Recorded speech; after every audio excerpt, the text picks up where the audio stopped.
We'll call the Pennington County Board of Equalization meeting for Thursday, April 21st, 2016 to order. And we'll begin with Mountain View LLC.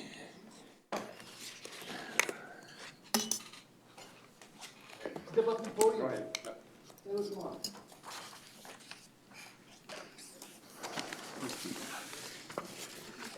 How are you this morning? Good, good. Good to see you. Good seeing you. State your name and tell us what you want us to hear. Good morning, Commissioners. My name is Michael Hansen. I am from Mountain View Village Apartments. The reason we are arguing our side this morning is we are basing our analysis on the current market conditions. We've done market surveys over the last 4 years that we've been in existence. Rents in the Rapid City area for properties of our caliber have not changed within $20 to $25 every single month, which is why we're arguing our evaluation. I do have a handout for you all if I can.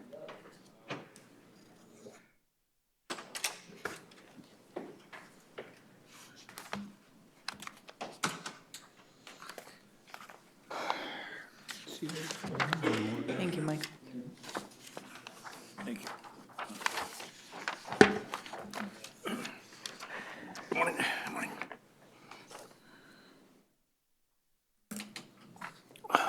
Thank you. Basically, what this spreadsheet is a comparison of the different properties across Rapid City that we consider ourselves to be in comparison with. I broke it out by the 2016 per door value, the year built, the number of units, and the acreage. If you look at the year built, we are a little bit midline. 2016 per door value, we are lower than the top four. Homestead is the only thing that we are higher than. They recently sold. You can see that they have significantly fewer units. They are also less acreage per door. However, we have a much smaller amenity package. We do not have a pool. We do not have a sport court. The only amenity that we have is a fitness center. Additionally, we have done no upgrades or no updates to the property since we were built. That is all I have for you folks. Thank you for your time. Okay, thank you. Go ahead. Good morning, Commissioners. I'm Richard Rick, R3, if you will. I agree with some of the information that he just said. They're not in that upper bracket of the apartments, and we don't have them in there.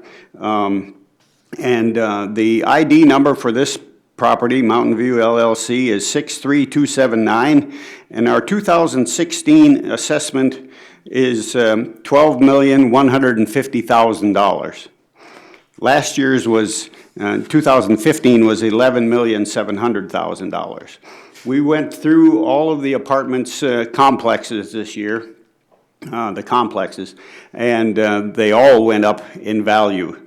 And we do not have Mountain View in the top bracket of these, like Gateway or Copper Ridge or Stony Creek or Harmony Heights or Homestead. It's one cog below that. And we feel that we have the top echelon ones at $72,500 per unit, and we have this one at $67,500 per unit.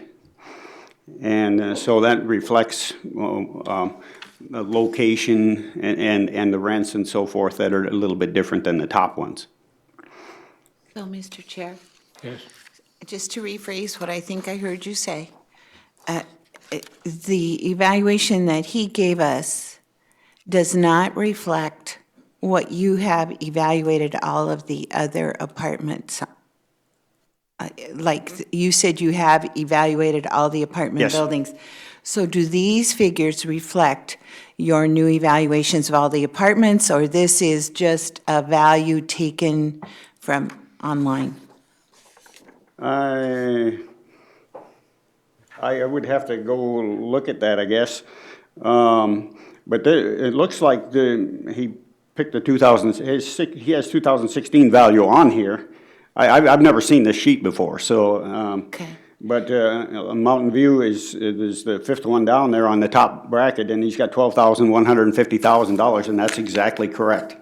Okay, because Is that- you mentioned 72,500, but if you look, the top two are 74, 77. I was just trying to kind of get a handle on whether we were comparing other figures with what you were doing. Sure. Okay. Those I'm not sure how that came out that way on his sheet, but they are at 72,500, I know that. So can you, Commissioner Trotman, what I did for the 2016 values, I pulled all of the assessor information from the Pennington County website, put it into this spreadsheet, and then took the 2016 value, divided by the amount of units per property, and that's how I arrived at the 2016 per door cost. so you're down second from the bottom. For the per value door cost, yes. So help me understand why it's overvalued then. To be honest, I believe the other properties should be here as well, arguing their point. I believe, as a whole, you know, we in the apartment multifamily housing industry have been overvalued. And no disrespect to my partner here, they've done a great job in valuing. However, they value based on new construction and recent sale in the area, which I believe, if correct me wrong, Homestead Gardens had recently sold. So that is what they base their value on. What I'm arguing on is based on the rents that we are charging, that we are able to charge given the market conditions right now. That does not sustain the assessed values. I know people have gone looking and it's pretty expensive out there. It is very expensive. You know, our price for a 2-bedroom, 2-bath apartment for 1,005 square feet is $925. Yeah. I didn't bring enough copies for you all, but I will gladly give you my market survey if you would like to look at that. But just to give you an idea, Harmony Heights, which you can find on the sheet I did give you, their 2-bedroom, 2 baths are $869 to $919. Highland Stony Creek is $919 to $999 for a 2-bedroom apartment, and those are 1,008 square feet. Now they have a much higher amenity package. They've got indoor, outdoor pools. They've got, you know, views. They've got a lot of things over there. Homestead, they are at 1,009 for 1,135 to 1,186 square feet. Gateway is down to 845 for 959 square feet. And then Copper Ridge, they are 925 to 1185, but again, they're marketing their views, their amenity package. They've done high-end finishes. I believe they've got granite countertops. So, I mean, that's the package that they're offering to their clientele. And also, just for what it's worth, if you're not familiar with where we are located on the very east side of Rapid City, technically in Box Elder, over by University Center, or now Black Hills State, Rapid City. We are mostly military, so what we do here today affects our military base greatly, unfortunately. The amenity package, what kind of a figure do you put on that per unit? That's very difficult to figure because some Just amenity an approximate number. For our property, it's roughly $25 a month because of the fitness center, and that's what you would typically pay for a fitness center membership, would be $25 a month. Okay. So without that, the rent would be that 25 a month less. $900 a month, yeah. Roughly, and the rest is the pool and the other stuff that you would, any kind of a rough number that you. Pools are extremely expensive, first of all, to install, second of all, to maintain and upkeep. Third of all, for the liability insurance on those things, they're very, very expensive. And that gets passed on to the renter. Right, all of those costs end up getting figured in and passed on to the renters, yes. So if we raise your taxes, you'll suck that up or you'll pass it on to the renters? We try to absorb that as much as possible because of our clientele. We know, you know, in the multifamily housing industry, you have people who have had bankruptcies, who, for medical reasons or whatever, you have people who, you know, cannot typically get into a mortgage. That is why they're renting. We are starting to see a change in the market, not so much here in the Rapid City area. We are seeing some retirees starting to come in that just don't want to do upkeep on lawns, don't want to care about the water heater if it goes out, don't want to care about the furnace if it goes out. So they are coming into the multifamily housing industry. But as I mentioned earlier, most of what we see here in the Rapid City market is mostly military. The farther you get from the base, the less you see of the military. Sooner or later, you'll pass that tax on to the renter. It will have to be. When you look at the mortgages for a complex of our size, you're talking a mortgage payment of anywhere from $100,000 to $120,000 a month just for the mortgage and taxes on that. So at some point, it will have to be passed on to the renter, unfortunately, because we can't continue to absorb those costs. My water bill is $8,000 a month, which again, you guys have no control over. I'm just mentioning, some of our operational costs. $8,000 a month for water and sewer. We pay $2,000 to $8,000 a month in electricity, depending on, of course, the month of the year. We have lawn upkeep. That's $5,000 a month. We have snow removal. That's $2,000 to $3,000 to $0 to $10,000 a month, depending on what we get for winter. These are normal operational costs that we see. So at some point, yes, these taxes will end up having to be passed on to the renter because we can't continue to absorb increases like that. So you would agree that renters pay tax? Absolutely. Thank you. Any other Use the questions? income approach at all on this property? I'm sorry, what's that? No, Rich. I did not receive any income and expense information this year. I think we have in the past, and I've talked to him out at his office and so forth. Did not receive any this year to do that. I do, we kind of went off sales, like he was saying, and we do have sales of other complexes in town here.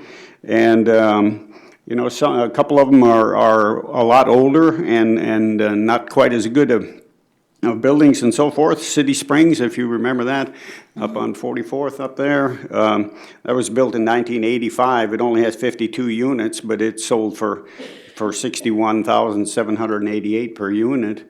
We got $67,500 on the subject property. Alps, right on the corner of Jackson and Main Street there.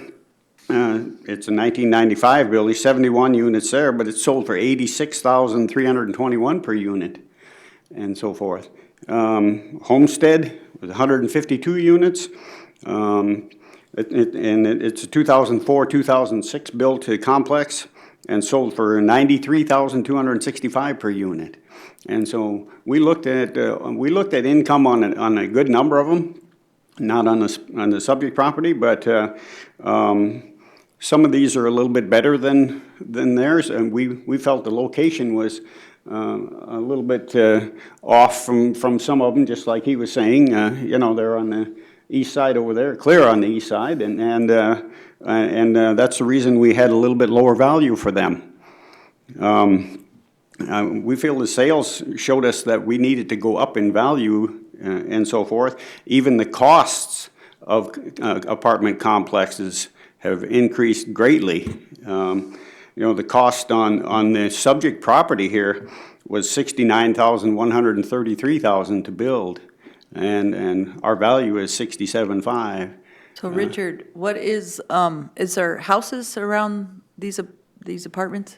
Yes, there are some houses just to the east of these. Okay. A whole little subdivision in there, if you will. Okay. I forget the name of the subdivision. What? Northern Lights. Northern Lights, yes. Yeah, you gotta ask the other guys. And what are they valued at? Do you know what those houses by chance when you were? I do not know. Kurt, do you know? 175 to 200,000 in that range. Thank you, Kurt. Thanks, Kurt. Any other questions or comments? Are we ready for a motion? Mr. Chair, I move to uphold the staff recommendation. Is there a second? Second. Motion and a second. Discussion on the motion. Hearing none, those in favor of the motion say aye. Aye. Aye. Opposed? Motion carried. Thank you very much for your time, Commissioners. Thank you. Thank you. Thank you. Thank you. Okay, next Do you is, need his stuff back, sir? I guess, well, That's not his. That's from yesterday. Yesterday, George. that was his, right? Remember, that was the floodplain on the west side. You were there. It's confused. Not Box Elder. It's all good. Morning. Good morning. Good morning. This particular appeal is brought back from the Keystone Local Board, and there was some confusion at the local board. They thought that we had valued a home that had been destroyed, and when in fact the improvement value was 18 service hookups for this mobile home park. So basically, we're just asking you to restore the improvement value, which they removed mistakenly. So the recommendation is $148,100 on the land and $109,000 on the improvements. Any questions by the commission? Nope. I move approval. Second. Motion to approve and a second. Discussion on the motion. All in favor, say aye. Aye. Opposed? Motion carried. Thank you. Thank you. Good morning, Commissioners. My name's Dawn Puckett. This is an appeal of a bare land parcel in Keystone city limits that the local board lowered to $20,000. And after an on-site review and an interview with the homeowner, I am just asking you to uphold local board value at $20,000. That's my motion. Second. Thank Motion you. and a second. Discussion on the motion. Thank you, Don. All in favor, say aye. Aye. Opposed? Motion carried. Next on the schedule is Alexander's, and we were told that they were coming in. They should have been here by now, but just to kill some time, give them some time, we jump ahead, do a couple that we know are not coming in, that have told us they're not. We skip to the 9 to 10 o'clock bracket. There's Sutter and Cheney. They've told us they're not coming in, and we have a recommendation on those. So maybe we skip to Sutter. Okay. Good morning. This was appealed to the local board in Wall, South Dakota, and my recommendation would be to uphold their value of $105,000. That'd be my motion. Is there a second? Sure, so the land value on that would be $13,300, and the structure value, $91,700. Thank you. That's for the benefit of the minutes. Yes. Thank you. Okay, we had a motion. Who seconded? Anybody second? I'll second. Okay. Okay, we have a second. Discussion on the motion. All in favor, say aye. Aye. Opposed? Motion carried. Thank you. Thank you. And then Tommy Cheney wasn't coming in. Good morning, I'm Trent Gonzalez with Pennington County Equalization. We would like to recommend that we uphold the value that the Wall Board had set for Tommy Cheney. The total is $239,379. The land value is $33,000, and the structure value is $206,379. So moved. Second. Motion and a second. Discussion on the motion. Hearing none, those in favor of the motion say aye. Aye. Hey. Thank you. Opposed? Motion carried. Okay. So how much more can we shorten the day? Unfortunately, the people that tell us they're not coming in don't all do it in a group. We got people that are coming scattered throughout the day. And I'm looking the rest of the morning, I've got a couple notes that probably not coming, but not sure. That, We do, is VFW coming in this afternoon? the VFW, that's scheduled for the afternoon, and they're not coming in. We can do that. Do it. We've given, did you give your memo to everybody? Yes. It should have gone with all of the board information. The board acted on the exempt properties, except the VFW, on that first Monday or Tuesday we did this. There was a question that Ron had brought up about the use of the VFW. So I went down and I spent some time with the manager or whatever and looked at all of the different activities that are going on at the VFW. And I provided you a memo. So you should all be fully aware of that now, because, you know, when you see a memo with my name on it, I'm sure you read it. Anyways, what they're doing is they have a bar and restaurant that's open weekdays for the public, and a couple of evenings during the week for suppers. The public is, and anybody can attend. That was really the question about it. And the issue goes back to a Supreme Court case on the Moose Lodge. Which I might add was brilliantly done by a former deputy state's attorney. Yes, brilliant. Ron must have been famous years ago, because there's a lot of stuff in our law book that has his name tagged to it. Not all of it good. I can blame you for that egg tax. Anyways, the issue with the VFW is, can they be exempt when they have a restaurant and bar that's open to the public like that? It appears that it's a business that's run by that, by the VFW. And they can. The issue in the Moose Lodge case was that the Moose Lodge had a bar and a restaurant that was not open to the public, with few exceptions. Only members could eat in the restaurant and bar. The bar was losing money. The lodge subsidized it. But even though it was losing money, they didn't open it to the public and get more people in there. The court ruled that the bar and restaurant was absolutely the benefit of the members only. And it was a private club, like a clubhouse on a golf course or something like that, where only members can use it. Now, the Moose Lodge is a charitable entity, and they do give money, but the court said that's a small part of your budget, and this part of your building isn't charitable, it's just for you guys, that's it.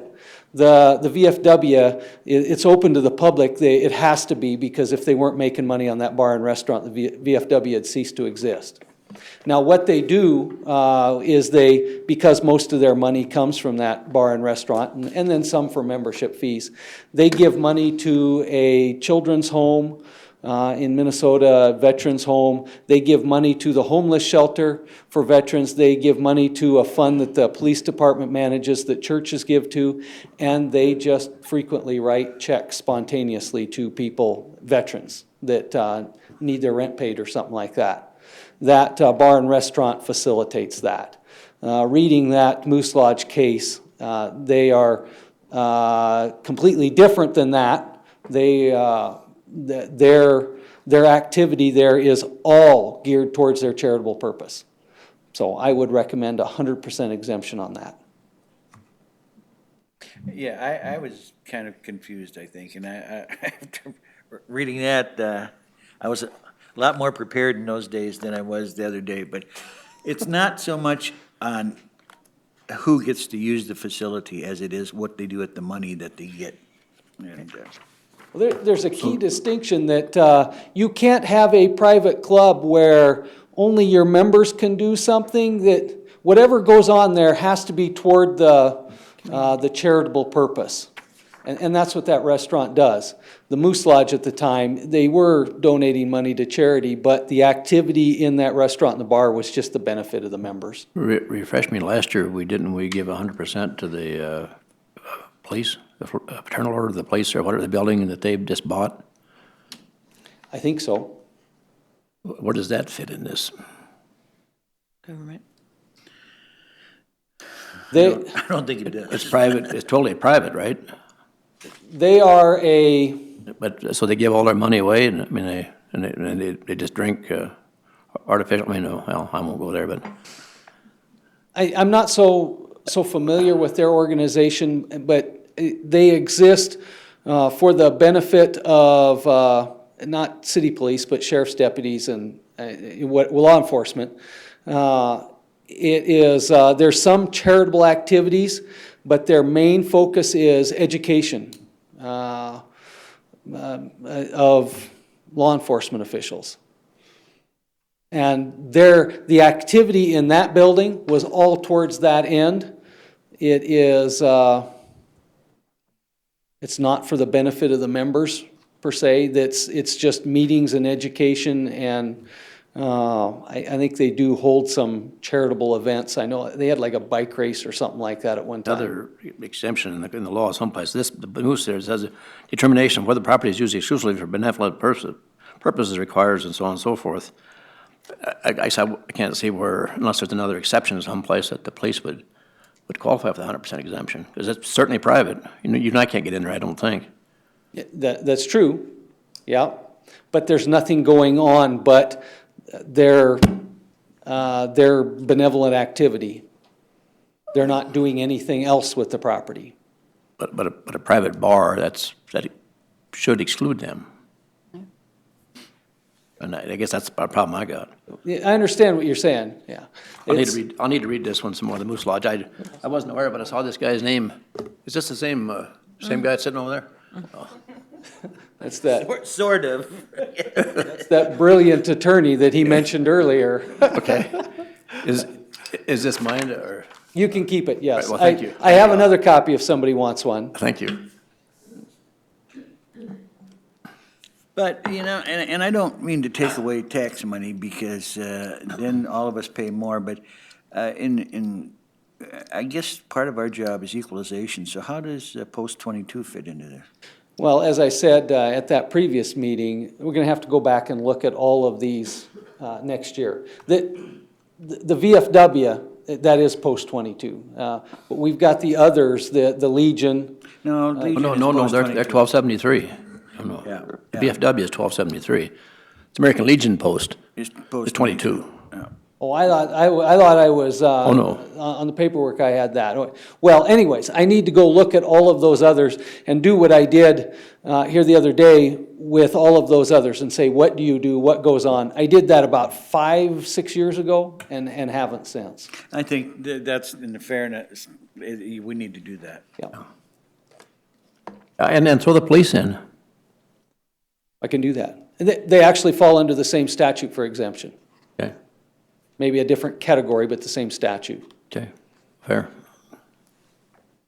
Okay, thanks. I'm going to make a motion to grant VFW Post 1273 100% exemption. Second. You have a motion and a second. Any further discussion? All in favor of the motion, say aye. Aye. Opposed? Motion carried. We can skip to another one in the afternoon. Arrowhead Country Club.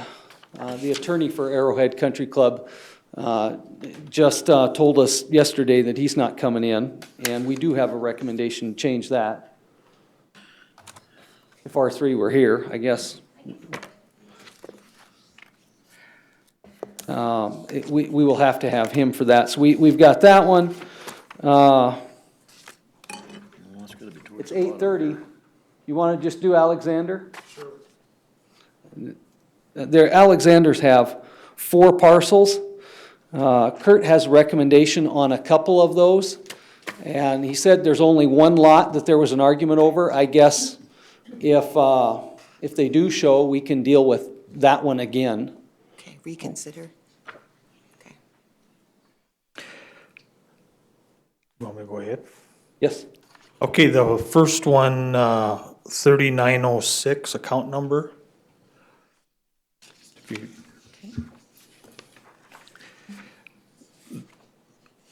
That one, I'm gonna recommend to sustain the local board decision at 16,955. My motion. Second. Motion and a second. Discussion on the motion. All in favor, say aye. Aye. Opposed? Motion carried. And account number 44070. Same thing as sustained local board decision at $4,500. My motion? Motion and a second. Discussion on the motion. All in favor, say aye. Aye. Aye. Opposed? Motion carried. Account number 55366. That one I want to bring back to what the assessment was originally, would be 62,800. Be my motion? Second. Motion is second. Discussion on the motion. Do they have any, Alexander's have any difficulty with this one? The next one is the one that they have that we're not in agreement with. There's 4 total. This one they are in agreement with. That they're okay with this one? Yes, Okay. Thank you. you bet. Any other questions? All in favor of the motion, say aye. Aye. Opposed? Motion carried. And this one is account number 55367. I am recommending to go back to what the assessment originally was $61,000. That is the one that they are not in agreement with. So if they do show up, that would be the one that we'd be talking about again. Mr. Chair. Kurt, what is the, I mean, they write on here that the rapid map is wrong and all that, but help me understand your reasoning, and I know you really can't speak for them, but Sure. at least maybe fill us in. My feeling is that there's a building site on this particular lot. And I went and looked at it, and this one,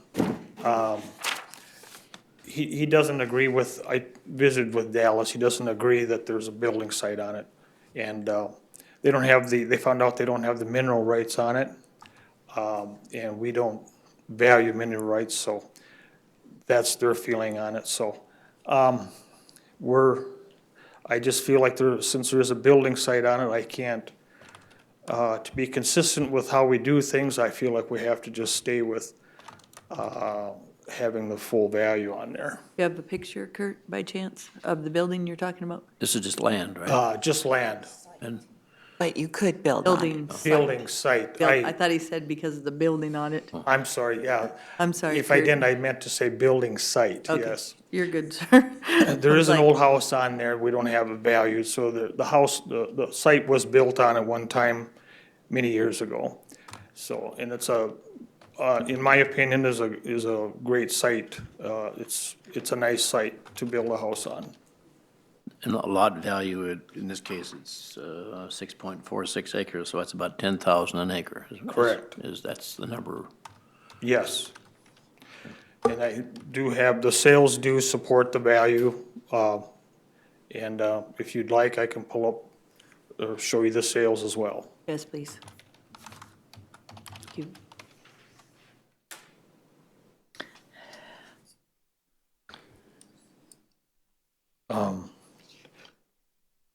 Did you want to see sales? Yes. Oh, okay, I'm Sorry, sorry. Kurt. I didn't hear That's you. No, that's okay. Okay. I can go over one, if you want, Luann can pull them up on the map Okay. too as well. Would That'd you be like good. that? Yes, sir. Okay. You do whatever you need to for the next 25 minutes. Okay, Do you dance? all right. And I'm slow, so that's gonna work out just right. Walk real slow.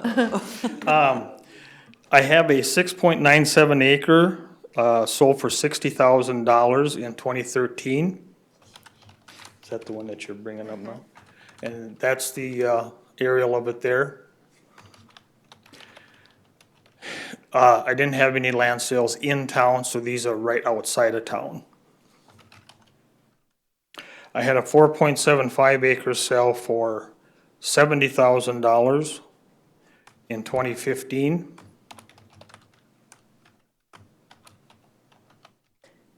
Are these close to this site? They are on the east side of, they're all off of Highway 40, east of Keystone. Okay. This one was just out by Hayward. The first one was on Oak Meadows Road off of Playhouse.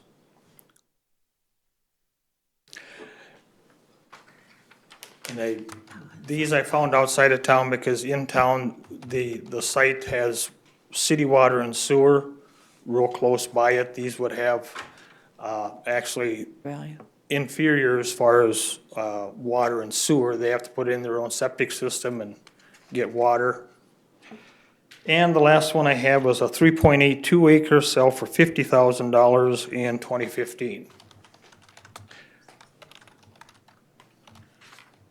And that site is Rushmore Ranch Estates off of Highway 40.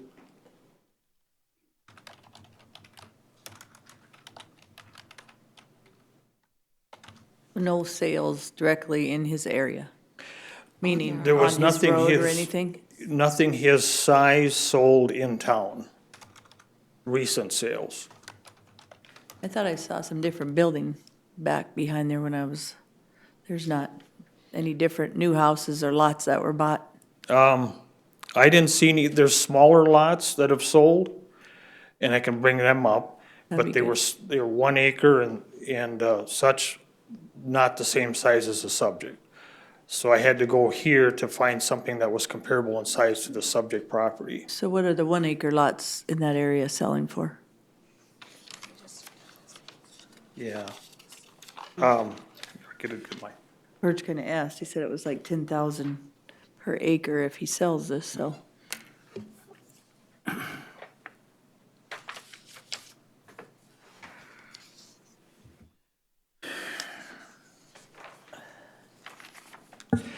Okay, in town, I had a .92 acre sell for $45,500 in 2015.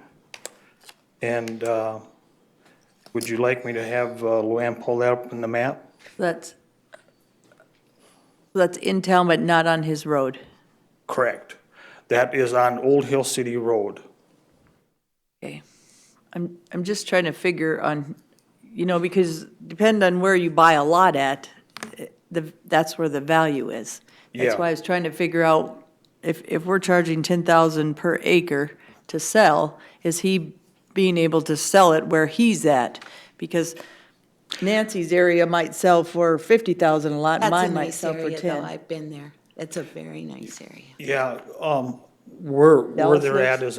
is a good area, yeah, So where Dallas has this lot, It's really nice. yeah. they've been selling lots for high prices, and we can prove that. Yes, I don't have anything recent right close by them, no, but we have older sales, but I don't have them in front of me. It's been a while, but it is a good area where they're at. And it's a small, the thing about Keystone is that those lots, those building lots do not sell a lot or frequently like you might find in Rapid City. Yeah, because there isn't a lot of stuff that sells a It's a lot. small number of lots. Yeah, I hate to ask, but I will, is this the same area where the isolated tract road was gonna be? No, they Well, settled gotta that. be. They settled that, by the way. No, but that's the same plot of, I mean, if the buildable area is 6.46 acres on Hugo Road, it's not there. Different area, It is? Oh, okay. talking about, Way up, property. yeah. oh, okay, And that's, This must be on the other side of the road then. to the north and Okay, to the north is, Adelstein's would be, to the south. yeah, to the south okay. and east, east, yeah. yeah. Okay. And like I say, if the Alexanders show up, we can certainly go over this again too. I have no objection to that. Mr. Chair, I make a motion to uphold the staff recommendation of 61,000. We have a motion and a second. Any further discussion on the motion? All in favor, say aye. Aye. Opposed? Aye. Aye. Motion carried. 3-2.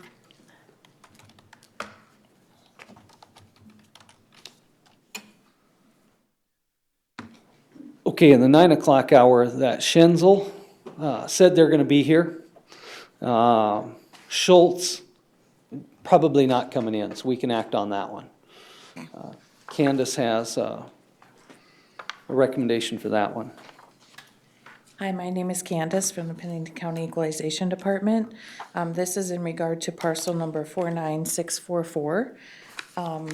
I would, after completing an on-site interior and exterior inspection, I am in agreement with the value set by the Wall Local Board in the amount of $48,500, land at $14,100, building at $34,400. So I would ask that you uphold that recommendation. That'd be my motion. Thank you, Candace. Second. Motion and a second. Discussion on the motion. All in favor, say aye. Aye. Opposed? Motion carried. Thank you. Then in the afternoon, our three came back down from the office for Arrowhead Country Club. He's got a recommendation on that. You might explain why. Good morning again. This is on parcel 44027. It's Arrowhead Country Club. Let me And- find it first. On your second packet. Yeah, I know, but I Oh, need a chance I'll to wait get just a to minute. it. Yeah, it's in the afternoon, listed. Yeah.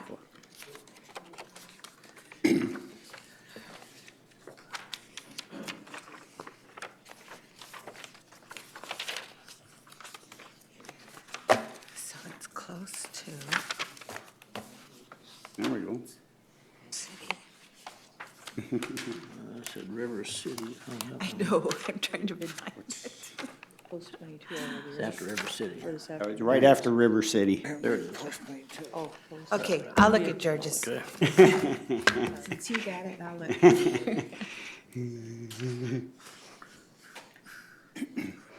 After many discussions with Mr. Huffman, their attorney on this property, Rich Shetler and I literally went out there and went through the clubhouse. They were mainly concerned about the value of the clubhouse building. And what did you shoot when you were out there?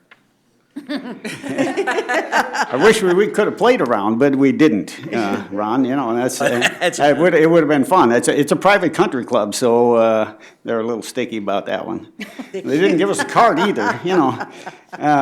The recommendation to lower value would have been higher if we'd have got to play a round or two ago. Yeah, it would have been fun to play that, but we went through the clubhouse with the manager and everything. He took us all the way through there in the basement, the whole shooting match. It was built not that long ago, and so it's quite new, and our cost it should be pretty close. But a little bit overbuilt maybe, with a little over 17,000 square feet for just a private country club. That's the way it looked to us anyway. There was hardly anyone in the building, no one in the restaurant part.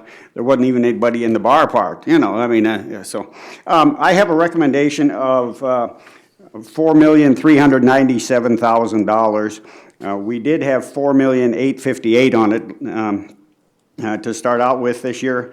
And after we went through it and allowed a little bit of obsolescence, we make a recommendation of $4,397,000. That'd be my motion. We have a motion and a second.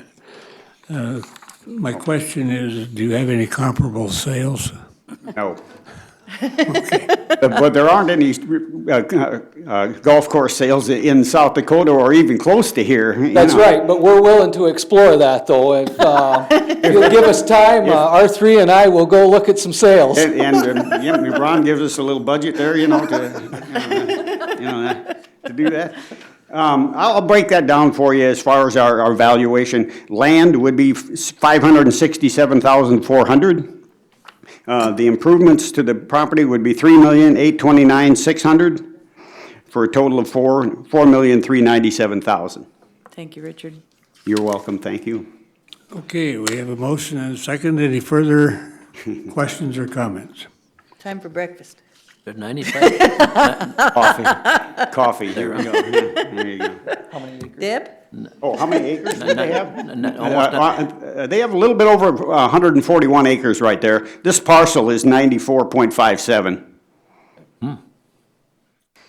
Right in the middle of town. But I grazed a couple of cows out there. I was just Yeah. gonna say they Good ought to grass, try too. a little egg classification. Primary income is, All in favor of the motion, say aye. Aye. Opposed? Motion carried. That was a hard morning. Thank you. We have a couple in the 10 o'clock hour that Joe has. He says they're not coming in. H&K Ranch and Olson Family Trust. H&K Ranch is parcel 12326.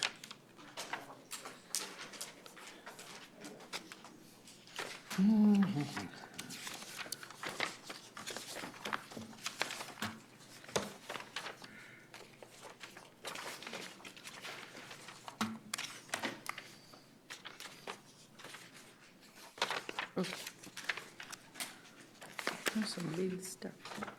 There you go. You find it, Jen? Yeah, I'll share with you. All right. Good. Good.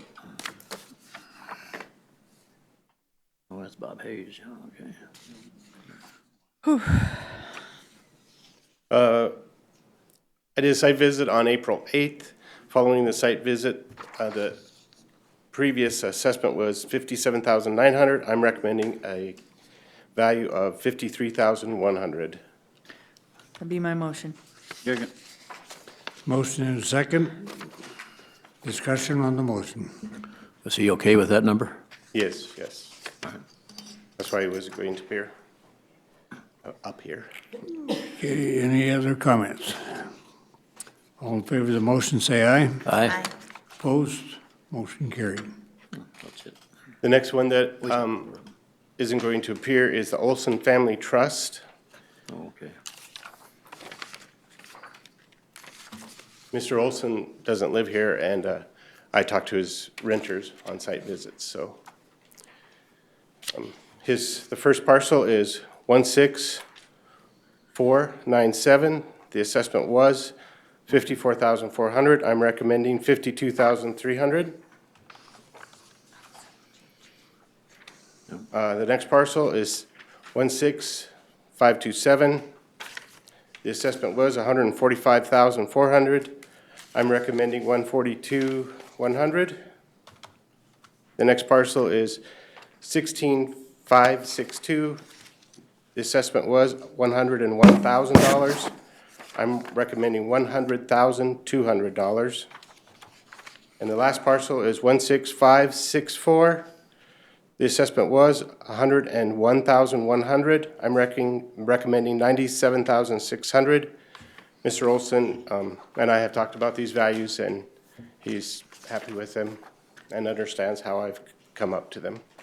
That'd be my motion to approve all, is there 4? Yes. Yes. Is there a second? Second. Motion and a second. Discussion on the motion. And the town, it was a township, local board was township, right? Their numbers were a little different. And Yeah, they did go to the local board, and I talked to him about that and said that those numbers weren't based on the soil survey, and he was okay with the numbers that I then came up with, based on soil surveys. Did you talk to the local board, or Did you talk to the local board? I did not. Okay, thank you. Any further comments? All in favor of the motion, say aye. Aye. Opposed? Motion carried.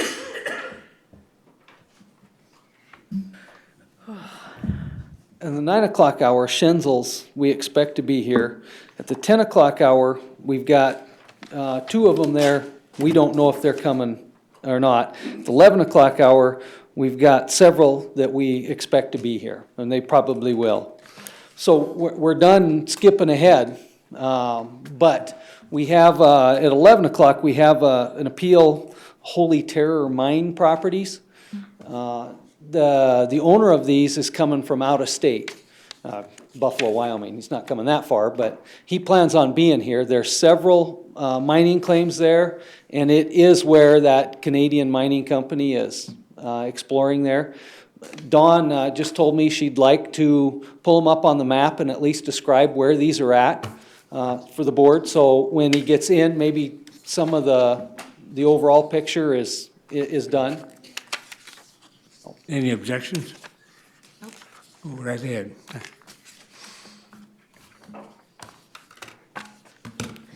Can you Hold those up, Luann. I got We'll too have many Luann papers. pull them up on Rapid Map. I think I missed a bunch.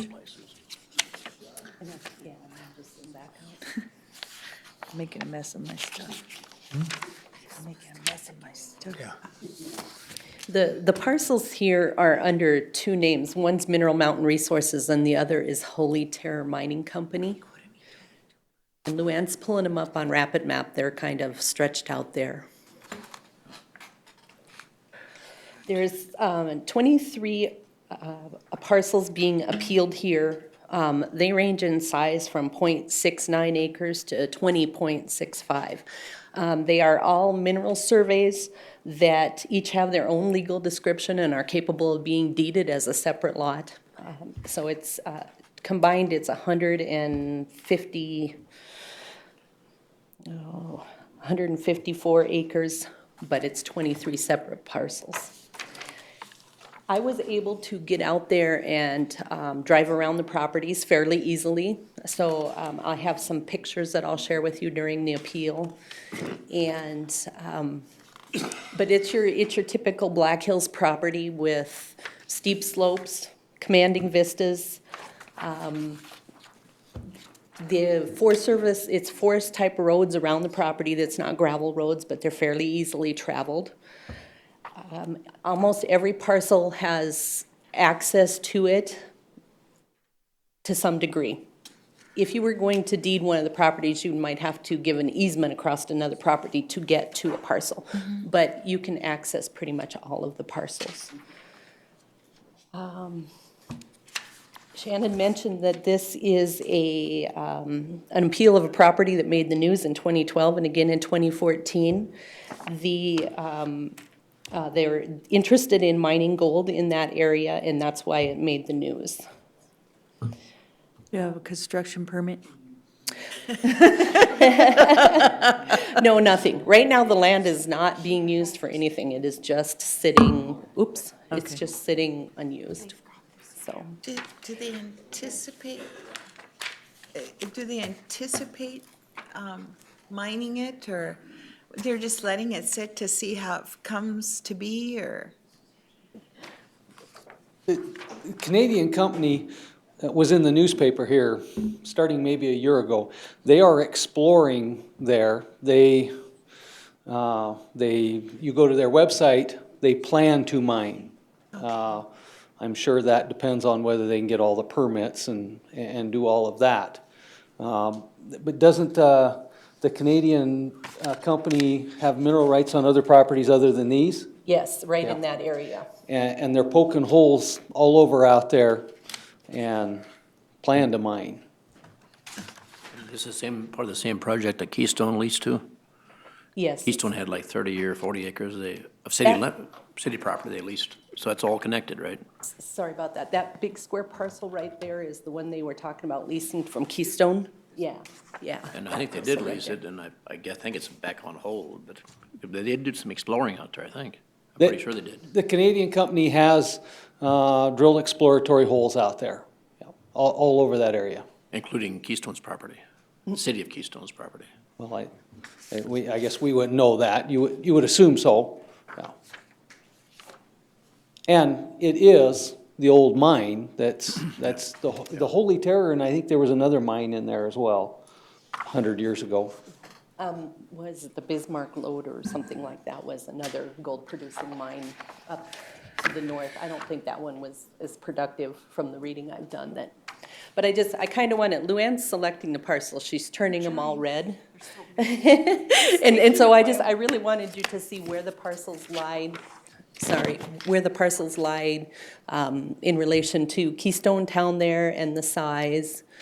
And, like I say, the topography there is what you would expect. It's steep. There are, if you were to deed a lot over to someone, there are buildable sites on there. Of course, we know when you get property like this, people want to build on the mountaintop, and we've seen that all over the hills, so. Now there is. I think that's all. There is some value here in the minerals. The Canadian company plans to mine there. But we don't have in our assessed value, we don't have a component for that. We are appraising these lots as we would any other lot that's sold that there's no gold exploration on. You could certainly argue that these might be worth more than another typical lot because of the potential for mining there. But we don't have anything in the market that'll tell us how much value that is, and it's my opinion that that is a grossly speculative value. Who knows if they'll ever mine or not? If they do, they could be worth gobs of money, but it might not ever happen. So if these lots were to go up for sale, we use comparable sales of other similar lots that don't have the gold potential on them. Maybe somebody would pay more for these because of that potential, but we sort of ignore that. There's some people here. So this term commanding vista, is that defined someplace, or is it? When you get up top, there's some pretty spectacular views of Mount Rushmore and, you know, in that area to the south, views to that area. That's kind of your term, though. That's my term. Okay, It's very beautiful up there. I understand. Thank you. Thank you.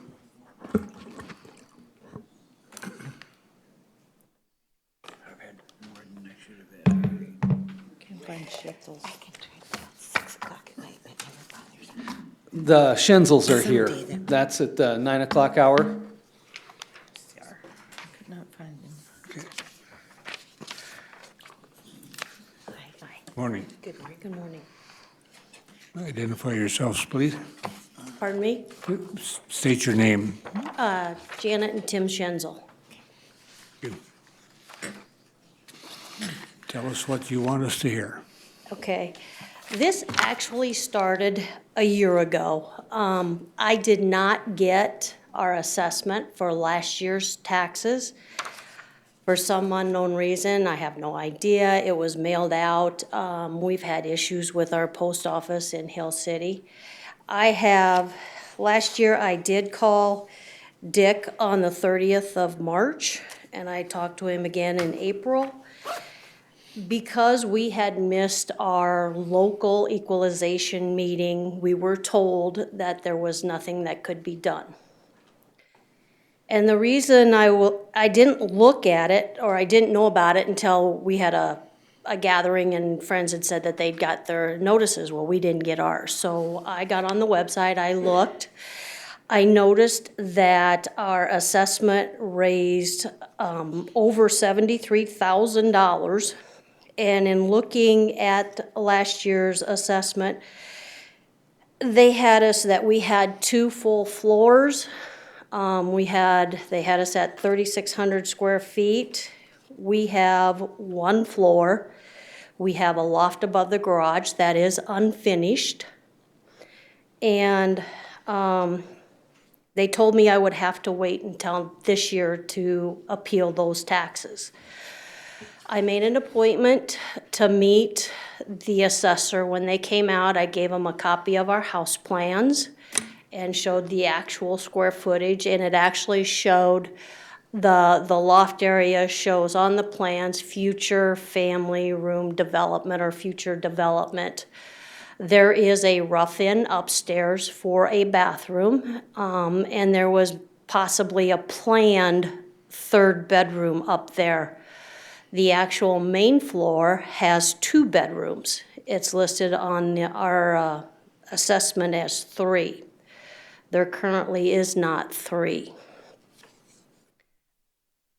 That's part of a lot of why we're appealing this assessment. It seems like the building value remained the same.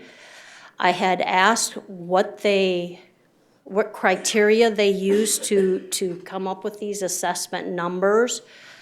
And I was told that in the interim between the 2 different assessors, we had 2 different ones for 2015 and 2016. It's a judgmental value. No other work was done to the house between 2013 and current year, no other work has been done to the house, so I'm not understanding why it went up $73,000 for this year's taxes. I know that one of the comparables they are using is the one located on 240 Minor Lake Circle. When that one sold, that one was on the market for over a year. And when it sold, the actual square footage of that home was incorrect. They had it at over 3,000 square feet finished space. The lot of that home is also larger than ours. And the finishes, as a buyer, the finishes make a huge difference. We have laminate countertops. We had ready-to-assemble cabinets installed, which we put together. We have vinyl plank flooring, and I know the home on 240 Minor Lake has hickory custom cabinets, granite countertops, hardwood floors, full wall finishes on the walls. And those are finishes that we do not have. That's why I'm asking for a reduction in this assessment. Any questions? I just have, you got some bad advice from the Hill City Planning and Zoning. Yeah, By you not really letting did. people in doesn't increase, that will increase the value, because then they're just doing assumptions, and you really want to let them in and see what you really have, especially if you said your finishes aren't that good. You need to- When I called and Trevor is who I talked to when I made the appointment, I asked him then, I says, do you need to come in the house? And he said, no. Okay. You did what you had to do.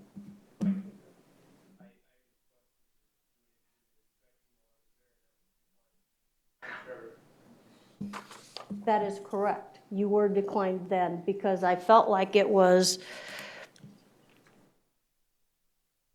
I was up front. When I made the appointment, I was up front with all the questions that he asked me as far as what we have inside the house. And then I felt blindsided. And after I had made the appointment and I had offered to let them in, that's when I got the advice from the Hill City Assessment Board. Code enforcement, basically, is who it was. It's unfortunate. Yes. Okay, Christopher? I do, excuse me, I do have a question though. You said downstairs you have just 2 bedrooms. What does the blueprint show? The blueprint shows 2 bedrooms. Just 2? And I didn't bring that. Did you bring that, Christopher? No, I did not. Okay.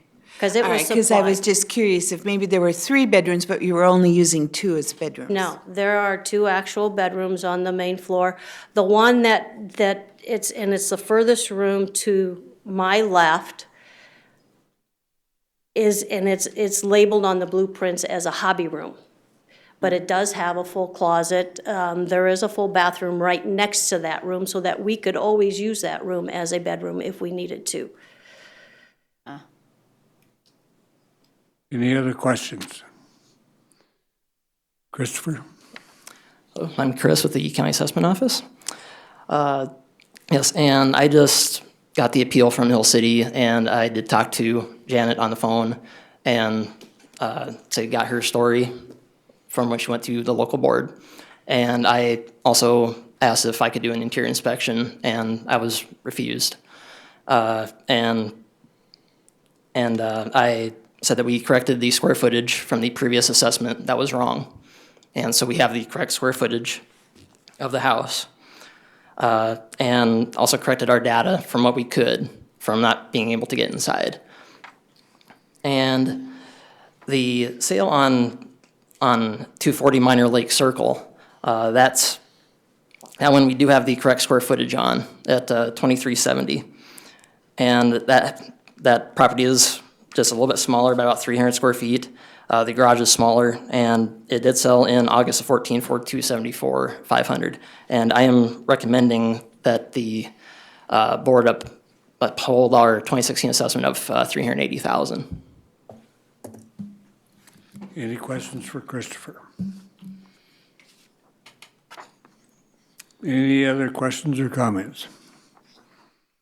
I would like to add, I have the MSL listing for the house on 240, and it had total square footage listed at 3,080.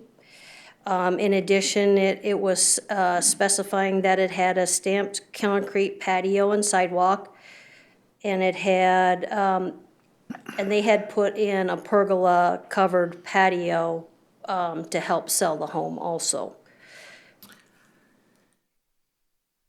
While the MLS could be incorrect, the buyers that were looking at it were thinking it was over 3,000 square feet. Okay, Can you share the Hill City's board's discussion with you? Pardon me? Share the discussion you had with the Hill City Board? I did, back when they met. But can you tell us some of the discussion that went on with them? And I know Their main concern with me was the additional square footage that we're paying on taxes on this year that we don't have. They asked me several times, do you have a second floor? And I said, no, we don't have a second main living floor. The only second floor is the loft above the garage. And they, agreed. So what are those, if you don't have a second floor, what are the? You know, I wish we did that for aesthetic reasons, or more curb appeal. I wish we wouldn't have put those dormers in. We would have put skylights in because it doesn't let in enough light. I mean, there's a tunnel basically to get to for the light to get to the main area. I think we would have benefited more to put in a skylight versus a dormer for additional light. But it does give you, usually when something like that is, it does give some possibility of turning in the second floor. Right, and I kind of assumed that last year when I saw the assessment after the fact, when they were saying, or guessing that we had over about 1,000 square feet, but we don't. And that's why I gave them a copy of the house plans. Gosh, it would have been nice if we could have gotten in there. for Christopher, are you assuming some of the value having a second floor? No, we are not. What the data changed when Trevor and Candace were out there, since they could not get in, they saw pictures on the builder's website of the interior of this house. And so the grade was raised on the house. There are high vaulted tongue and groove ceilings in the kitchen and the living room area, a high game room ceiling. So they raised the quality of the house. The vault in the living room and the kitchen is 18 feet. The ceiling height in the game room is 9.5. It's a flat ceiling. Is that, I think the term second floor was used. How do you get up there? There is a hallway off the garage entrance that takes you right up over the garage. But there are stairs up to it. It's a stairs to go up to it, yes. Okay. Any other questions? I don't know if I'm in agreement with, tell me your name again. Chris. Chris, sorry, Chris. I always write it down. Guess I'm looking at more 340 based on square footage, looking at what other people have, what it was sold in the areas for, based on.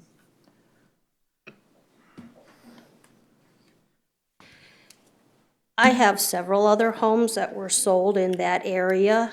Right. And none of them, other than the one on 240, were over $300,000. They were all less than that amount. That puts your house about 280 and your land at 50, Correct. at 340. So next year you'll let the assessor in? Yes, So I will. I was just following the advice of our local board. We can set an appointment date right now, Yep. a day and a time that's convenient for you right now. I work here in town. Pick a day and a time, and whatever's convenient for you. I can tell you, Shannon, I wouldn't be able to tell you that right here and now either on my schedule, so Well, pick a if you date get and with time, you her, can always that's change it. fine. Yeah. Just pick a date and time, and you can change it. Okay. When typically are you in that area, or does it matter? We will have somebody there whenever it's convenient for you. New Year's Day, or I mean, Shannon, And that are you would be talking for an this year? interior inspection? Talking for this year to make sure that we do this right. Well, we can do that too. No, I was thinking for next year's assessment. Yeah. But we can do that as well if you'd like. But you'd have to meet another time unless we do it today. So. I do it can't in leave the work fu- today, it's too short a But do it in the notice. future, so if we reduce it today and then the next year's, or the on-site inspection reveals, supports what Christopher says, then you'll pay double? No, say no. I'm going to go back to my old story. I'm on commission, and through a fluke of something, I found out that they were assessing my house at extra footage too. I mean, I can't go back and get it, and neither can you. I But don't- going forward, we can do something about Right, that. and we I did talked to adjust Shannon that. last year when I was running into roadblocks, and if I seem a little frustrated and anxious, it's because this has been going on for a year. And I did talk to Shannon last year, and he was the one that told me that if I needed, I would have to appeal it again this year. But there was nothing that we could do for the taxes that I just paid this month, which was kind of opened up old wounds again. You can go to state legislature for that, though. We're just following, I understand that, unfortunately. yes. Chair, I move to uphold the Hill City Board's recommendation. What was it, George? 50,000, let's see, 180 and 50. right, 330,000. Would you take 340? Based on the sales and stuff, George, I think 340 is more appropriate. I would, yes. Okay, I'll second that, 340. Sorry, negotiation. Just to be correct, now the motion is to set the value at 340,000. Yes, sir. How is that split out? 50 on the land and structure at, And 280? No, 290. Sorry, I didn't, yeah. Can't add. If it's 340, 50 and 280 don't add up to 290. 340. 290 sir. on the Deb structure. can't add yet. And Okay, we're square. We're square. And did we get a, the proviso is that you let them in. Pick a date. and, yeah, Let's go with August 1st. At what time? Well, yeah. you want them what there day at is 7 in the August morning, or whatever? Guys, that's Well, we'll probably that's have to inappropriate. Yeah, say, well, yeah, like, Let's go with Needs 10 to o'clock. just agree to do it. Okay, okay. thank you. I have to set my Outlook calendar. There you go. Okay, we have a motion and a second. Any further discussion on the motion? All in favor, say aye. Aye. Aye. Opposed? Aye. Motion carried. I Okay, don't agree with giving people who don't let us in benefits. On benefits, I just think next year, if it doesn't happen, it's going up a bit, so. We'll plan for that. She didn't want. It's not my fault. No, but it's what I use. Yeah. I'll put them on the spot. Yeah, it is. Where are we now? That takes care of the first page of our schedule, up to the 10 o'clock hour. Kersted's, we assume they're coming. Reckling, no idea. I suppose we wait till 10 o'clock. And Recess 11 till o'clock. Are we recessing till 10? Well, I would suggest that. At 11 o'clock, we've got several people that are coming, and we think at least one of them at 10 o'clock is. So, Okay. maybe 10, 10:30, breakfast? unless somebody shows up. Can ride him across the street. Were we done with the Holy Terror for now? Holy Terror pre-brief, or, He's coming in. but we were done with the pre-brief. 52 cents. What? We were done with the pre-brief. Yeah, yeah, that was, and unless you have some more questions about it, Dawn can keep talking. She just wanted to show you where it's at and a little bit of the background, so when he gets here and there's multiple parcels, it may be a little bit simpler. Breakfast was at 6 o'clock this morning, what are you talking about? It was, and I was at a meeting at 7, believe it or not, but I didn't get any food, it was tea. So we thought you brought it. Breakfast was at 6 o'clock this morning. I brought donuts yesterday, but I was like, okay, we're having donuts again. Order a pizza. We don't know of any others that we're certain are not coming. There probably will be people that don't show, but they haven't told us that. If you did have some. Schultz from Wall? Reckling. Reckling at 10 o'clock. Every limit's taken care of on We got Schultz done? Yep. Legs with the ice. Okay. Yeah. Maybe about a week ago, for like 6 weeks. Yes, we did Schultz. We're on the second page. Okay. And if you have any questions about any of the others, we could certainly do that.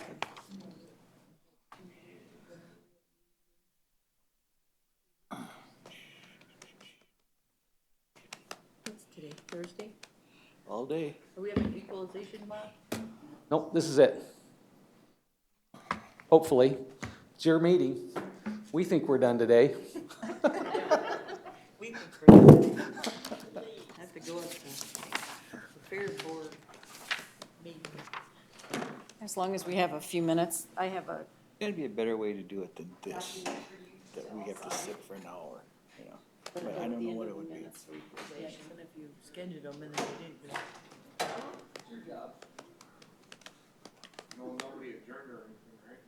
recess? No. They won't adjourn. Well, they'll adjourn at the end of the day. Are we in recess or are we just hanging out? Well, Recess. we haven't officially. Okay. I'll make a motion to recess. Second. Till what time? 10 o'clock? Okay, we have a motion, second to recess until 10 o'clock. All in favor, say aye. Aye. Aye. Opposed? Have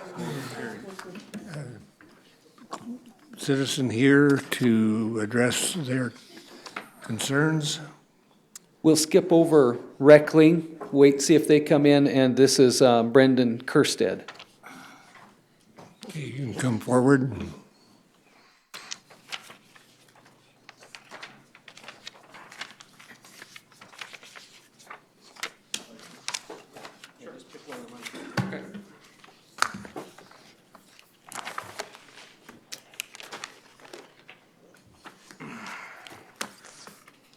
Good morning. Hello. You guys ready? State your name for the record, please. My name is Brennan Jerome Kerstead. Go ahead. Proceed. Okay.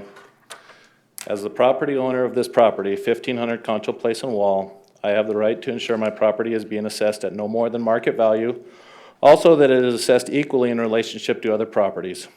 According to the 2016 Appeal Process Guide for the Property Owner, in South Dakota, it is the assessor's responsibility to assign my property a value for tax purpose.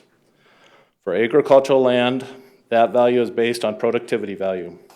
For all other property, that value is equal to the amount for which it would sell on the open market. I believe the cost approach method was used to determine the market value of my property. The cost approach states the assessor estimates the cost of replacing the property, structure, reduces the amount by its age, depreciation, and adds the value of the land. I will not be disputing the value of the land. I will be appealing the estimate of the replacing the property. I can do this because I know the original cost of building my structure.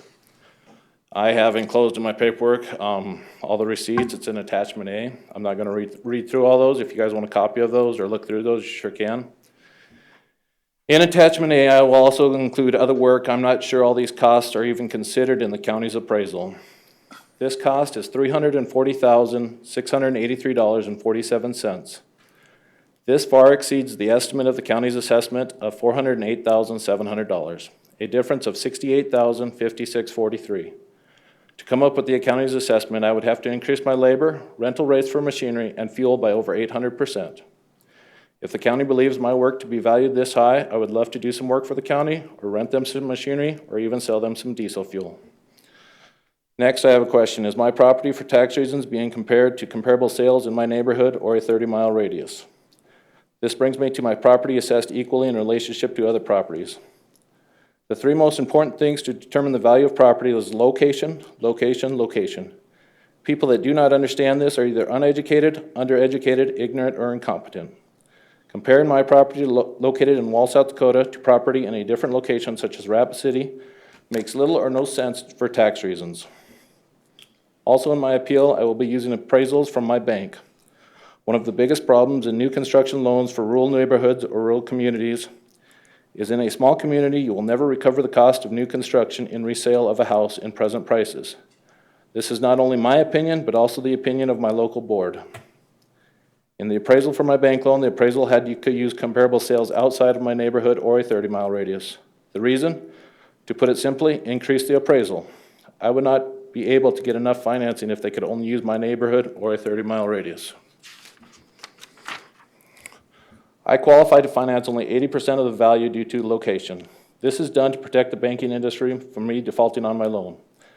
Banks are already considering fair market value of the value of my property if it went to auction or resale to be only 80% of their appraisal.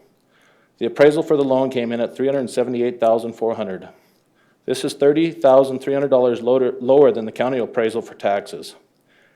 If I use the amount I qualify for financing, which is only 80% of the appraisal, which actually reflects the resale of my location, this puts the resale value of my home at $302,720. This is $105,980 lower than the county's tax assessment. I have a copy of the bank appraisal in attachment B.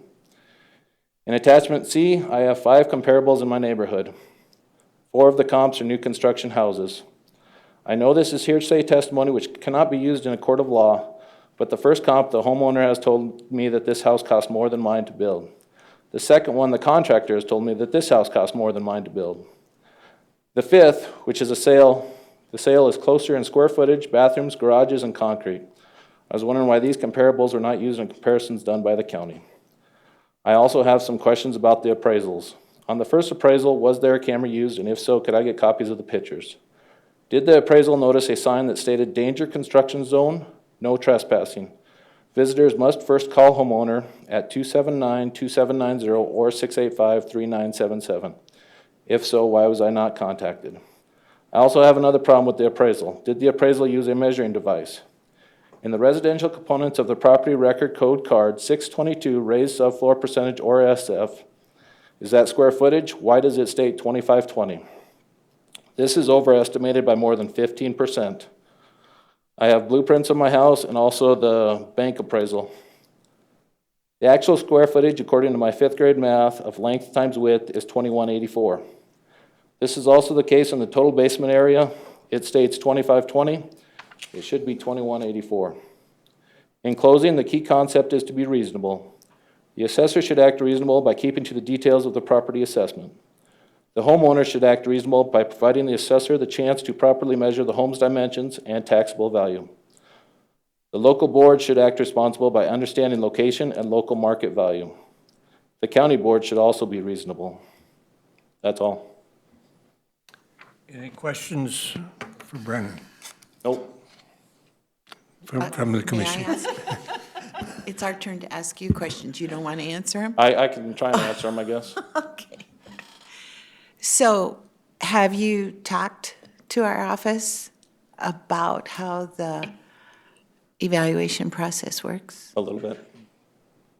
And because you're saying some things about the comparables that I'm kind of curious about.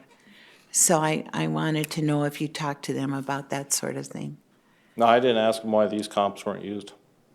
So you really haven't had a lot of communication with them? No. When was the appraisal done, Brennan? I don't know for sure. I guess the bank appraisal? Yes, sir. Mm-hmm.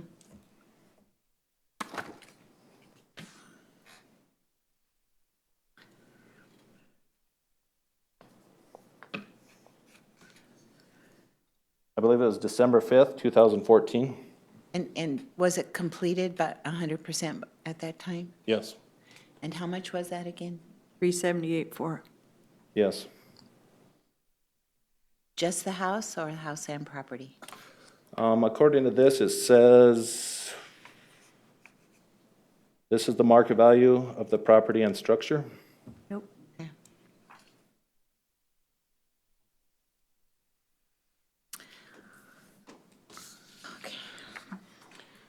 Hey, Rod. Any other questions? Okay, would you go ahead? Good morning, Board. My name is Rod. I'm with Pennington County Equalization, and I would like to recommend upholding the value that we have at 408,700. That was 21,000 for the land, 387,700 for the building. Maybe to address a couple of the things that Mr. Kirstead pointed out. One, the appraisal for 2014 that he had from his bank. We did make a visit out to the property in August of 2014. At that time, the structure was not complete. So we, of course, we're not going to put a full value on it at that time. So the appraisal that he had at that time was not for, the structure was not complete at that time. Okay. So on that August visit that we made to the property, we did not make a full value assessment because it was not complete. So we made another visit in September of the following year, so 2015, and it was complete at that time, so that's when we put our full value on there. And maybe to address some of the measuring, we use laser measures, so it's a pretty accurate device. I think our square footage is correct.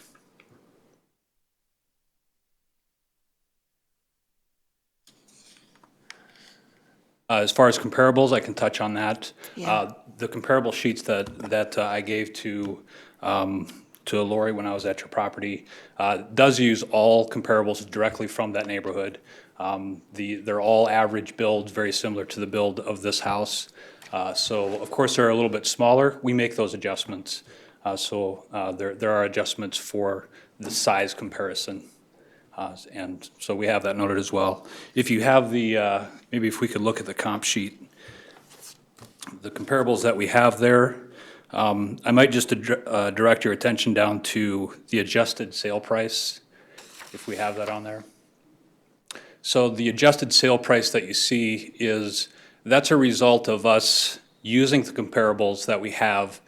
If we were able to make those comparables identical to Mr. Kirstad's property, then that adjusted sale price would be what those homes would be worth if they were the same dimensions, similar quality, all that stuff. That, using our, the human element of that, that number is just a little bit high compared to what the market is showing. So the lower value of the 408.7, I believe, is a very fair price. It definitely reflects market value of that neighborhood, and I would like you to uphold that value. Brendan, what did you have the land, did they separate the land and the structure on your appraisal? Yes, I believe they did. And I would also like to argue the fact he says his measurements are right. I would invite him to come back out and measure my house then. Yeah, we can. What, no? What did you say? What's that? What did you just say?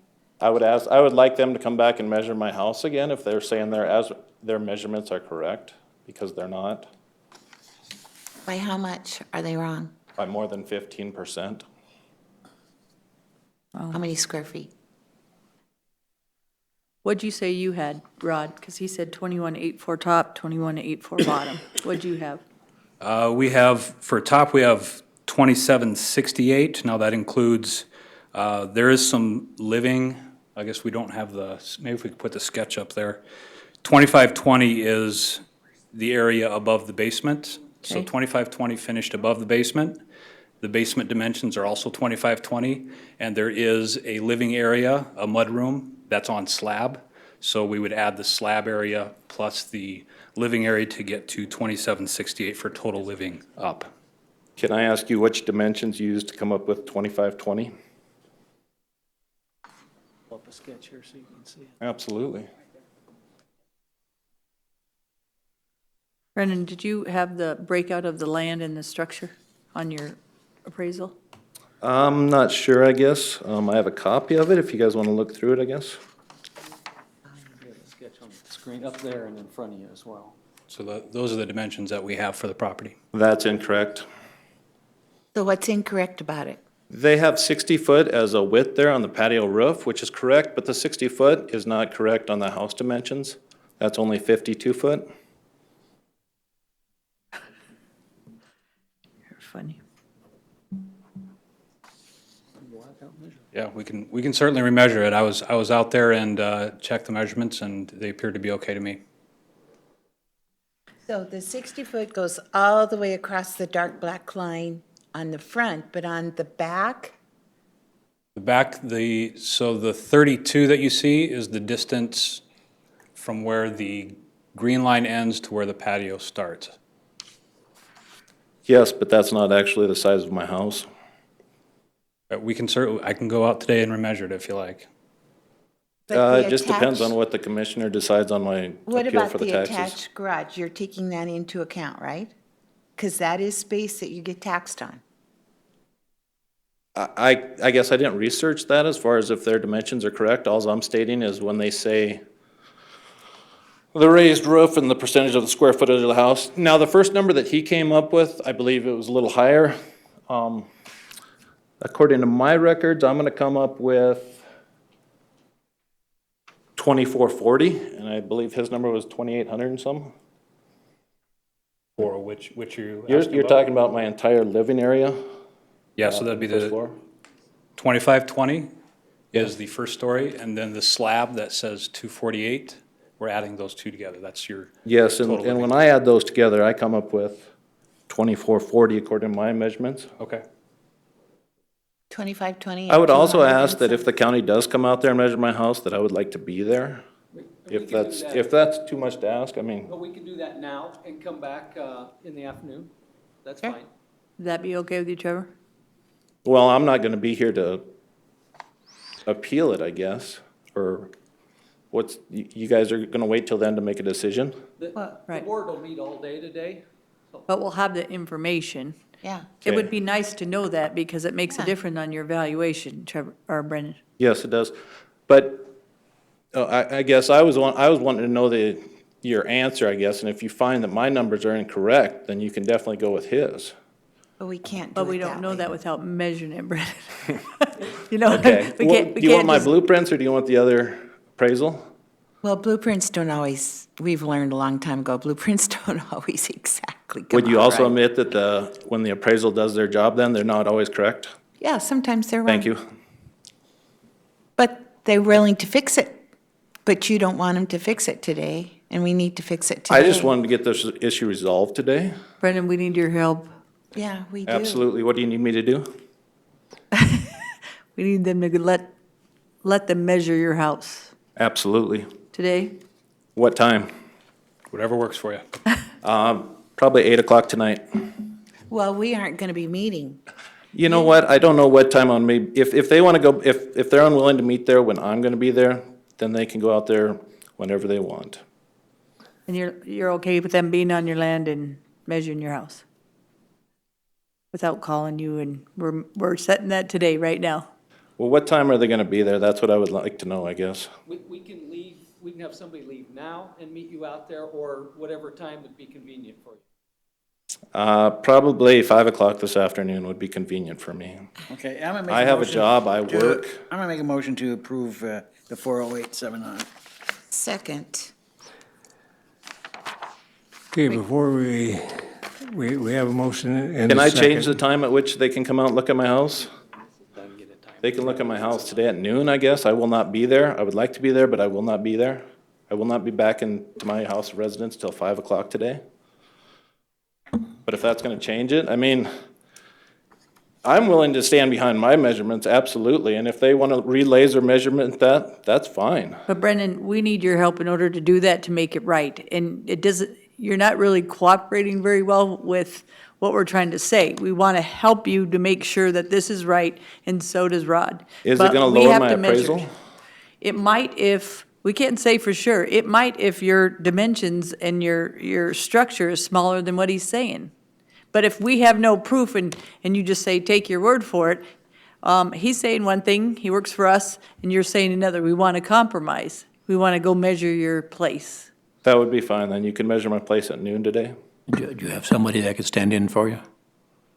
Okay, before we close this off, looking at the sheet, it indicates that you believe the correct value is 309,262, I believe, is what it says.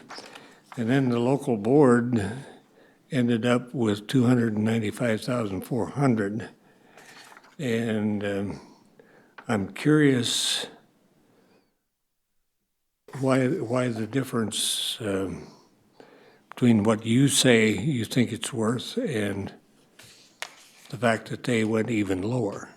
Well, when I went to the local board, I asked them why I did not realize that the first appraisal was done prior to the house being constructed, and I thought it was an increase in my taxes, and I was unwilling to, there was like a 39% or $100 and some $1,000 increase in my taxes, so therefore, I asked my local board about that, and they didn't see any reason why it should go up. I was willing to go up, but they thought maybe just leave it the same because a lot of other properties had not gone up. Okay, so And I would be willing to go up with mine over what the local board said, but not as high as you guys have. I have some figures to come up with that. okay, Mr. so Chair? yes. I just have a question. Sure. The big dispute is the measurements for you. Also in the cost of replacing the structure, I have an itemized or detailed list of what it costs to actually build the building. But that isn't, building the building costs, it's always going to be less than what you, I mean, it better be less than what it's worth when you're done building.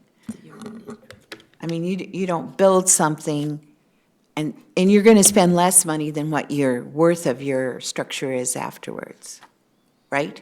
I mean, you wouldn't build. Depending on location. No.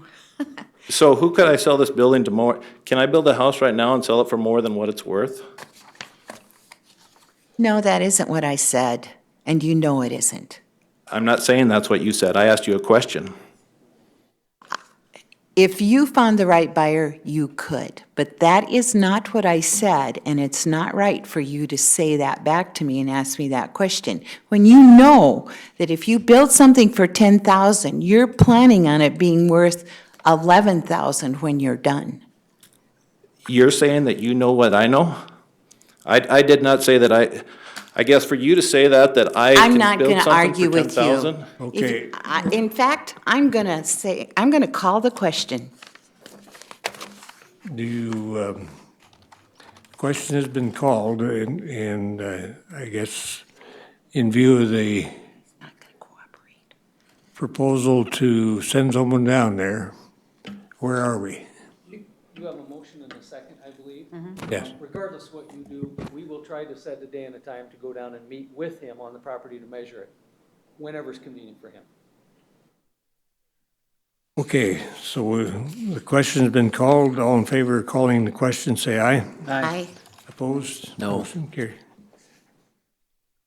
Can I Motion ask carried. one more question? Well, we haven't voted on the motion yet. We just agreed to vote on it. And with no more discussion. So, all in favor of the motion, say aye. Aye. Opposed? Aye. Aye. Aye. Sorry, there's 3 noes. So the motion failed. And at this point, do we proceed with the measurement deal? Whatever time's convenient for him. Well, Mr. Chair, I'd like to, if I could, Shannon, can you give us a rough estimate of, if his numbers are correct, let's just assume they're correct, is there enough to offset the difference? Just rough. No, How much difference would it make if the measurement is wrong? I'll put it that way. don't know.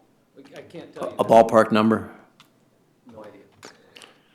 Well, Okay, If you reduce the cost of the house just basically on square footage, it would come back to 336,000, and then plus the value of the land, which would be about 21,000.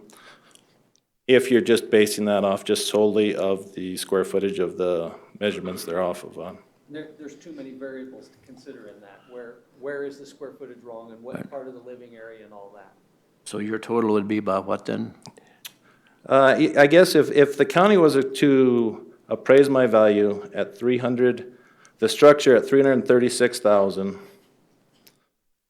and then add on the value of the land, I would go with that, I guess.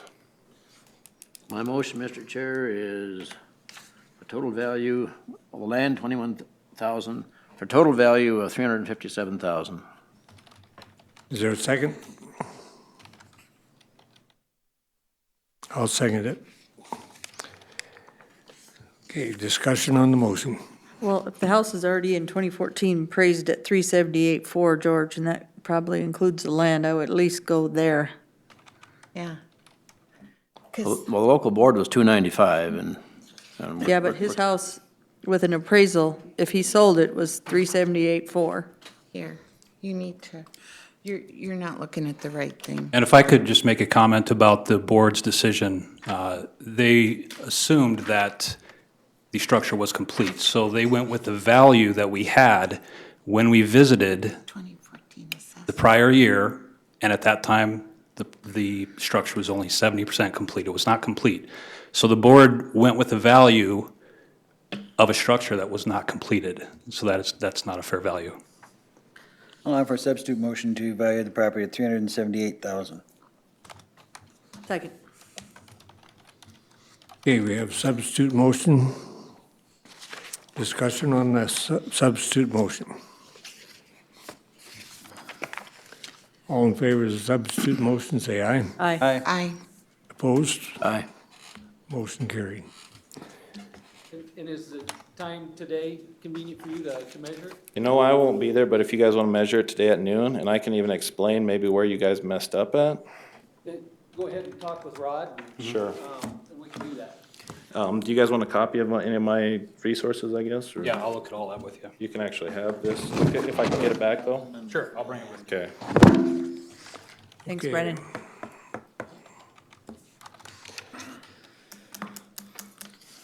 Reckling, Barb Reckling, we have no idea if she's coming in or not. If she was, she would have been here because we're after 10 o'clock. Well after 10, so probably not, so I would say do that.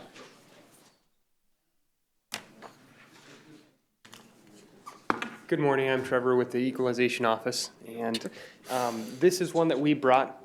Could they please go out in the hallway? Oh, wait a minute. Sorry, Not a problem. it was distracting. This is one that went to the Wall Local Board, and they lowered the value of the mobile home to $13,000. What I am recommending, for the record, this parcel is M8011467. I'm recommending to put the value back up at the original assessment of $22,500. Be my motion. Second. Motion and a second.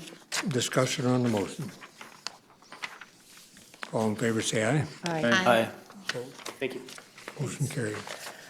We expect everybody at 11 o'clock to be here, so I suppose we're waiting until somebody shows up. So, do we want to recess again? Well, whatever you say. Is that a motion? Yeah, I'll move to recess. Is there a second? Motion and a second to recess until what, 11? Or until somebody shows up. Indefinite. All in favor, say aye. Aye. Opposed? Motion carried. Shannon? Don Ham is here. Okay. Did I get it right? Don? Okay. Related to Leo?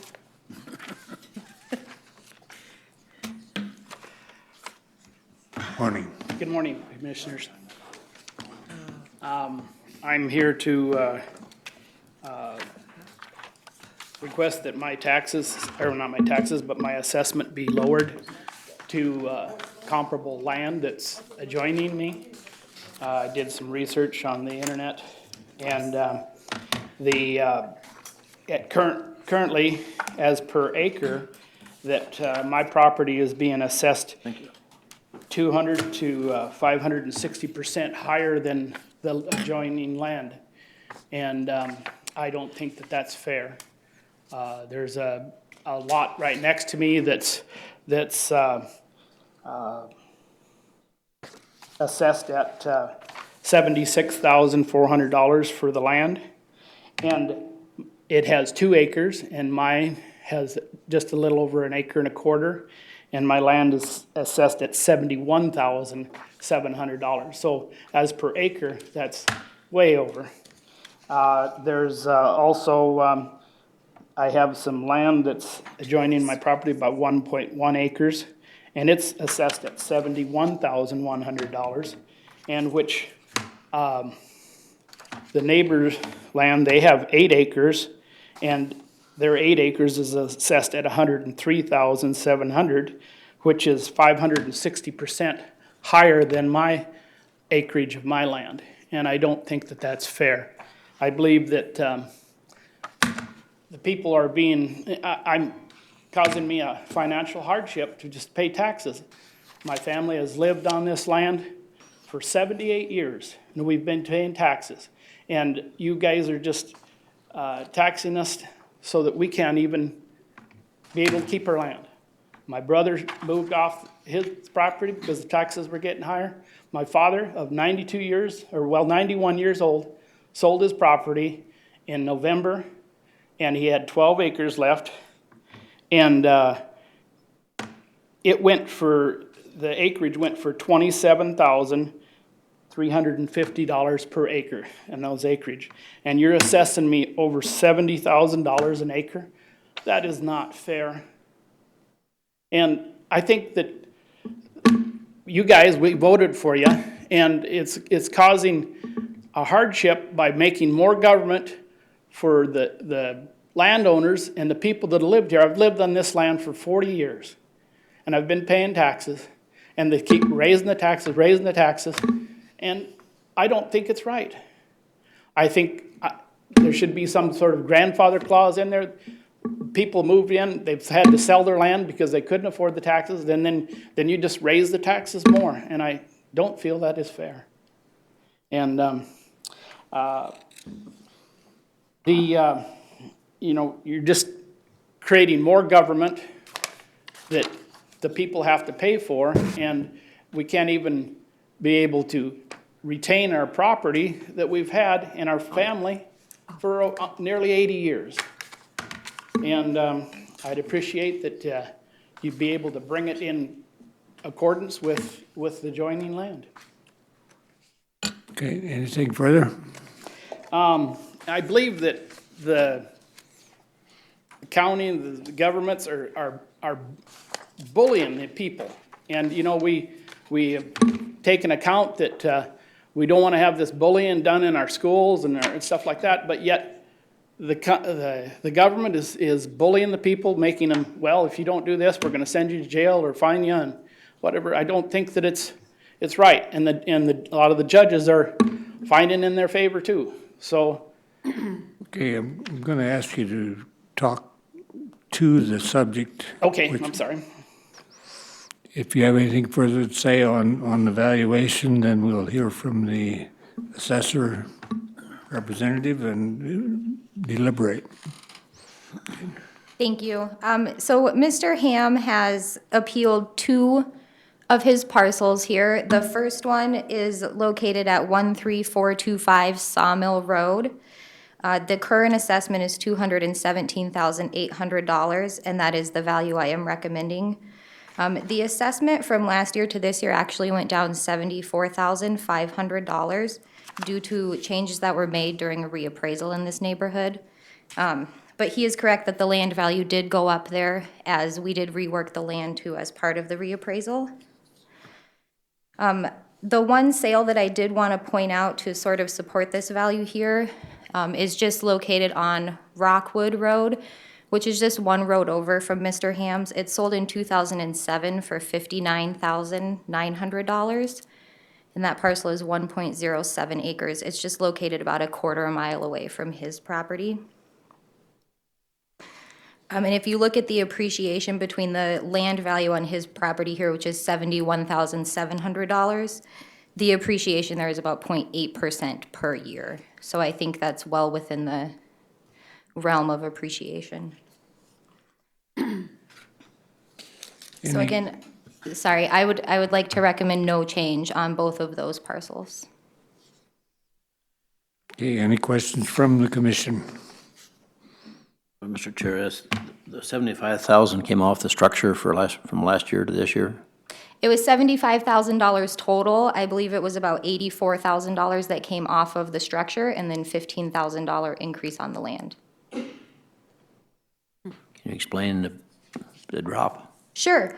We did lower the quality of construction while we were there. We also increased the amount of depreciation. We remeasured the entire structure, and there was a decrease of 48 square feet. We removed all of the basement finish. As his wife stated, when we were on the property, there was no ceiling, so we took that out. And we also removed some decks that we no longer felt were structurally safe. Thank you, Don. Did you appeal the house last year? No, because I wasn't able to get my name in time to give it out. Are you satisfied with Melissa's appraisal for the house, current appraisal? For the house, yes, but by increasing the property of 1 acre, or a little over 1 acre, to 70,000, when the adjoining land is assessed at 76,000 next to it for 2 acres. I don't think that is fair. But we decreased it 15,000 this year. No, you increased it. Increase the land. His second, I'm sorry, he has 2 parcels that he's appealing. The second parcel is bare land, so that one did go up the $15,000. Okay. That has no Both improvements of them on did. it. Okay. Right. Both lands that are just about an acre went up. So the land that's adjoining is 2.2 acres, and it's assessed at 76,000, where my 2 parcels are assessed at $140,000 for 2 acres. So is it So 76,000 per acre, or what? I believe the way that the land valuation works in this neighborhood is based on the size, and it's a gradual sliding scale. So for 1 acre, $71,000 would be the value for 1 acre. His are 1.27 and 1.18. Mr. Chair, we probably should deal with one property at a time, I would think. I'm kind of confused about it. Let's deal with 444 or 46, George? 515 was when we talked about the house and the land and. Mr. Chair, I move to uphold the value, the total value of the property under parcel number 515 to $217,800. Is there a second? Second. Motion and a second. Discussion on the motion. Can I see the house and comparables to the house and the properties around it? Oh, that was the other, if you go there.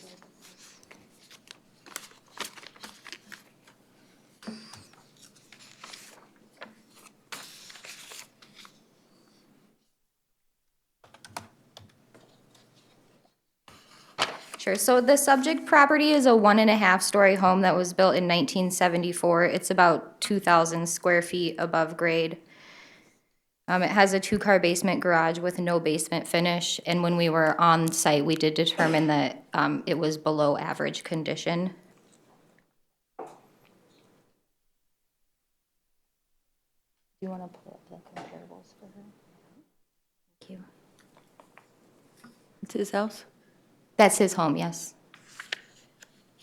So there are 3 comparable sales there for you. The first one is a 1.5-story home built in 1973. It is a little bit smaller than the subject. It does have a rather large detached garage. That one sold for $285,000. What was the land worth? Does it say? Does it have a breakout?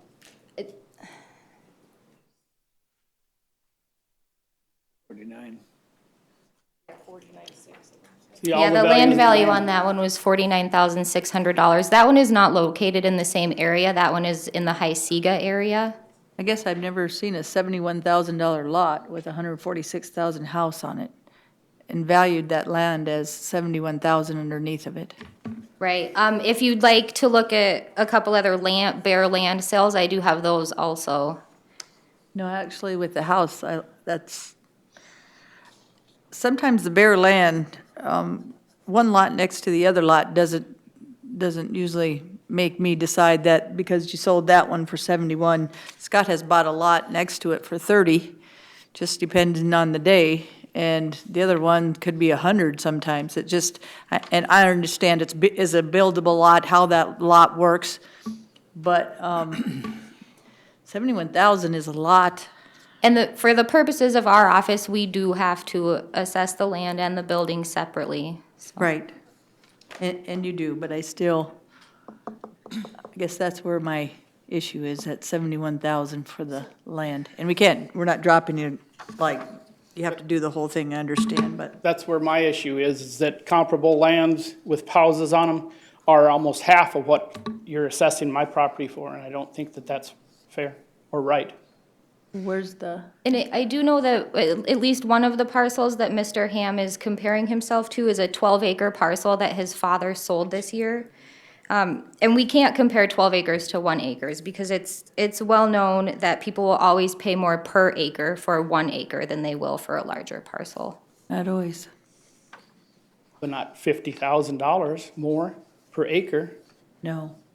The next neighbor over has 8 acres, and it is currently assessed at $103,700, which gives it an $12,850 per acre assessment, where my land is assessed almost $70,000 per acre. I don't think that is fair. I don't think it's Yours equal. is worth more with a house on it, but what is that comparable?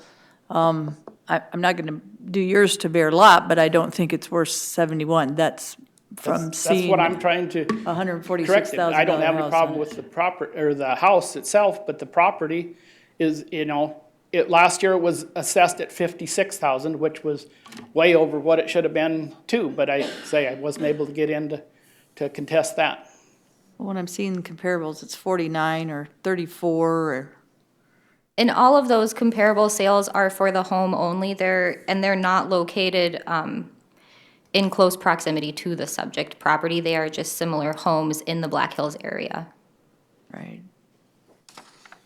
You have a $201,000 house on a $50,000 lot, and a $121,000 house on a $50,000 lot. To me, those aren't comparables. So, My property is accessible by a dirt road, where all these others would probably be pavement road to them. So what we're trying to do is compare lots. That's our concern here. I guess what we should maybe be focusing in on then is lot values in that area. You've compared the homes.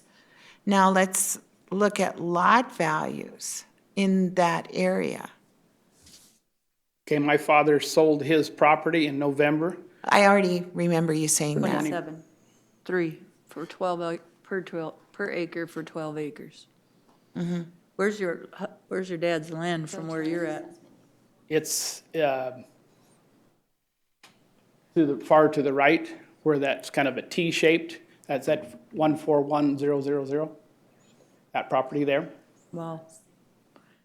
27,005, what'd you say, 27,350 per acre? Yep. I And can that had a see house that. on it. I can see, I mean, that makes sense. It's a big piece of property and they'll pay less per acre. I Okay. can see that. The property, 76,400 has Which 8 is- acres, and it's assessed at Can't see those 103,000. numbers. I'm sorry, I can't see those numbers. Okay. I guess it's not, the 76,400 is got 2 acres and it's assessed at 76,000. Per acre? No, for the 2 acres. Oh, So the $35,000 per acre would be comparable to what mine is, I believe, so it's. where there was assessed. So it's about 32,000 an acre. Yeah, and then the property at 76,700 has a little over 2 acres, and it is assessed at 76,700. So that's around $30,000 per acre. And then let's see, I think it's not quite on the deal. There's one that's 2.43 acres that that is assessed for the property at 78,900. That's over my acreage of my 2 lots.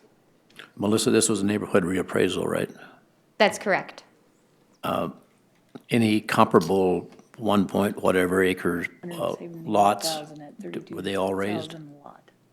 Yes, they were. If you, can you go to the south a little? The stuff on Rockwood was all raised also, and a lot of those lots are around an acre also. In a subdivision? So what would be 74,300 would be the closest to my property. Right, and they have a road with driveways on those lots. It's a dirt road to it. Yes, sir.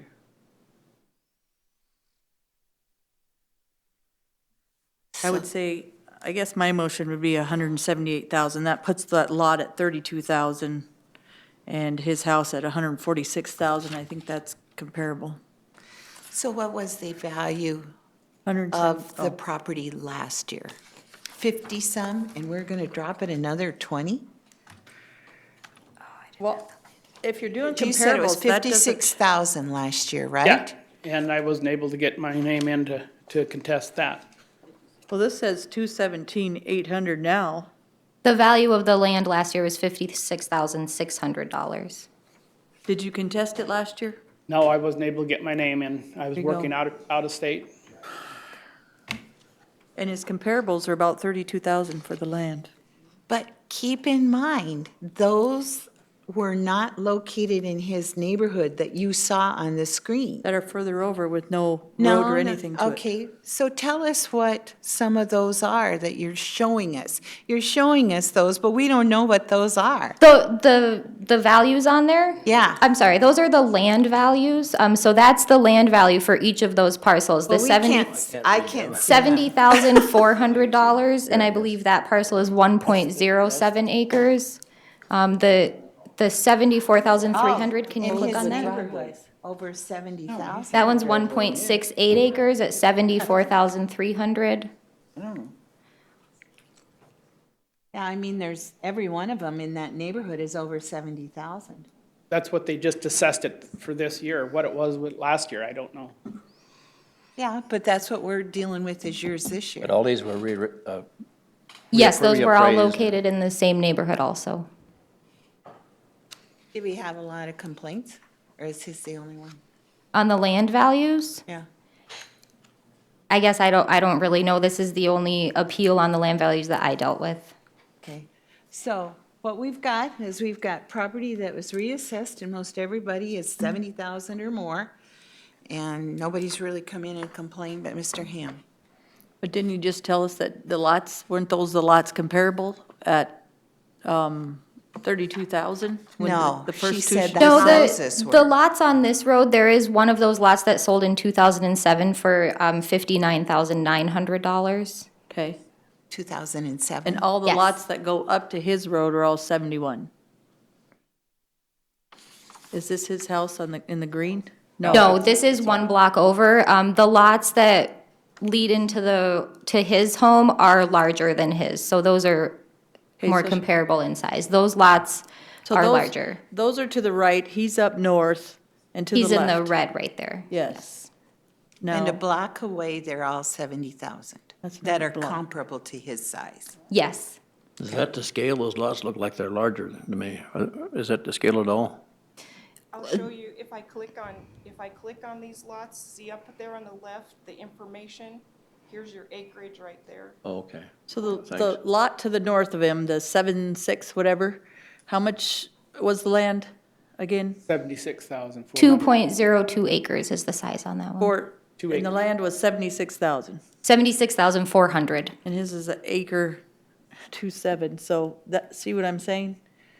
And he has one road, and you're comparing it to the right where there's pretty much a subdivision. Yes. Well, Your lots won't go the same, Nancy, with in a subdivision area than it will on a gravel road up to bare land. or when land. you say a subdivision, I'm sorry, are you referring to having the septics and the wells and? Right. Because I did drive down that Rockwood Road there, and all of those have their own wellheads there, so I would assume that they also have their own septics also, so they did have to put those in. Right. What size are those lots there? They're all 76? Can you click on that? 2 acres, over 2 acres. And how much are those worth, the land? 76,000. 78. Those are all 2-acre lots. They're all around 2 acres, yes, sir. I'd make a motion to leave the land the same as it was, land the same as it was last year and accept the assessor's value for the structure, for a total of $192,100. How much? $192,100. $146,100 for the building and $56,000 for the land. I'll second it. Okay, we have a motion and a second. Discussion on the motion. All in favor, say aye. Aye. Opposed? Aye. Motion carried. He did also have the second parcel of bare land, Second parcel of bare land. and that It's was, basically drainage area. and he had mentioned that before, so I did go and do an inspection on the land. We did drive by and look at it. I also had a conversation with the planning and zoning department, and they did confirm for me that this is a buildable lot. But the next lot over is 2 acres, and it's assessed practically the same amount for property. I don't feel that that's appropriate. So what was it last year? 56.1. 56,100, no. It was the same, and this one is the other? Okay. This total. That's my motion. Mine, second. What? I'm sorry, what? 56.1. 56.1. And who made the motion? Ron? Your second? Yes, I second it. Okay. 56.1. So just as a reminder, you're actually doing him a disservice because this piece of property is smaller than the other one. So you should, it's not really fair for him to have 56.1 on both of them when one is smaller than the other.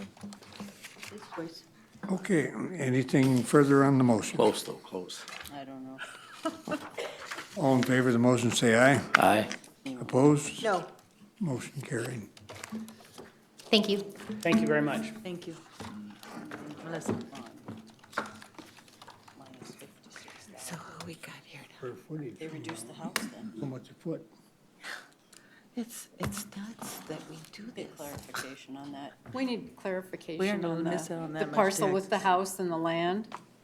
Doesn't add up right. We're good. Well, we No, we're aren't not. good. We're It not. doesn't add up. But Not we based on your The motion. 56, I see what you're saying. The 56, what'd you say, George? 56 on the land, Right. 146 One on something.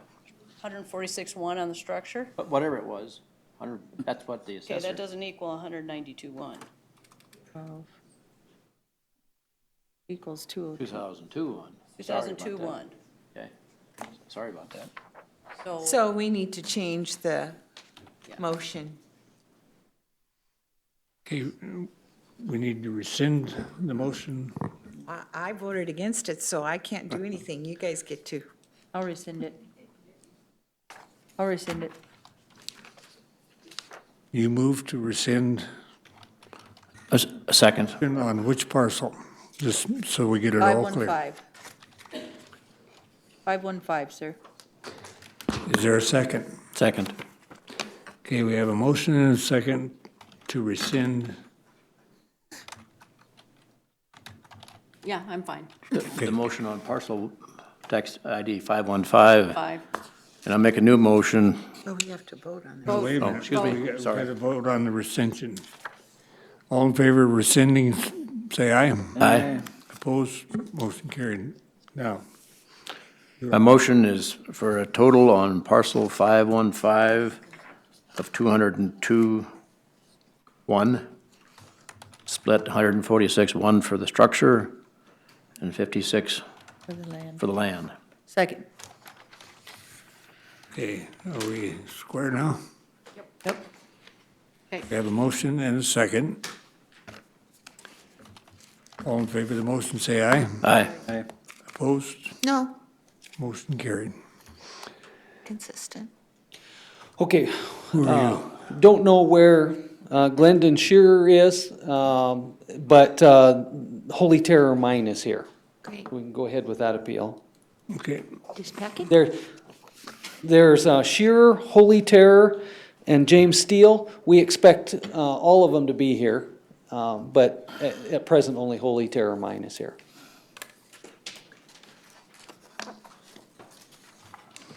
you want to come forward?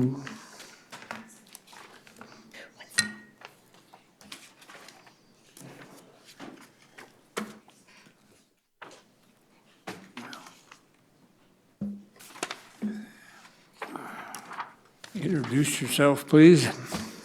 I'm Jack Martin with the Holy Terror Mining Company.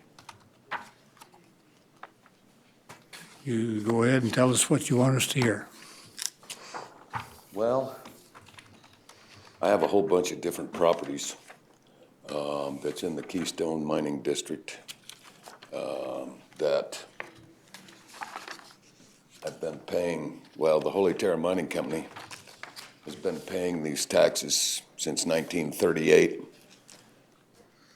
We've complained a lot about it. I kept thinking maybe sanity had come to the party and Pennington County would start to realize that this is just all raw land. It's all stuck up in the air. Most of them don't have any utilities or anything else, and somewhere along the line, people would go, hey, the taxes on this are getting out of hand. And, but that doesn't seem to be the case. And so that's why I'm here. And I have, I don't know, 23, okay, I have 26 total, but 23 separate deals that I have to complain about. And I used to be an appraiser myself, and in the process, the very first, I never ever looked before, and the very first parcel was my Keystone number 2, was a 9.28 acre piece, and it was assessed at like 37,000 or something like that. And then I checked a property that I knew had a Never mind. ag exemption. And it was the big hit. And it was a 17 acre piece. And I know the property very well because I've been all through those. And it was assessed at $400. I said, what? And I started looking. I thought it had to have been a misprint. I didn't understand South Dakota law. I'm from Wyoming. And so then I got a hold of the Equalization Department, got to know Don a little bit, and have learned some. And I probably am not prepared. I tried to get on Rapid Map. They did some changes. I haven't been able to get on Rapid Map since. But this land has no access. Well, it has limited access. It has a little bit of access. Some of the parcels do. Some of the parcels have some power. But most of them don't have any access. We don't want any access. We've been here since 1938. We pay $17,000 in property taxes every year.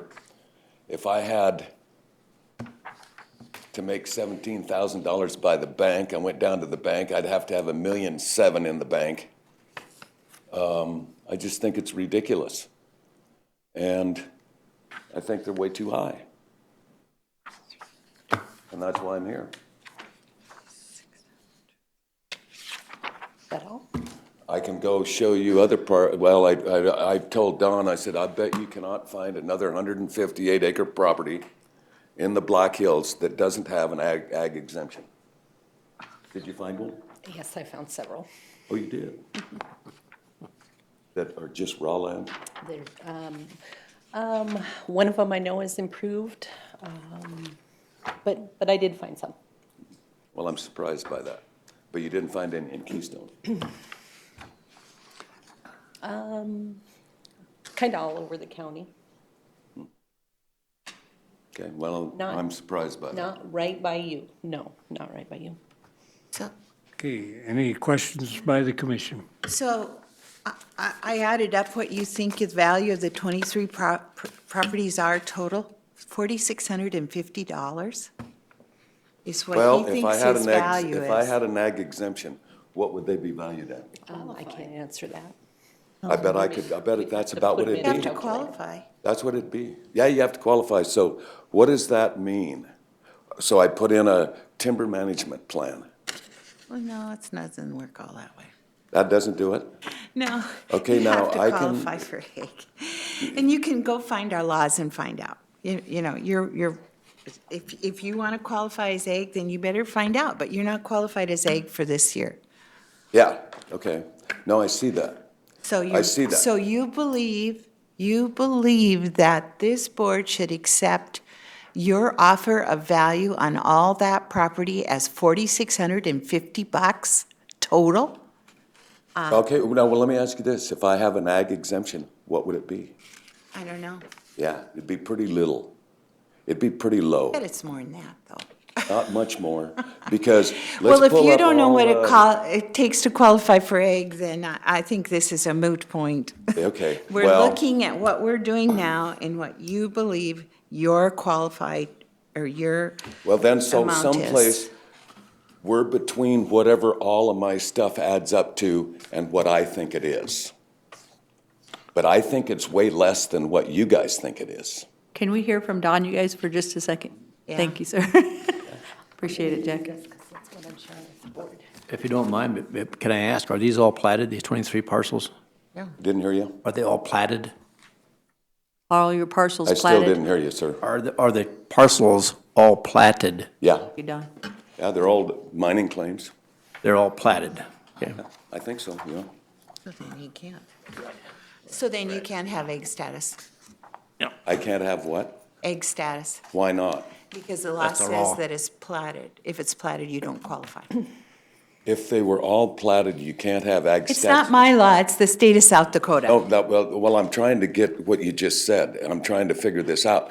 What happens if there was other stuff that are all platted that do have ag status? Well, they don't. You would say that is not, you couldn't do that. It's against the law.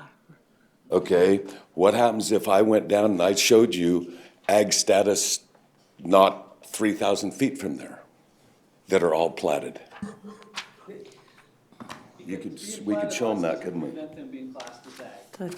But there's another provision, though, it's, there's, It could still qualify. It doesn't matter, he's never applied. We don't Yeah, have an it's a ag moot point. application. But just to answer the specific question, it doesn't prevent it. because He it's not- could do it. but there are extra restrictions, though, if it's platted. It's treated differently than unplatted, put it that way. Okay. And I don't know the exact details, but I can sure find them out. Okay, Miss Dawn, Sorry. that's okay. I've given you a handout there, and I just, because there was so many parcels, I just kind of made a map, so you had a reference number for each parcel there. That's all that first map is showing, is the parcel IDs. And then pictures that I took when I was out on the property in April, just some views and some pictures of the roads. to show, you could get around the property, things like that.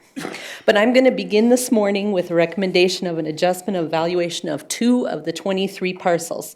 The first is a remote corner parcel, 5078. Little triangle shaped piece there. I'm recommending we reduce this from 33,400 to 2,700. And the second is parcel 3853, and that's on the lower end of the page.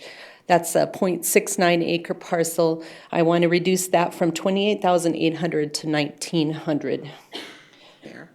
That'd be my motion on those 2 parcels. I'll second. Okay, we have a motion and a second. Any discussion on that motion? If not, all in favor say aye. Aye. Opposed? Motion carried. I'm going to visit with you just a little bit more about the assessed values and the sales in the area. So as I mentioned before, this is an appeal of 23 parcels totaling 154.94 acres. The parcels lie on the north edge of Keystone Town and east of Highway 16A. The parcels are all legally described as mining lodes. So that's what they are, is a group of mineral surveys. The parcels range in size from 0.69 to 20.65 acres. These mineral lode properties are typical for what we see in the hills of these properties. They're steep hillsides, thickly forested, some openings, views from the mountaintops. Of particular interest to me when I was out there was when I headed out there, I thought, well, I'm going to be doing some hiking. And I'd kind of heard all the roads up into there were washed out and the like, but I was able to get around the property fairly easily. So it really wasn't an issue. Now, I don't think every parcel has direct access to Highway 16, but you can get around the property fairly easily. Each parcel has its own legal description and is capable of being deeded separately. Hence, each has its own market value. The parcels have a per acre assessed value ranging from $39,000 to $6,000. Now, sales of parcels with similar defining characteristics. So that means when I went out and found my sales, I went to other mineral surveys, and they are scattered throughout this area. I pulled from Sheridan Lake to south of this property when I was looking at my sales. And sales of properties with similar defining characteristics, so access issues, Forest Service ingress, steep topography, limited availability of utilities. I got a pretty broad range of sales. They range from $2,500 an acre to $13,400 an acre. Seeing that in the sales makes it particularly challenging to put a market value on these types of properties because there are so many. You may have one parcel where electricity is in the area and it would be fairly economic to bring it in, and another one where it's going to cost some money to bring electricity in. What was that lower number you gave us? 2,000? 2,500 on the low side and 13,400 per acre on the high side. Broad range. Sizes roughly? Sizes. Get my sales here. My acreages on those range from 5 acres to 119 acres. So I just went into the mineral survey sales in the area and just pulled everything I could get to try to get. The 2,500 was on the bigger parcel probably. Correct. 2,500 is on the 119 acre parcel. The highest one at 12,130 was a 15 acre parcel. Oh, he's about 3,000 an acre. Thanks.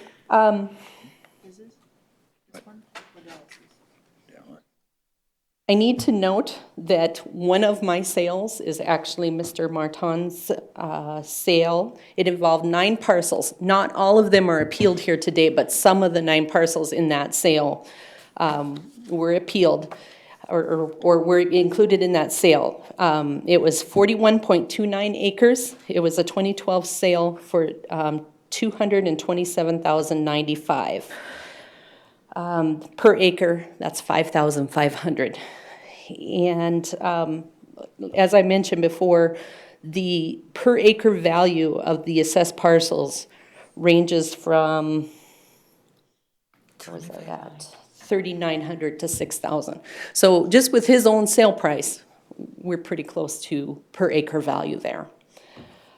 And I say most of the acres because some of those smaller parcels, like the two I just recommended adjustments on, those are adjusted down because of, like that little corner, I feel that parcel is even more remote than the rest of them. It's the extreme. And so that's why some of those smaller acreages are adjusted down even further.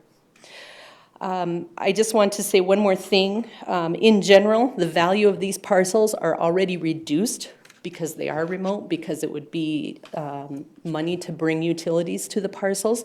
If we were looking at a 5-acre piece just down the road that was in a subdivision, the assessments would be twice what they are.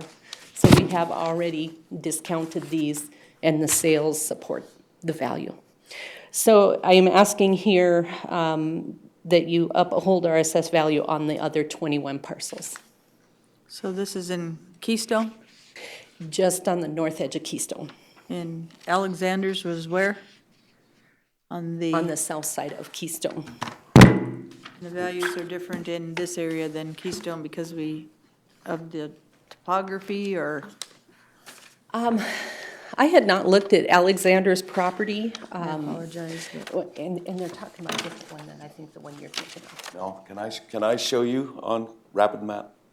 Well, What I wanna show Alexander's you? property is Huh? quite a bit more than what you're looking at. Because this is just getting started. Not 5,000. Can you go down? And I'll show you what I want to show you. There you go. Okay, now, in these claims, if you would point at, like, right next to the yellow line, down, that one. Click on that claim. Okay, but that's not the one we were talking about this morning. Okay, but let me show you something. Okay. Click on that claim. Look at the assessed value of 17 acres right there. That's $400. And it's ag. 17 acres. Okay, or go up a little bit, and then you can click on another claim.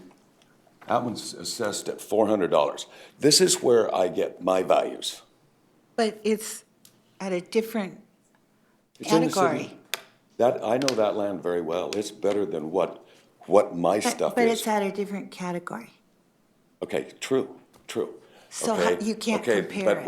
what I'm gonna show you and what everybody else in the town of Keystone, this is also platted. You can go up to the next one to the north of that. Can you plat ag? You can do this, and then you can butt up right next to an ag designation and get a property that's assessed at 110,000. Hold on just a sec, Jack. Can you plat ag? I know you can plat it, but once you build on it, isn't that when it comes into play? No? We haven't built anything on, Well, you can have a building, but these areas are platted, right? They're mining claims. Okay. But they can still be, if they amount to enough acreage, classed as ag. what is the amount of acreage? 40 acres. 40 acres in Pennington County, except if they're platted lots, then it has to add up to 80 acres. There you Are they go. doing something different there than he is? Right, there was some difference, yeah. They're doing something ag-related, and they've provided an ag application. Okay. He's never applied for an ag classification. He's never said anything about an ag property. Well, and there's a couple of reasons for that. One was, I thought the money was going to Keystone. And two was, I thought you had to have 110 acres. And I just bought more last June that put me over the 150. But these people that all through there, if you look at the 110 acres that are platted ag in there, comes to probably, I haven't added it up because you I can't get can't in there. They compare- probably doesn't add up to $4,000. You can't compare something that's ag with your property. Okay, that's true. He's But just So not why are playing the we game, doing- there's Nancy, is what he's assessed trying to value say. stuff I of know. $400 next to stuff that's 110,000. Something like that is just not right. That's what I'm saying. Well, you gotta take care of your business, and if you wanna apply for I'm ag, gonna you should apply, do that. yes. I am gonna apply, but I mean, this is inherently, basically, But we everybody can't in the change town of state Keystone, law. I'm gonna You're tell every one arguing of them. with us. We can't change the I state know law. you We're can't, going and by the that's state fine. I law. understand that. So we can't go with this argument. The argument doesn't work. So let's go on and not have this argument. Okay, Because fine. we can't have this argument. We can't do anything about changing the state law. Exactly. We're understand that. We're going by what you have now, Jack, until you change it, what she's, the bottom line is saying. So now we have to move on and just go through the parcels and, Yeah. and see what Yeah. comparables, okay? Okay. Okay. I understand that. Thanks, Jack. I understand that, Okay. and I'm not, and I I'm here too understand the early, and difference. Dawn has taught me that, Right. okay? But, so now we're talking about value. Yeah, but Jack, don't go back to the egg until not you going switch. back to the egg. Okay. Now I'm gonna talk about Because I value. understand it with some people doing egg and some people not, and how they play that. Yeah. But the people that need it, I truly believe, they should do it. And the others that, but that's up to the law to decide, not us. Yeah. So true. I now we're understand moving that. on with your parcels and they are non-egg, sir. Exactly. Okay. But I disagree with her that they have access. I disagree totally with her that they have access. Does that amount to anything if you have more access? I know the lots can be sold for more money if they have better access, but,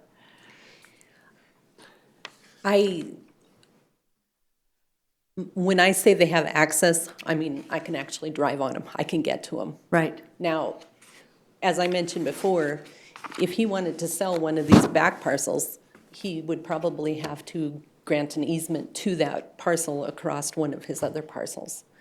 And I do not know if there's already something like that in place when he purchased them. There could have been. But like I say, physically, you can get to these parcels. You can drive your vehicle, albeit a four-wheel drive, up onto the parcels.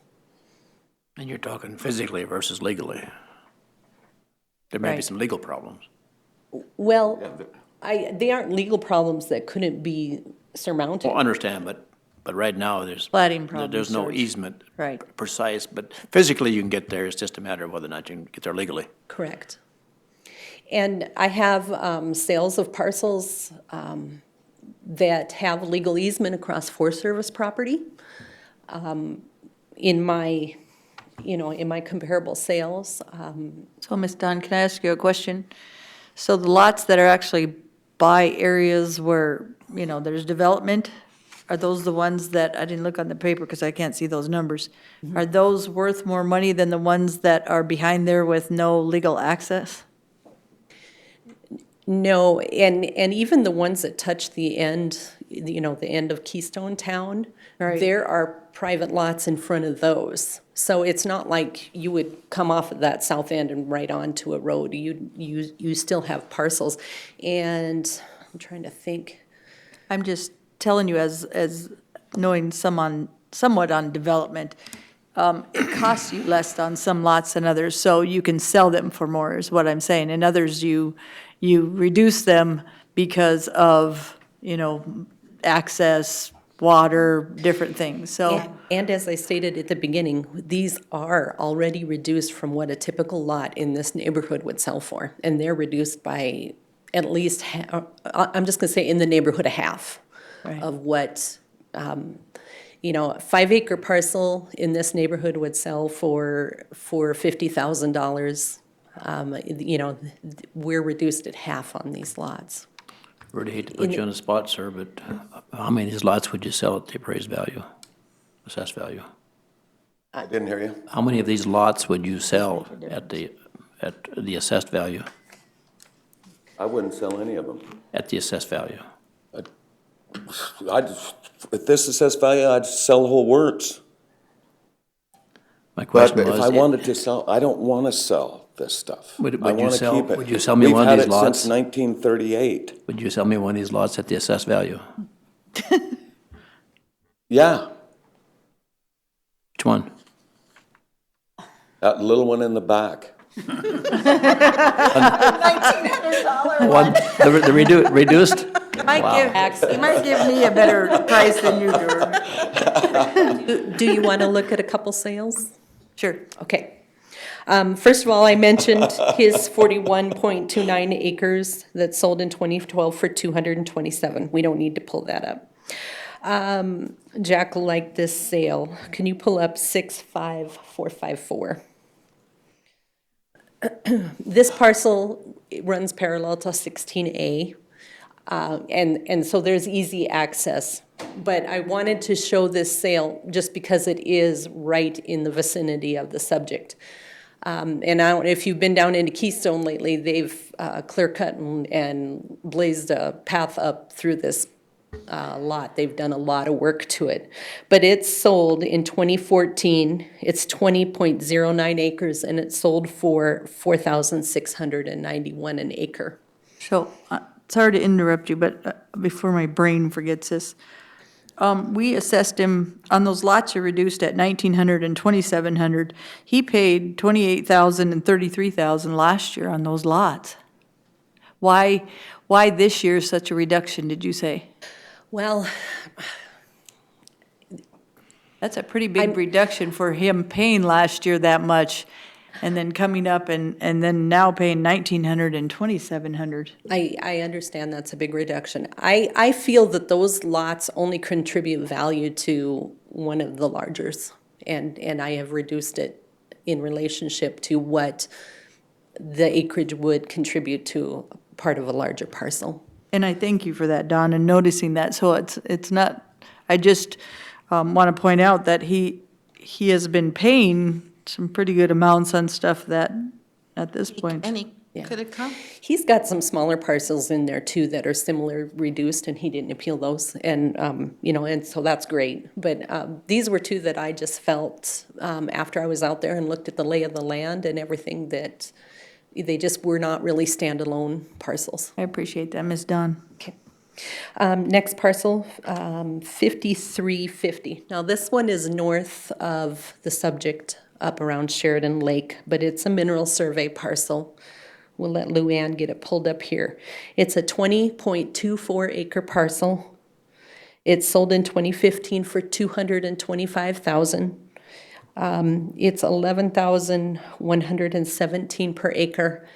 And I've had to walk up this. I can't drive up this. Somebody else braver than me might be able to, but I can't. So anyway, we had to hike up to those parcels. There's another one just if you go south and east. No, not with the map. Right there. 5349. That's a 20.09 acre parcel. It sold in 2011 for $180,000, and that's $8,960 an acre. And just to comment on these two lots, they are just now this year getting electricity up into the area. There's not electricity to the lots themselves, but they are getting electricity up into the area up there. So, and like I said before, the road is not that great up to these lots. I also have another sale, 44242. This one is just north of the subject. And this is an older sale, but once again, really close to the subject, so I wanted to bring it up. This is go up just a little bit, Luann. There's 4 mineral loads here. It's a 2005 purchase for $145,000. It's a 29.02 acre parcel, and it sold for $4,997. And these lie just directly north of the subject. So location does make a difference. Well, this one, he actually has Forest Service access, which my understanding is there's no issue with that. He has actually improved the Forest Service road into the parcels at the current time, and he has it listed for sale. I don't know if he's got the individual parcels for sale or if he's planning on breaking them up. I have not talked to them, to the owner about it. But I did talk to planning and zoning, and they said he has legal access across the Forest Service. So, you know, there's issues with these properties, but they're not insurmountable. And I believe our assessments are a fair market value. And we can do more sales if you'd like. Anyone wish to examine more sales? Okay, anything further? Do we have a motion? So, Mr. Chair, I move to uphold the staff recommendation for assessed values for 2016 with the exception of parcels 3853 and 5078. Second. We have a second, motion and a second. Discussion on the motion. All in favor, say aye. Aye. Opposed? Motion carried. Thanks.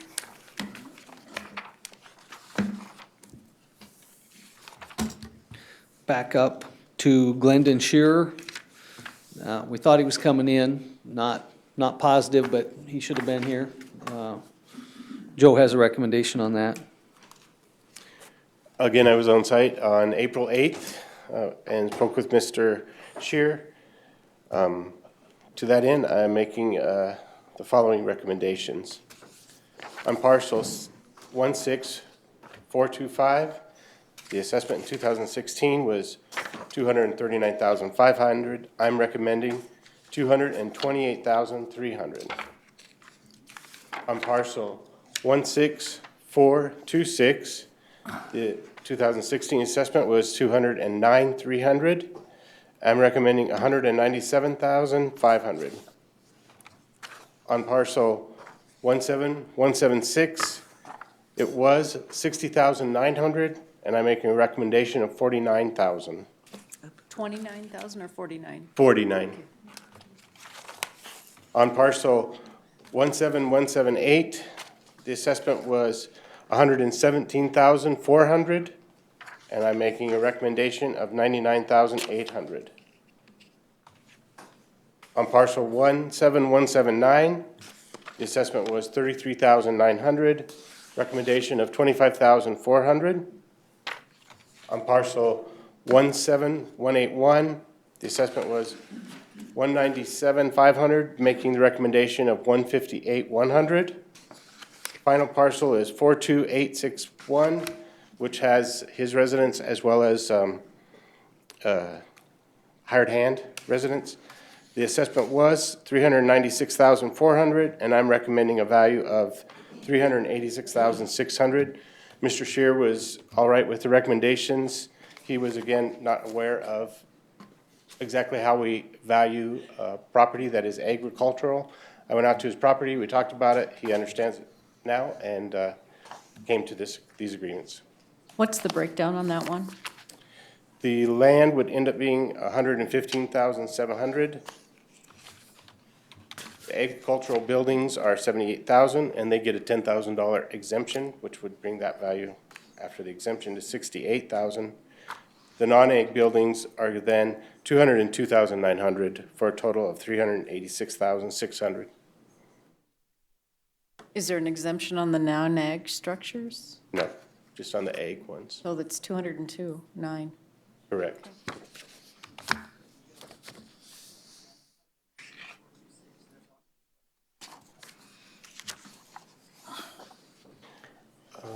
There may be, but it wouldn't get any. Oh, just for the, so the total assessment is what you're saying, would be $2,000 more. Yeah, So what's the total again, Ms. Deb or Joe?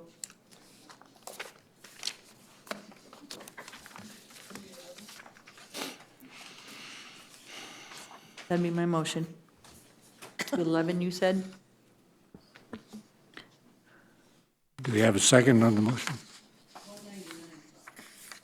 199.5 would be my motion.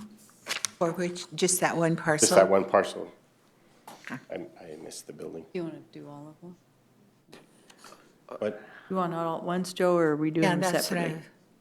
Because that was a change, the 199.5, right? well, I would recommend the 199,500 or whatever Deb just said. They both have his recommendations. Why not one motion if you're gonna go with that? Okay. Okay, that'd be my motion for all of them then. Okay. Well, before we jump there, we got a local board on.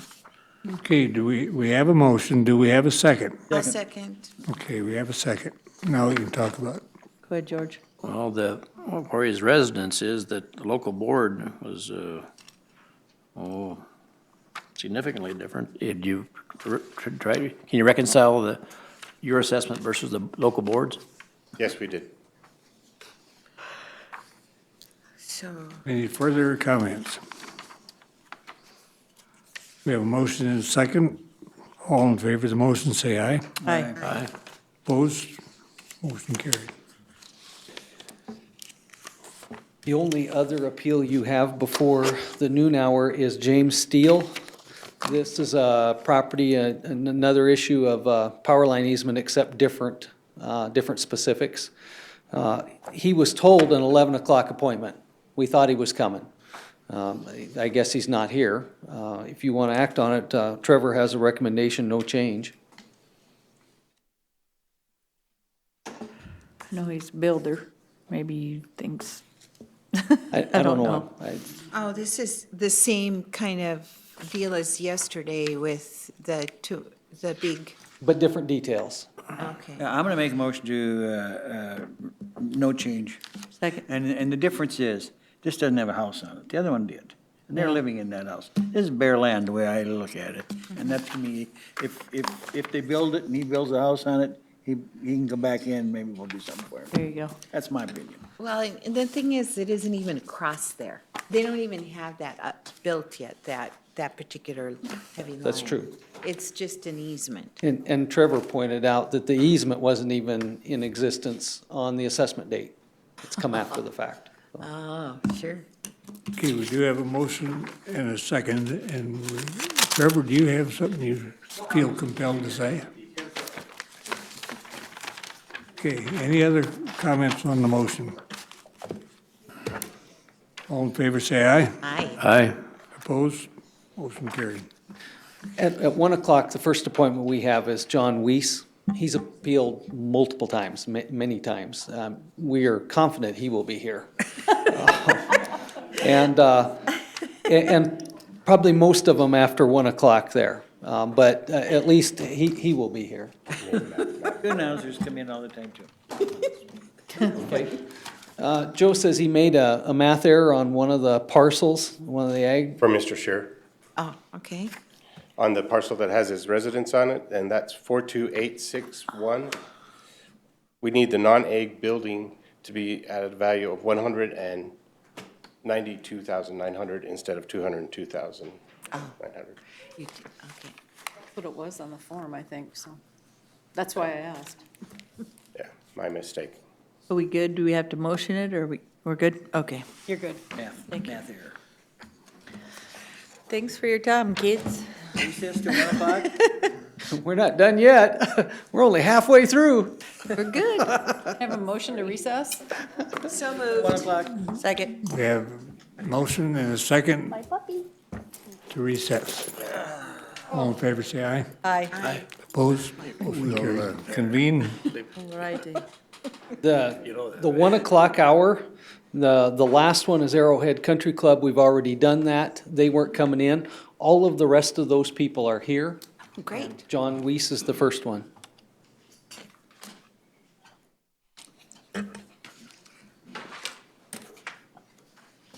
Good afternoon. Good afternoon. Thanks for spending some time with me. Introduce yourself. Speak into the mic if you would, please.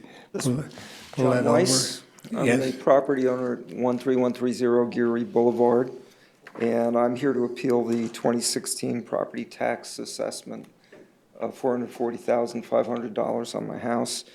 It's a $40,000, 10% increase over the 2015 assessment, which is already the highest value that's already been assessed on my property. There have been absolutely no improvements to the property that have been made, and there's absolutely no justification for this increase. Any questions from the commission? Okay, Trevor, if you want to proceed. All right. My name is Trevor with the Pennington County Equalization Office, and this property, just to start off with, is tax ID 46188. I'm recommending no change to the current assessed value of $440,500, which is $93,400 for the land, and $347,100 on the structures. Again, I'm recommending no change. This is a picture of the subject property here, and Luann, if you wouldn't mind just going to Rapid Map and pulling up the last 3 years of sales, 13, 14, and 15.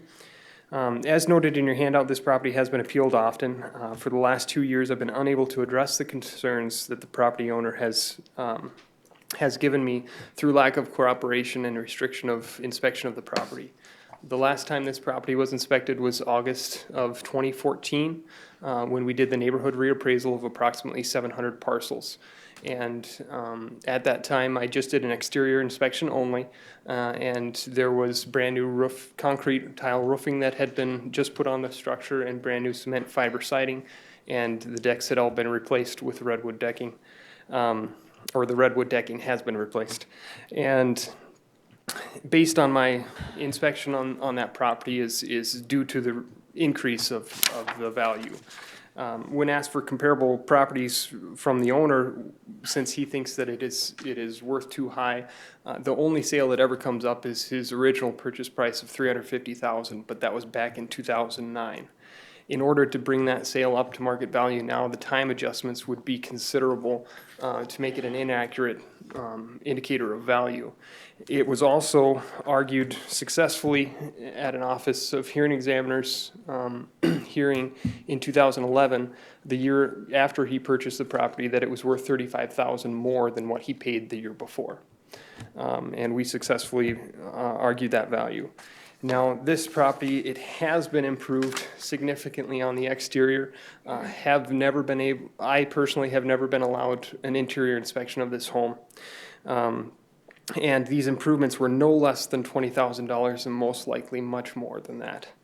I just wanted to kind of bring to light a little of what happened with the appraisal out there.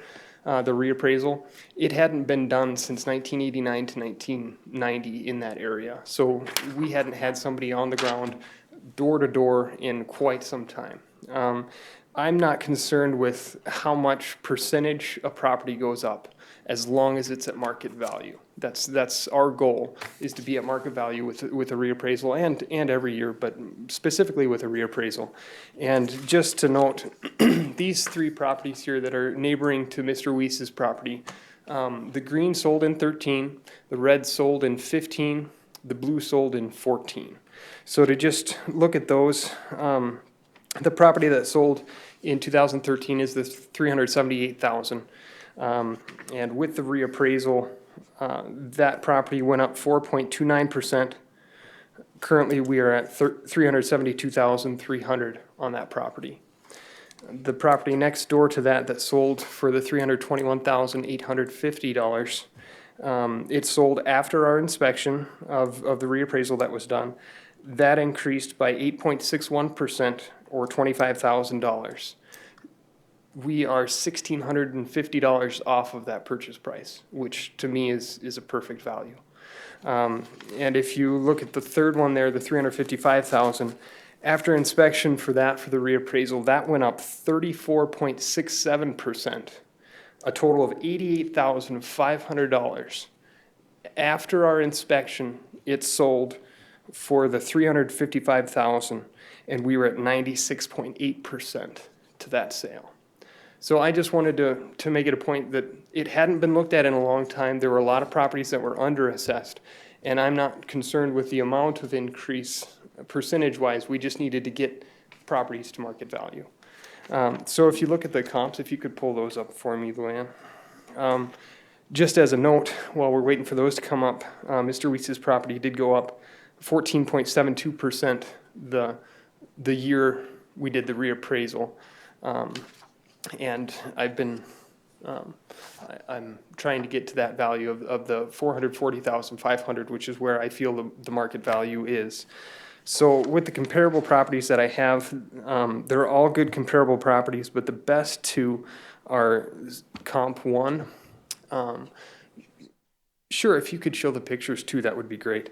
This is a two-story structure, also in the same neighborhood, which is Rimrock neighborhood. The subject is off of Geary Boulevard, which is off of Norris Peak.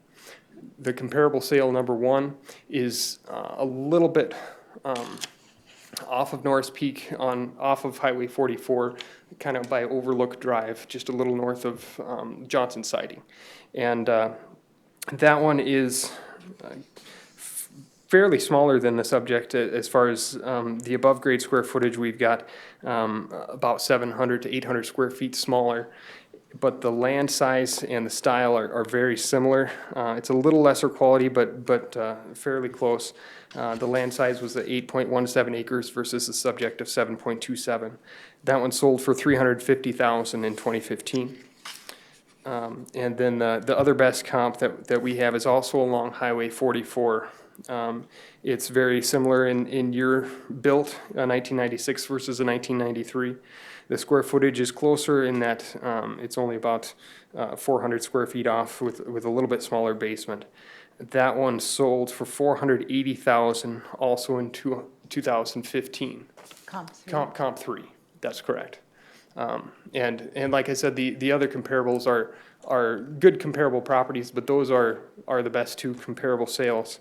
And as you can see, that brackets his property very well in that the smaller, little bit older property sold for the $350,000, and one that's a little bit newer, but again, slightly smaller, sold for the $480,000. We have his property valued at the $440,500. I have seen no evidence that would support lowering the value from that $440,500. Been unable to inspect the interior of the home and was also told that there wouldn't be any cooperation or sharing of any information. So based on my inspection in August of 2014 and the inspection of the sales, the reappraisal, I believe this to be a fair value.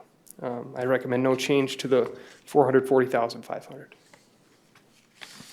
Any questions by the commission? If you were allowed inside, would you anticipate any significant changes? I don't know. I know that there's a lot of significant change to the exterior. We had been inside previously when this was appealed back in 2010. However, a lot can happen in 5 years. And since that time, when I actually knocked on the door for the reappraisal, I was told that he disagrees with our square footage. He thinks our measurements are inaccurate. When asked if I could justify that, remeasure the house and correct those, I was declined, unable to. So I can't address that concern. I would like to verify the interior condition because I'm making an assumption from the outside, and the exterior has been significantly updated, and the value supports that. Mr. Weiss, would you expect any differences if you were, the appraiser were allowed to see inside? Do you have any gold inlaid, whatever? Or? Are you asking me? Yeah, I'm asking you. Did you? Okay. Interior normal, or you have a bunch of gold inlaid stuff, or I mean, a little facetious, of course, but would you anticipate any difference? I will take issue with a lot of statements that have been made here. Okay, My question was, sir, was about the interior. Yeah, there have been no significant changes. There should not be any reason.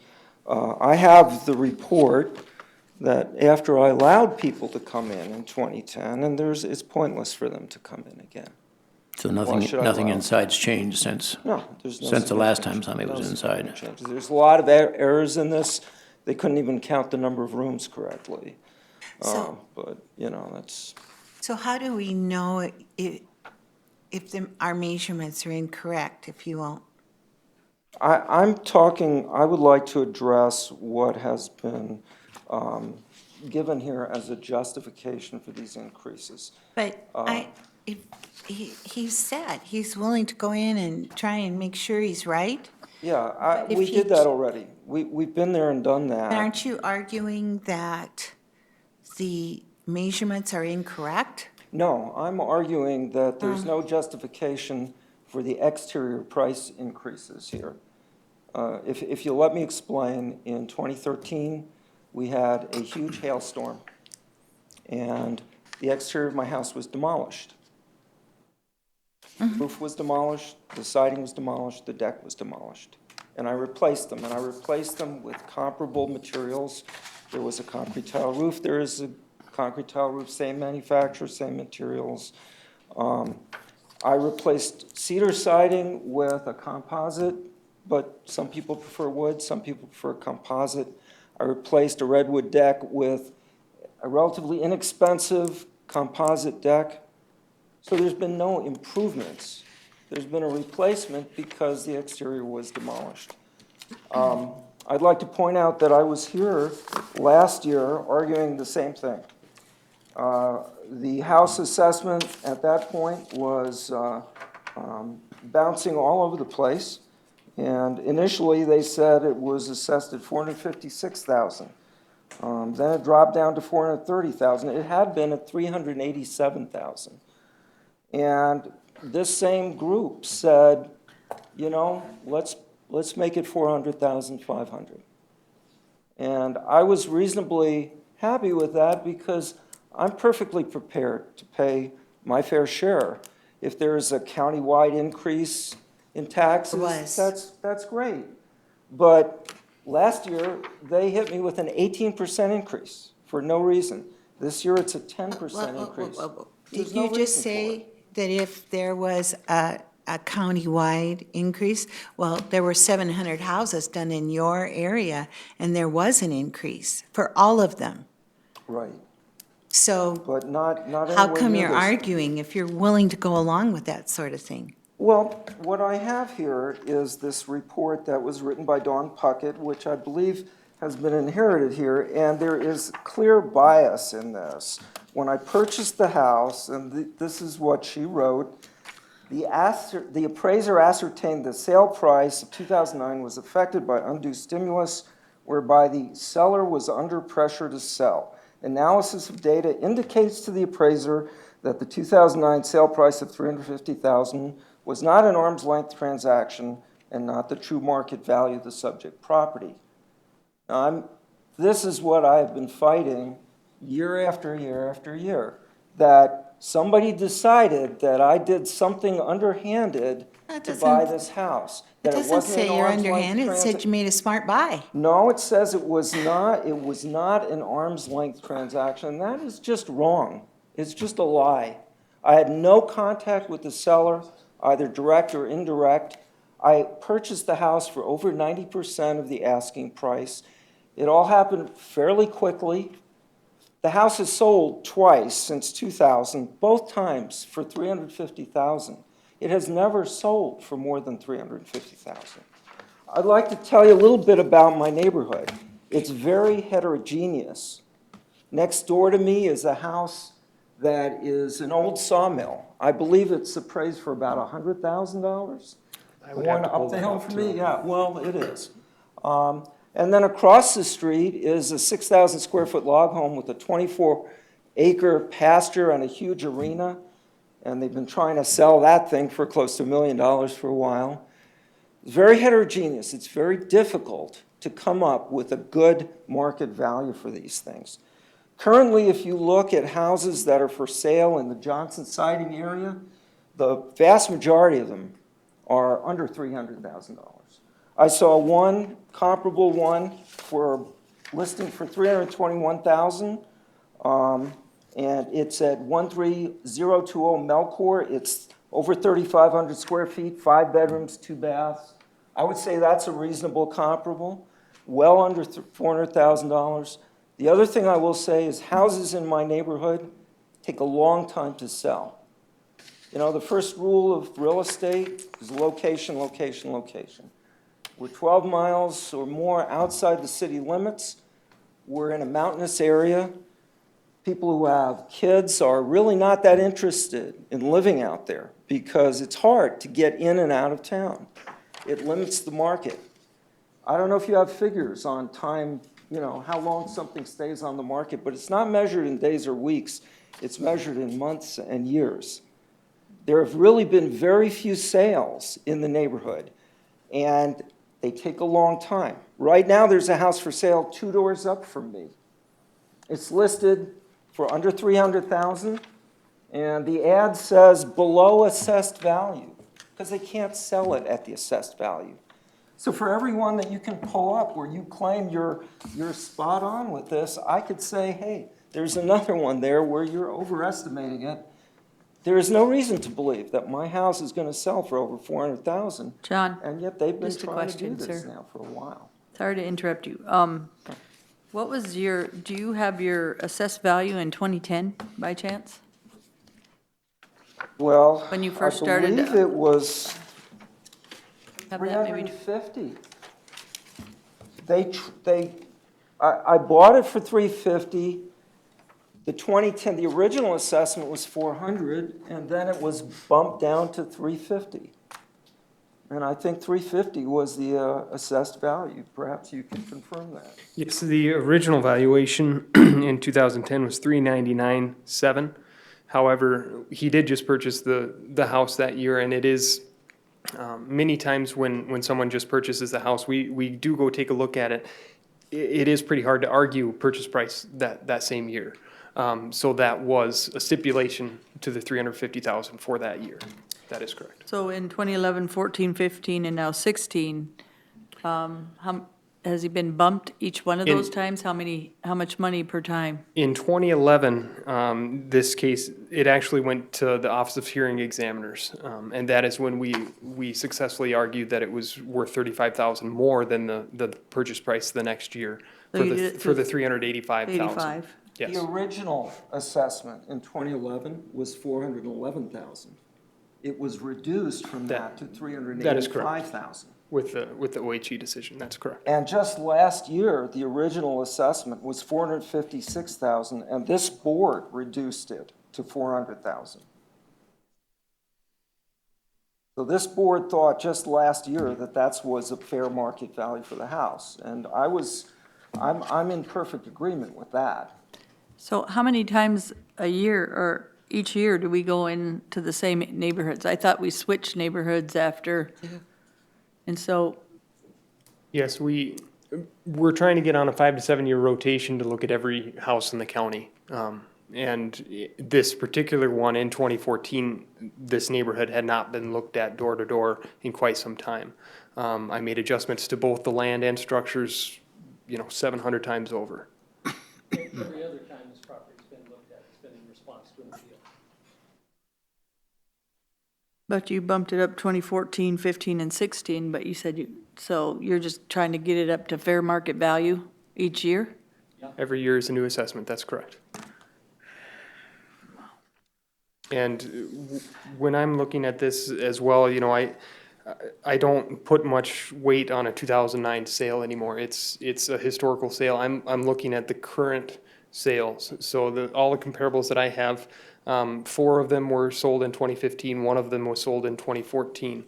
Those are the current sales for this area, and they're comparable properties, and they support a value that is actually higher than our assessment.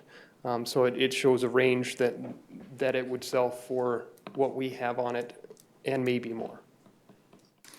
So 90,000 in, what, basically 6 years?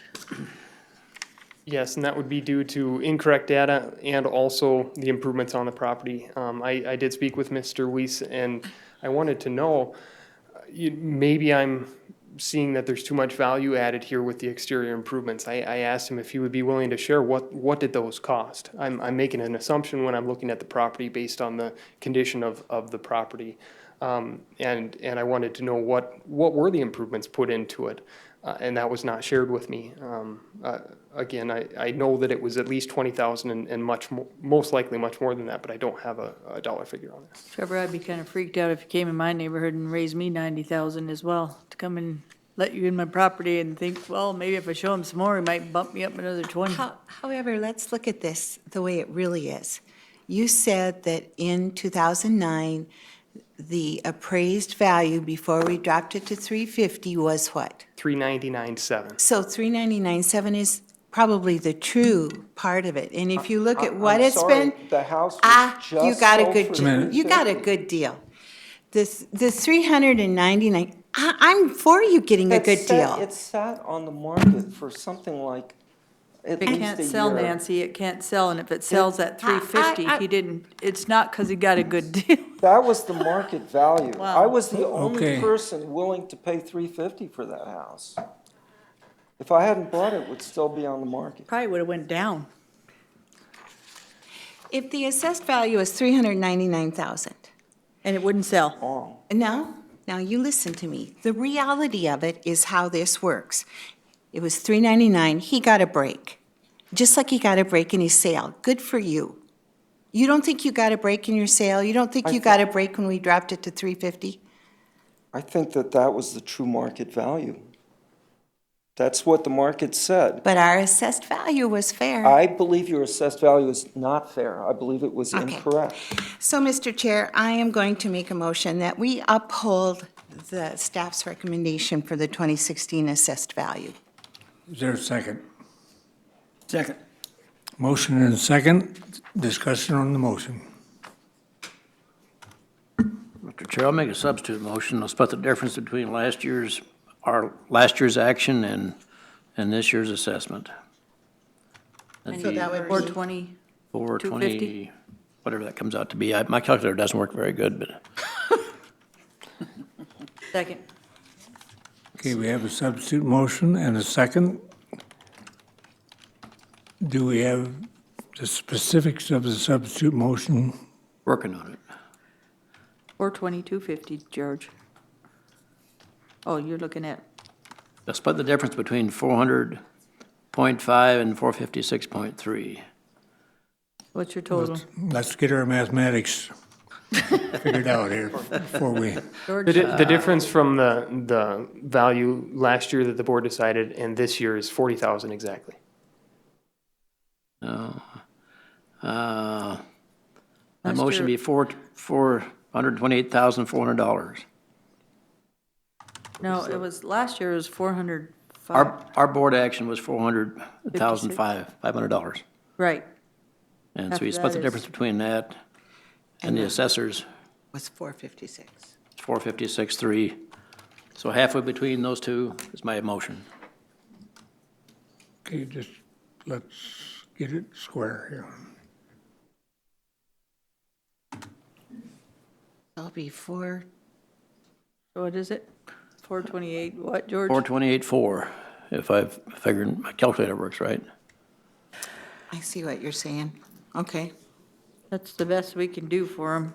I believe it should be lower, but I'll second that motion. You already did. Did I? We did. Okay. Okay, let's wait until Karen is comfortable with what we've got. I need totals. I mean, I've got a 428.4, but what's the land, what's the house? Oh, sorry about that. The land would be the same. 93.4 for, so 428. And what's 93.4 minus? 335, George. Yes. Okay. Are we ready? No? Okay, Mr. Chair, can I make a, yes. it would be really nice if Mr. Reese would cooperate with the county, though. Because then we could really, truly get something No, I that's didn't. fair. I'm being misrepresented here. Okay, I did allow the county to come in and do measurements in my house. I've got the report right here. 2010. There's been no But a change. lot's changed in There's 6 been no years. change. There's no okay, change speak inside. to, And that doesn't really enter All right. into this anyway. All right. okay. We're ready for a vote on the substitute motion. And to make it clear, let's do a roll call. Buskerud, Yes. Farabee, Yes. Hadcock, Yes. Troutman, No. Peterson. Yes, motion carried. Thank you. Thanks, Trevor. Okay, Thank you, next one. folks. Imagine I'll see you next year. The next is Harding Lumber Company, presented by the legal team at Northwest Engineering. I'm just the property manager, but that's it. No, just kidding. Oh, we gotta hear you first? I'm teasing, I'm just teasing you.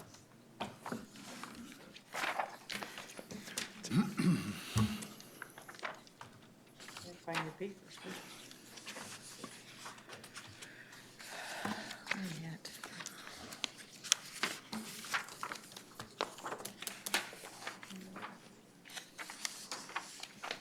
Arnie, right?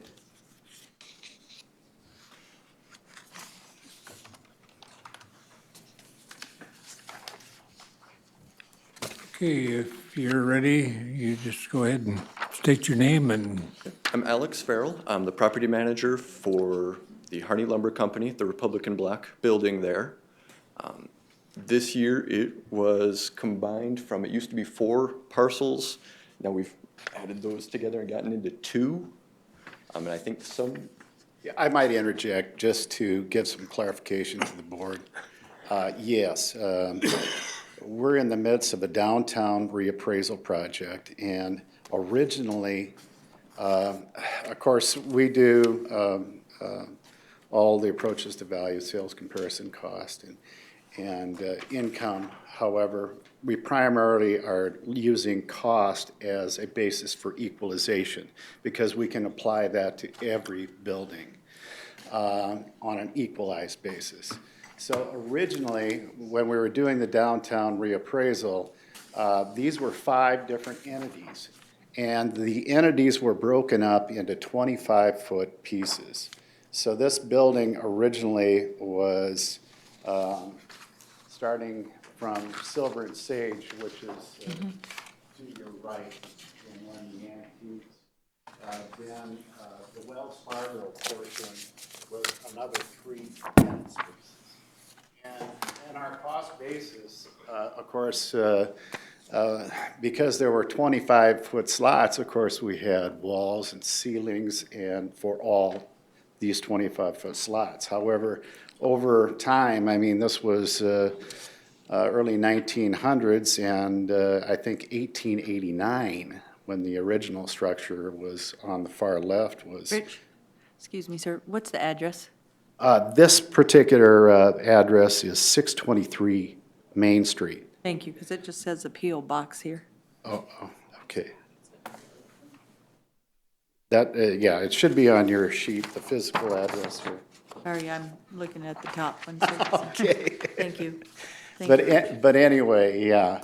So when we did the reappraisal, of course, from basically the Wells Fargo takes up 3 spaces. The Johnson Creek Antiques is another space, and they're pretty inseparable. So to do an accurate value on the entire complex, we combined those properties. We did leave the Silver and Sage property on its own. It does have its own stairway to the upper level and could be physically separated. You know, it would take some doing, but it could stand alone. So we've combined the 4 properties there. And so in doing so, the value, of course, changed and the value did go up. And that's what the appellant is here to discuss. Yep, but I don't think we'd be able to split those. From Sage and Silver, there's no bathroom in that space, so it's all common area at the back. So they're all pretty well intertwined. So if we were gonna sell one, we'd have to sell it as a block. We couldn't split them out. I don't think. Yeah, and whether I'm using a cost basis and I added that one in, I'm adding in the value as well, so it's not gonna make that much difference whether there are 5 pieces or 4 pieces in one. It's, you know, yeah. But I did try to make accommodations based on the structure limitations. There is a warehouse area at the back and does have a common bathroom. And it is an odd property, that's for sure, as he can probably tell you. Yep, they're tied together. We actually wind up renting space so that the Tandy Leather on 7th Street, which is the back of Sage and Silver, can get into their space from the outside. So it's a complicated property. Yeah. I'll agree with you there. But we've gone from a value of last year being $792,000 for the entire building, all of those mini parcels added together.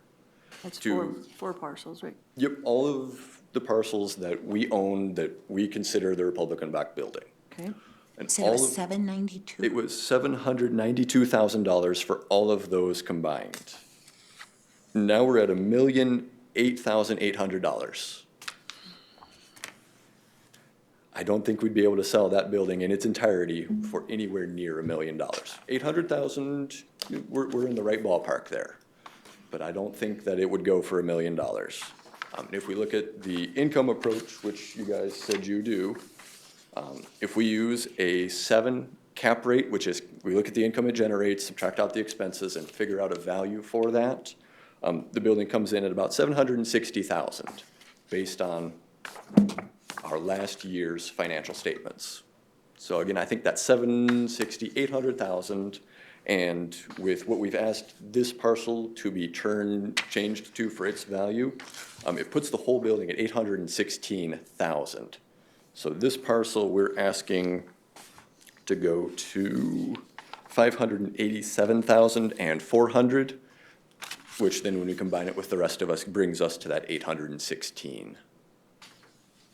So I have a question here.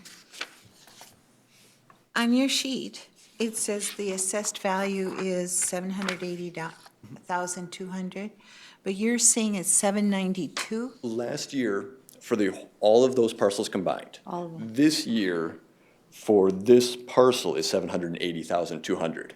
So taking out the rest of the building, we're at about the same price from last year to this year.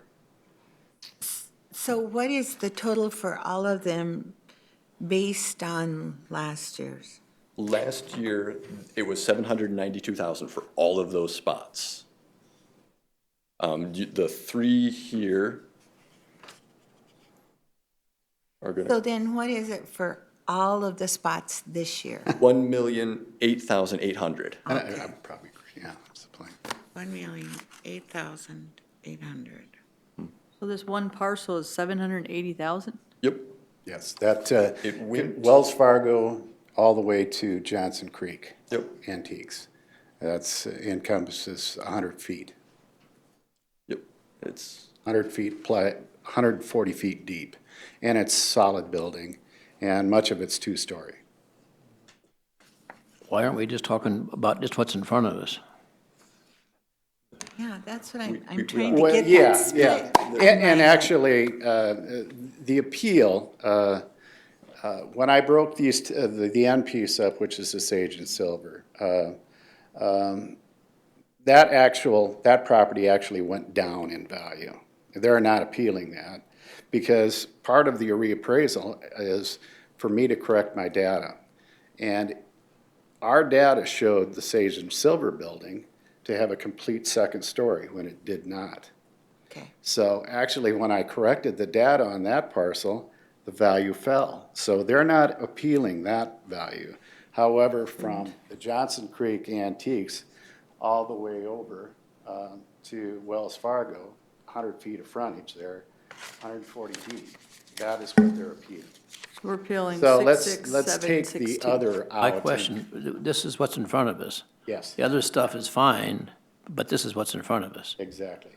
So let's talk about what's in front of us. Thank you. let's see, how to break out those buildings. And what, we think it's 780,000. What did you say, 500 and? 87.4. 587,400. That'd be my motion. If I might here, I did do a sales Let's comparison. see if we get a second on this motion first. Do we have a second? Motion dies for lack of a second. Guys, if we're paying to do the downtown Yep. and revitalize the downtown, then then you need to think about what you're trying to sell these for and what they can do with these buildings. So you got to be able to get the rents out of them. And that was the biggest problem down there before. And he knows it, and I know it from just being down there. So when you're upping those prices to the point that they can't get those rents out of there, However, it's been That's- full for a long time. 587,000 to Let's, 551 to 780 is a pretty big jump to Let's hear what Rich try to pay has for to a say. building. Okay. Basically, I just want to go through the comparable sales here. And Luann, if you could bring up parcel 7, and I'm just going to go down through. And while she's doing that, the city agreed with you, right? Correct, they did. They upheld our assessment. And were you there with the city? Yes, I was. What discussion went on before the city? They made a motion to bring the price down from, down into, what was it, 6, it'd be in the records, but they wound up on a tie. They had 2 votes for, 2 votes against. So the motion didn't carry. The motion didn't Motion carry. didn't carry. Okay. So Go ahead, Rich. it was a close. 37640, and I'm just going to go through, and I've broken these out into 2-story as well as 1-story structures because the subject property has a portion of which is 2-story and one which is 1-story. This particular property is 7,620 square feet. That's 8,400 square feet less than the subject. Sold for $105.17 per square foot. It is not ADA compliant, has no elevator. And other than the front facade, it's an older property. Where's that at, Rich? This is the Donna Denker building. It's right across from Hanny Shaffy's office building. Okay. That building's been vacant a lot since I've been downtown. Yeah. And sold a lot. You'll note that it's sold for $865,000. And it seems to not be able to rent, because every time I go by there, I had some people that moved there from my building, and Yeah. it doesn't seem to stay occupied or. Yeah. Right. And it's listed again, as you see, it's $950 now. Yeah. The second sale is $37,389.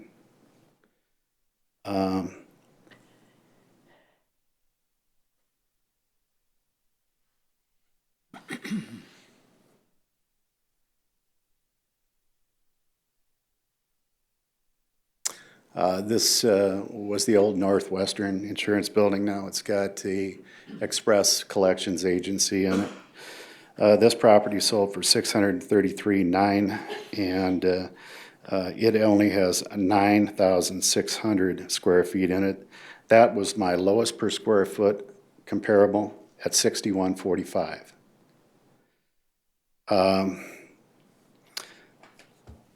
On third on the 2-story building is 64861. That does have an elevator, by the way, and so does the subject's property, which has 16,562 square feet in it. Right in a different location. And better location, correct.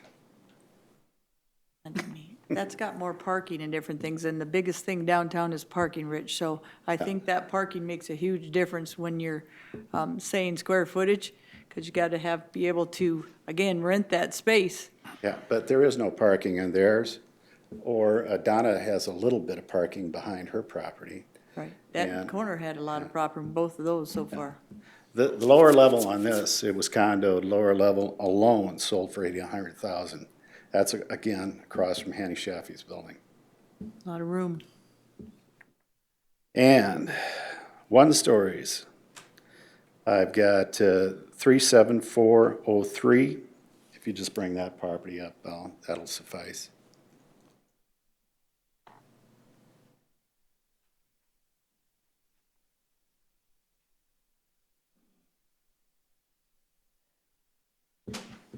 This property sold for $450,000. It's just a single-story property.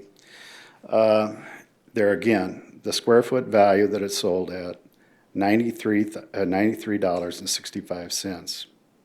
Where's that at? What street, Joe, or Rich? That's Maine.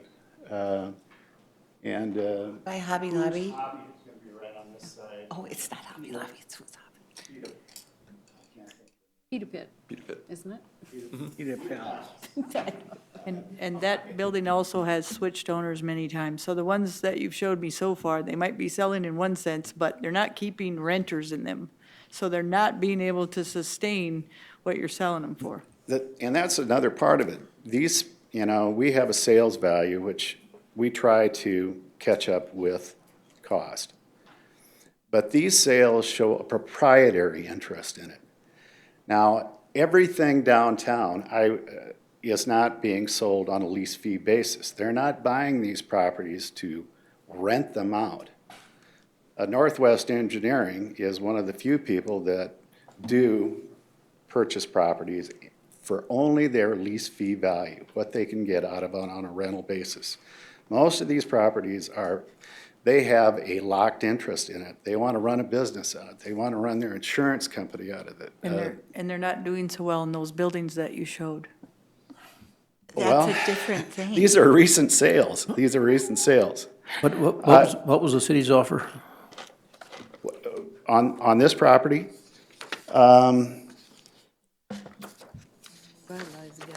our value that we put on this property is $780,200. No, what was the city, when you went to the city board?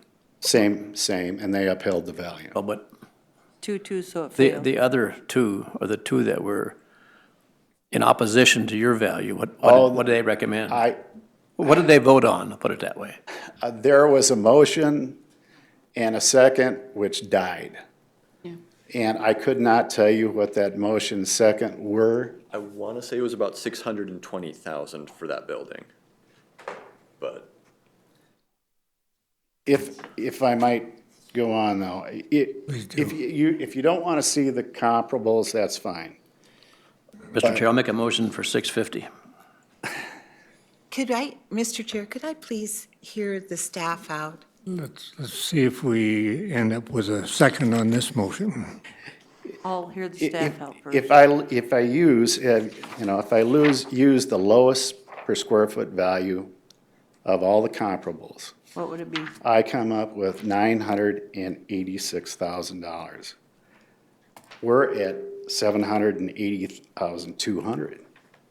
So, we're looking 20% difference between what my lowest per square foot value shows and what our assessed value is. We're not trying to get to 100% on downtown. We are trying to get in that 75% range. Rich, We want you're it doing a good equal. job, We Rich. want it equal. We want it equal. We don't want one, for instance, the folks at Soulmate Shoes paying 100%, and the folks across on the next block paying 50. You should see my rents. Depending on a corner and 2 lots down, there's a whole big difference. So that's not a fact, Rich, even though that's your job. And I'm not trying to beat you up on your job. I'm just saying, you got to be able to rent it, or at this point, like you said, they keep selling them. These buildings aren't staying occupied. So there's a reason for that, and maybe that's their fault too, but we're trying to revitalize. So my bottom line is, my corner, I get 1,700, and just right down, I get 2 things down, I get what is it, 950. So same size building, comparables sometimes drive me nuts on stuff, because it's not always exactly location, and different things to me do matter. Nancy, let me finish. I'm sorry. You're interrupting every time we talk. But I'm not saying you're not doing a good job. I'm saying, okay, we're going into a master plan. We're trying to make a difference for downtown, and now all of a sudden, you're saying one property is exactly the same because it's a comparable. You cannot rent or sell that for the same thing. And so when you assess it, or we do different things in different areas. Kansas City is not a comparable to Main Street. But- The square footage will not sell for the same, and you're saying it does? I don't know how they're making it, because what I keep seeing is they're not making it on those properties that you're showing me, so. Yes, Chair, may I make a Shannon? comment?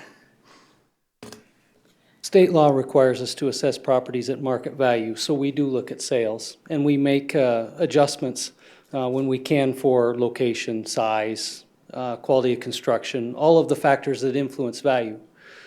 Some of these buildings are partially vacant, some of them 100% vacant, some of them completely rented. But we are looking at market value, and the evidence we have at market value is what properties are selling for. Whether the building is bought and rented or not, it's what it sells for. An income approach, if done properly, will look at properties that have sold, and we abstract a cap rate and use that on properties that haven't. The market information is what we have to tell us market value. I'm not trying to be mean to Rich on his issues in a sense, but I also am looking at, we did a master plan, we did some things to try to make a difference downtown.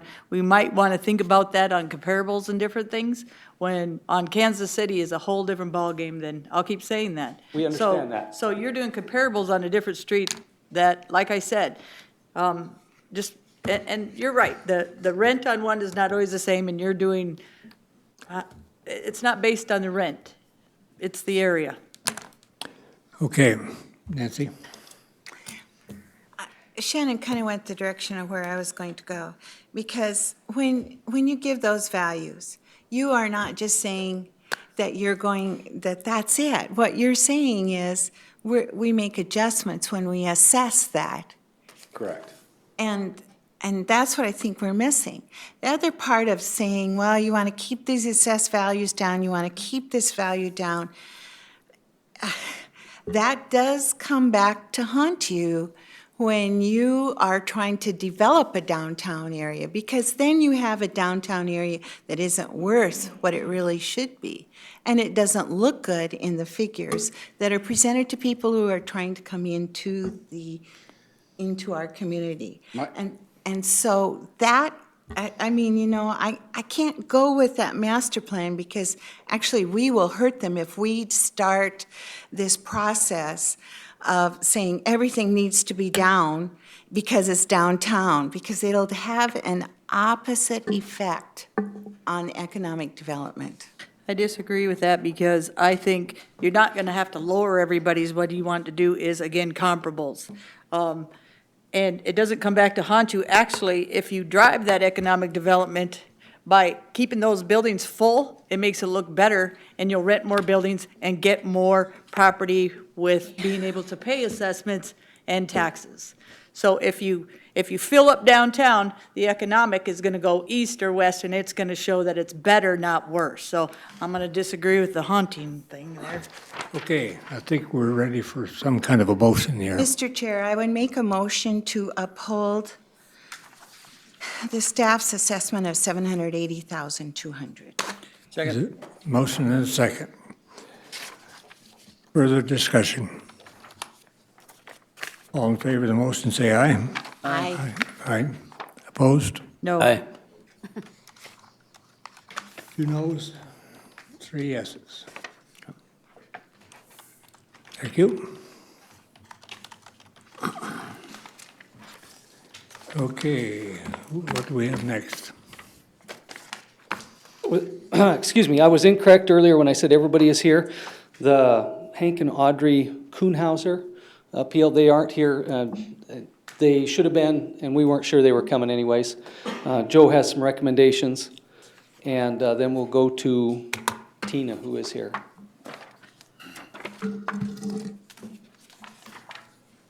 This is Audrey's Bed and Breakfast out on Thunderhead Road on Highway 44. Audrey called me from Florida and was concerned about her value. One of her properties did go up 22% following a reappraisal of the area that it was in. Following a site visit to her property, I'm making the following recommendations. Parcel 5240 was assessed at $168,900, and I'm recommending no change. Parcel 24 or 5241 was assessed at 193, and I'm recommending a value of 179,900. The next parcel, 5250, I'm recommending no change, and that assessment was 1,126,400. The final parcel is 35771. Its assessment was 54,300, and I'm recommending no change. Do you have the breakdown on the second parcel?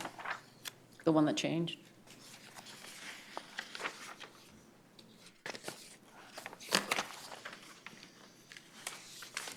I don't have that because I wasn't able to make the changes in our system, but we can get that. Was it? Okay. It's to the structures, the Okay. two structures, the value goes down. Okay. Land stays the same then on 5241? Yes. Net value of Karen was 83.1. I won't calculate the difference. You're gun shy now, George. Yeah. Can't trust the machine. I'll let you use mine.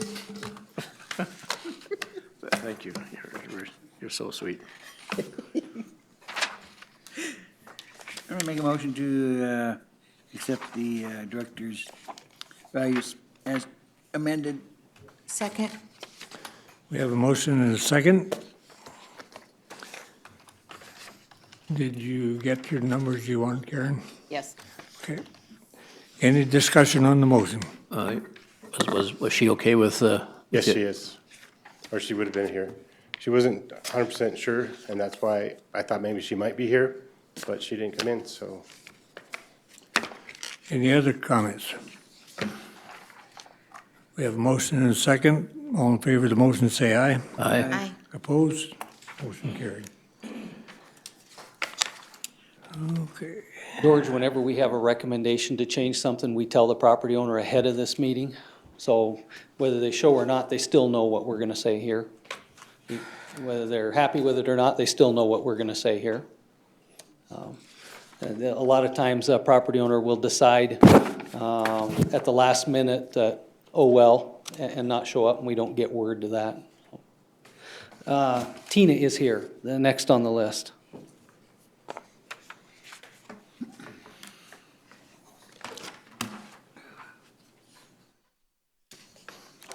Good afternoon, Commissioners. Tina Mullally from 6390 Longview Road.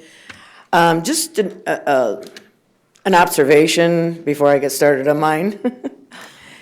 The fact that our tax assessment value is according to fair market value anymore.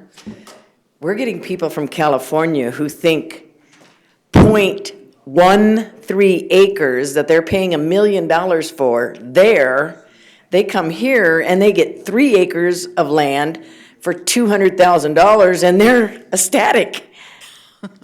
So, I mean, I think it's unfair that we have gone to a fair market value of tax assessments, personal opinion. Now, on to my little problem I have here. May I approach the bench? I have some photos I was unable to get.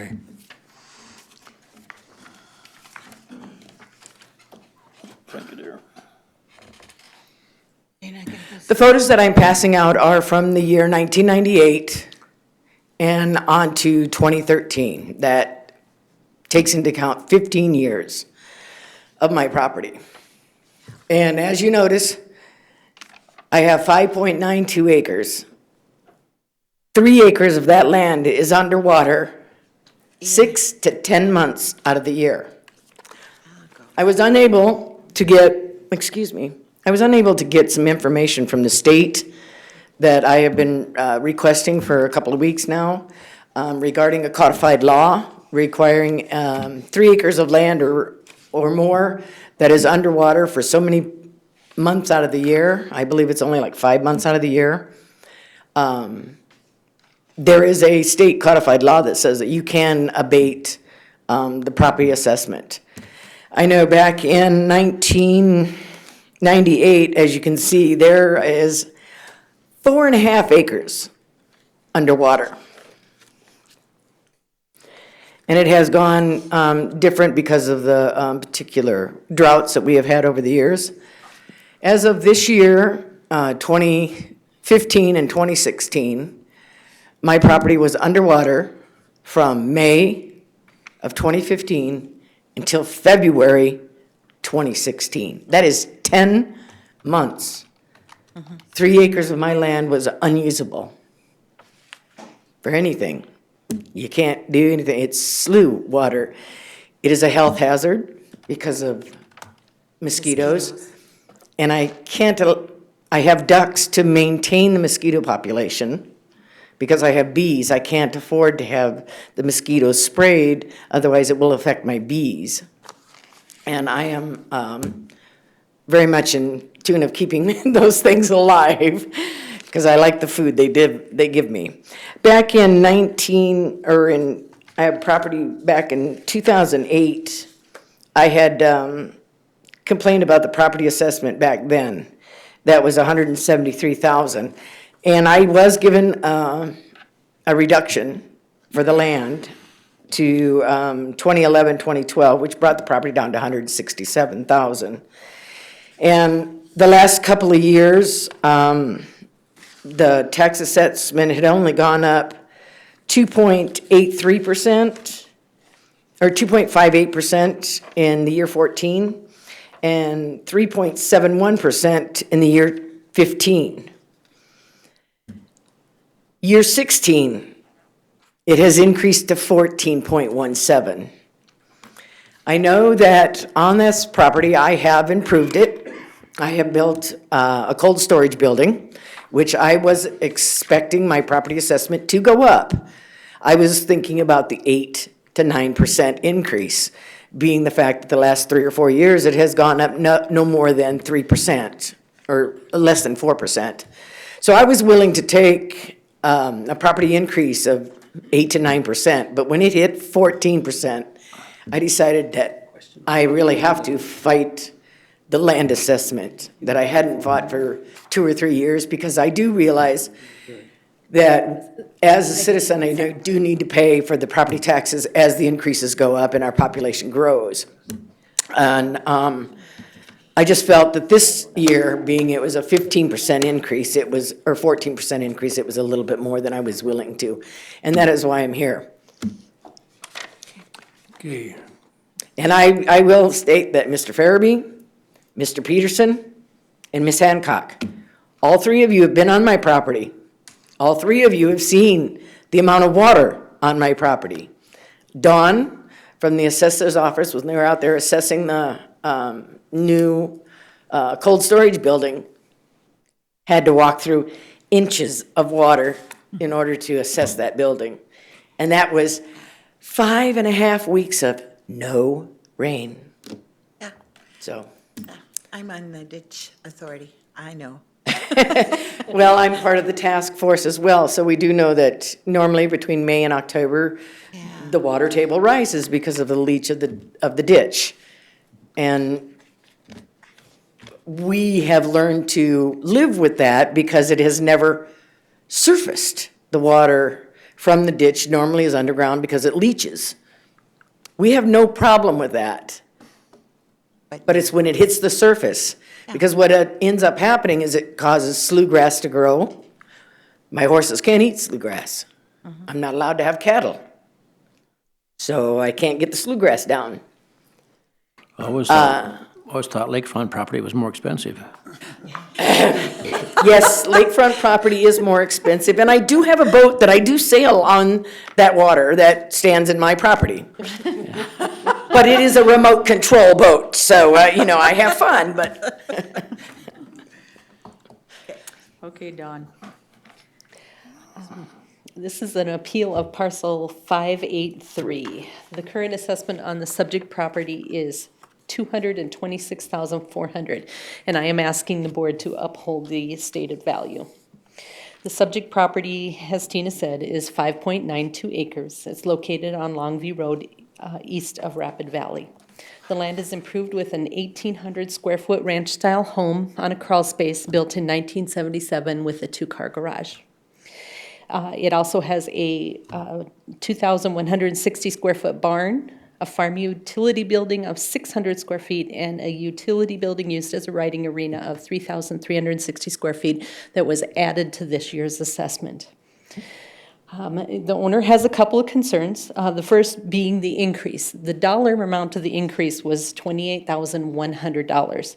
Of that, $20,300 was the riding arena. So she expected about an 8% increase. That was about 10% of the increase was based on adding the building. So a little bit higher than she anticipated. The other is the other concern she has is the drainage and the swampy areas on the land. Having done a reappraisal in this neighborhood a couple years ago, I do know that there's quite a few parcels out here that have swampy areas, drainage ditches, low-lying areas. It's just a characteristic of the land out east of town. And as Tina said, I've been out there and looked at the property on a rainy day, on a dry day. I do see wet spots in the property. I do have two sales, Luann, on Rapid Map. Would you pull up 11659? And if you can turn on the aerial. Yeah, that's Trevor's stuff. Yep. This parcel is just southeast of the subject, and it actually fronts on Highway 44. It is a 4.5 acre parcel, and in 2012, it sold for $47,500. This area, I mean, it's an odd-shaped lot to start with. There's a drainage ditch that dissects it, and a low-lying swampy area in addition to that. The owner, to build a house on it, brought in fill dirt to bring his house up. A lot of fill dirt. I also have another parcel, 44093, which is just north of this parcel a little bit. It was 4 acres, and it sold in 2015 for $72,900. Now, this sale included an unlivable mobile home and a two-car garage that was in pretty tough shape. But the mobile home's gonna get torn down, and the guy's gonna try to salvage the garage. So, but this parcel is also low-lying, with a ditch through it. So Dawn, what was the land worth? Yeah. It was 4 acres, and the whole thing sold for $72,900. Right, and the land was broke out with the buildings? Well, that was the sale price. And like I say, the mobile home, the guy knew he was gonna tear that down, so no value there. And the two-car garage, it's in tough shape. There's very little value to that, maybe $2,000 or $3,000 in my opinion. So you'd value the land at what? Well, to me, from that sale, it looks like 4 acres is worth about $70,000. But what's our assessed value on that? Can you, okay, I can't see that. I don't have my glasses. I have such a hard time. 36,400. Yeah. I point exactly with Californians moving into our area. I also have 2 improved sales I can go through real quick. They are both within less than a mile of the subject. The first one is 56221, and you can pull that up in Orion, just show a picture of the house. This is a 0.87 acre parcel. It's improved with a 1,600 square foot house on a crawl space. It's got a 2-car garage. It was built in 1975. It has a utility building of 2,592 square feet. This parcel is 5 acres smaller, has significantly less utility storage building, and sold in October 2013 for $170,000, at which time the owners began extensive remodel work on that house. I also have... Where's this one at? On Anderson Road, sorry.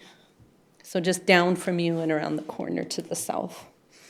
I also have parcel 11543. This is a 10-acre parcel improved with a 1,872 square foot home on a crawl space built in 1984 with a 1,440 square foot garage and shop. This parcel is 4 acres larger with less utility building than the subject and sold in 2014 for $312,000. So I have bracketed the appellant's home value at $226,400 with my comps at $170,000 to $312,000. With these sales, I'm asking that you uphold the assessed value of $226,400. That's $51,800 on the land and $174,600 on the structures. So Don, those lots are around where her lots are? Yes, Her lot is? everything is within a mile of her, if not closer. And they have the same issues with the drainage and everything too? I'm not gonna say they're the exact same issues, but the Hawthorne ditch runs very close to the parcels. There's drainage ditches through the parcels. There's cattails and low-lying swampy areas through the parcels. So similar conditions. You can never find a sale that's perfect. I guess when I'm seeing stuff, it's the land to me that is different sometimes than the house. And I'll keep saying that when we do land values, depending on lots. Like I said, hers could sell for 50 and the one across the street could sell for 100, just depending on the land issues. So I have a hard time doing, I'll keep saying that with market value with somebody else's when I think the land sometimes could be a whole lot different than what we put on it because of the one across the street or the one that have sold around it. Could you pull up the elevation and contours of the land? Because you will see that my particular property is the drainage of all the property around me. So my west side of my property, as you can see, is the 3 acres I'm talking about that's underwater all the time, is the lowest of all those areas around me. So, of course, any of the areas that may have small swampy areas on their property, as the water table goes down, that water flows to my property, making my property underwater 7 to 10 months out of the year versus some of the properties around me that have water issues maybe 2 to 3 months out of the year. I think that's a huge difference. So when we do land assessment and structure assessment, tell me how you're doing the land. Are you doing comparables with the same house across the street, or is the land value, do you look at if it's, more of a drainage area, more of a cliff, more of a unusable area compared to the lot that's right across the street with a comparable house to it? We do. We value land in the neighborhood using all of the sales in the neighborhood. And we value the land based on how it sells, by lot, by acre, whatever it might be in that neighborhood. And we set a land value for all of the lots with adjustments for size and location. Then issues like this then come up after we're made aware of them, and then we make adjustments for those issues. And in this case, as Dawn said, she went and looked specifically for sales that had low, swampy, wet areas, just like this property. And the land was basically $70,000 a lot for the same comparables. Right, the two sales I had for the land was 4.5 acres for $47,500 and 4 acres for about $70,000. And that's huge right there. I mean, there's a half acre difference in quite a few dollars. I have one question for Dawn. Go ahead. On these properties that you're saying have the same kind of swampy areas, do you actually know the amount of time that their swampy areas are swamped? No, I do not. I live there, I do know. I understand that. So that's, And I'm not arguing with you that your property's wet. I already agreed with you, remember? As you walk through it, yes. As she nicely took me through her barn, so I didn't have to walk through the mud. So you're not arguing the structure value, am I correct? I am not arguing the structure value, honestly. I have no problem with the assessment on my house. What you're after is some temporary relief on your... On the property, On your lakefront. yes. On my, yes, my lakefront, yeah. So you about have half the property that's basically swamp area that you don't use most I of the year. cannot use, it's not that I don't use, I cannot use it. My horses can't eat the grass that's there. Oh. I can't even use the round pen that I built Well, and I because the was- horses can't run in it. And when I was out there, she honestly wasn't, because she said, go up there and check. No, I ain't walking through all that. You're wanting temporary relief on your land. On my land, yes. Temporary, if it dries up, then. Temporary, yes, and I believe until the Hawthorne ditch is resolved, because we don't know where the problem is, and we can't find solutions until we know the problem. If the water went away, you'd be okay with 51, whatever it is for the land. Nobody's gonna be okay with that, George. Or you'd be less unsatisfied if. I would be if- less if unsatisfied, the water yes, went because I away. do realize that I know the house next door to the west of me. I've lived there for 25 years. The house to the west of me has sold 5 times. And in those 5 times, one of the residents actually said, I'm getting out from underneath it. He sold it for less than the appraised value on it. He sold it for $140,000. The gentleman that purchased it did an enormous amount of renovations to it. I will take you that. But he had to raise the floor inside the house a full 6 to 8 inches in order to keep the house from being underwater, as it had been with the 2 previous owners. So this particular property, and I love the people that bought it. They're just adorable young couple, but they're young, inexperienced, and they paid $272,000 for this house. It has 1.64 acres, is that correct? Oh, I'm not sure. It's less than 2 acres. So what did you, when you did this land, what did you value per square foot? How about that, Don? $8,750 an acre. Okay. Is what it was about at the new But assessment. if we give you some temporary relief, or until you plant rice or something, if you plant rice, then we want some more money, but. So how much? Well, would if I that- can plant rice, I can make up the difference in the taxes. So about 3 acres It's- difference? It's $87.50 an acre is the current. Which would come out assessment at if you 3 break it. acres if we decided to give her temporary relief on half of it, would come out to what instead of 51,000 on the land? Okay, I'm not sure exactly what you want to do. You have 6 acres now, and she says about half of it is swamp. If you If took I- out, based on 87.50 a square foot, right, guys? An acre. Well, how much are you gonna just give her the 3 acres for nothing? I can't do No, decimals but on I my want to see what the calculator. total is. Well, it's of no value to her at this point until we get it dried up, until we, the government. What is the 3 acres at 87.50? Deb's gonna do it because my calculator That's won't do decimals. 27,750. Sorry, I don't need a calculator. You're much better off than we are. Of course, George is having trouble with the calculator, he won't help. Oh, it's just his fingers pushing the wrong buttons. Not used to doing that. He does know how to push buttons, does he not? 750? Okay, so that's just 26,250 is what half of it is I said on 500, not 250. that acreage out of 51.8.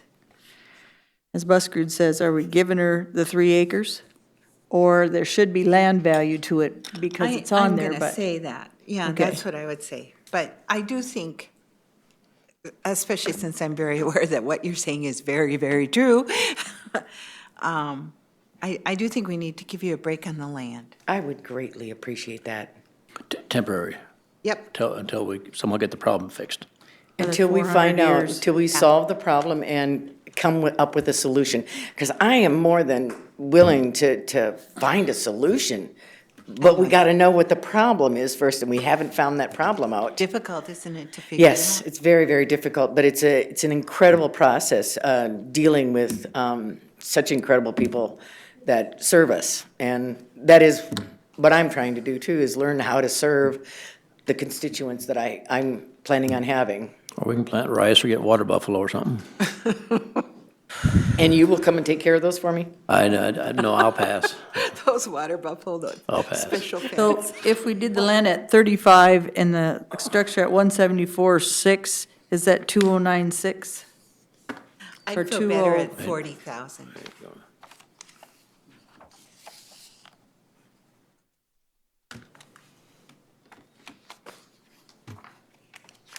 I think that's putting about 10,000 on the land that's unusable.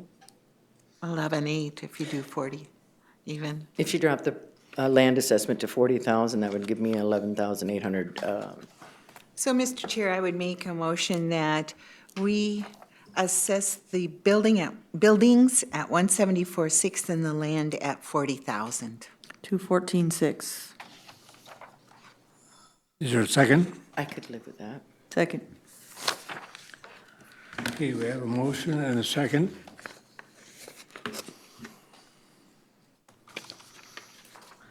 Discussion on the motion. Are we okay, Karen? Mm-hmm. Okay. Thank you, Hearing no Don. discussion, all in favor of the motion, say aye. Aye. Opposed? Motion carried. Oh, your pictures. Yeah, are pictures. right there. Come on up, Rich. Just kidding. Ready for a beating here. It's a new. River wait, City right Properties here. is here. River City Properties is here. Okay.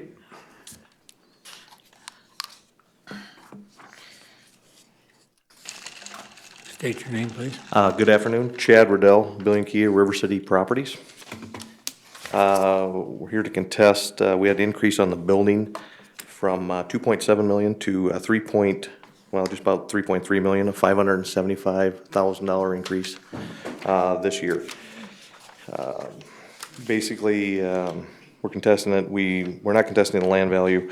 We're contesting it based off of, we've had no changes in our building. Nothing has been updated. There's some comparables in that area, not out by the interstate, but in that area, like the Toyota, Subaru remodeled building, that are, quite staggering compared to our numbers. Our numbers are around that $149 per square foot, where like the Subaru store, which is remodeling, I'm sure you guys all know where that is, which is like at about $58 per square foot. So there's quite staggering numbers. The true cost to build, the true value of it, because when I say it's a fairly new building, it was built in 2011, was little under 2.6 million. So the 2.7, we weren't arguing that. I mean, that was fine, but we feel that we've had a large jump over 21%, I guess. And that's what I'm here for. Sir, do you know this, at this point, what is the square footage of building? Yeah, they're about, they're within like 10 square feet, I think, if I remember right. You had to build that new?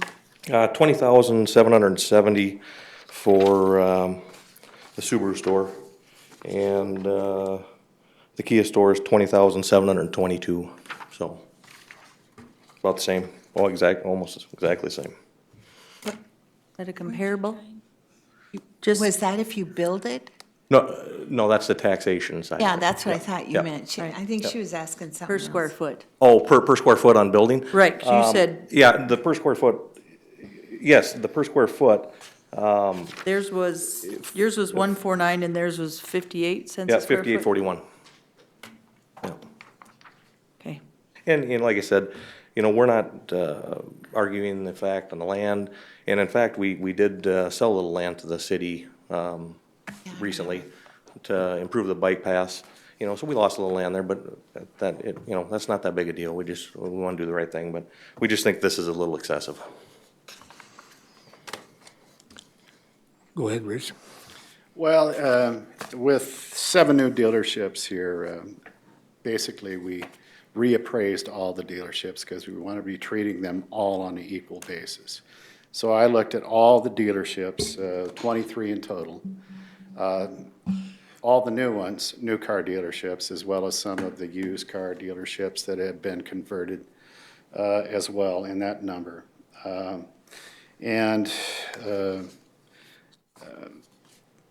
The The Kia dealership, as far as the new car dealerships, his was built, I have in 2012. Yeah, that could be, yeah. 2012 is the lowest of all of them.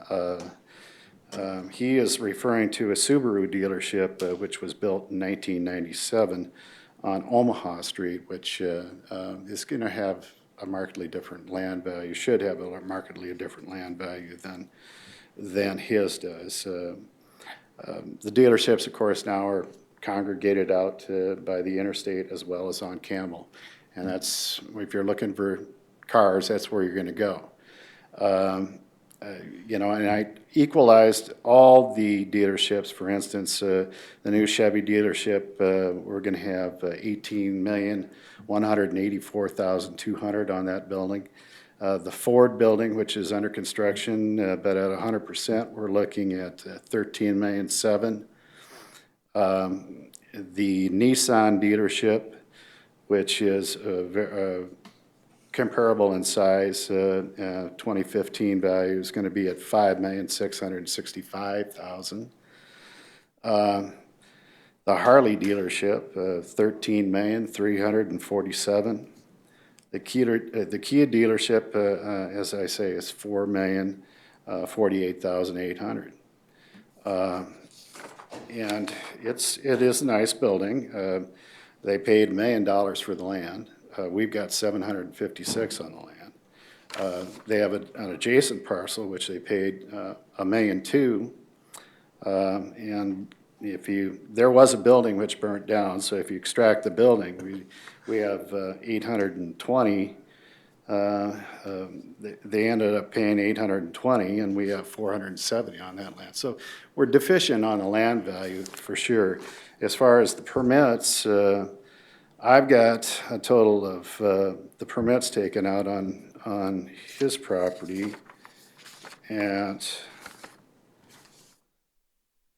3,416,637, and with a $1 million land value that they paid for the land, that's 4,416,000, and there again we're at 4,048,000. We've got 756,000 on the land, 3,292,800 on the building, for a total of 4,048,800.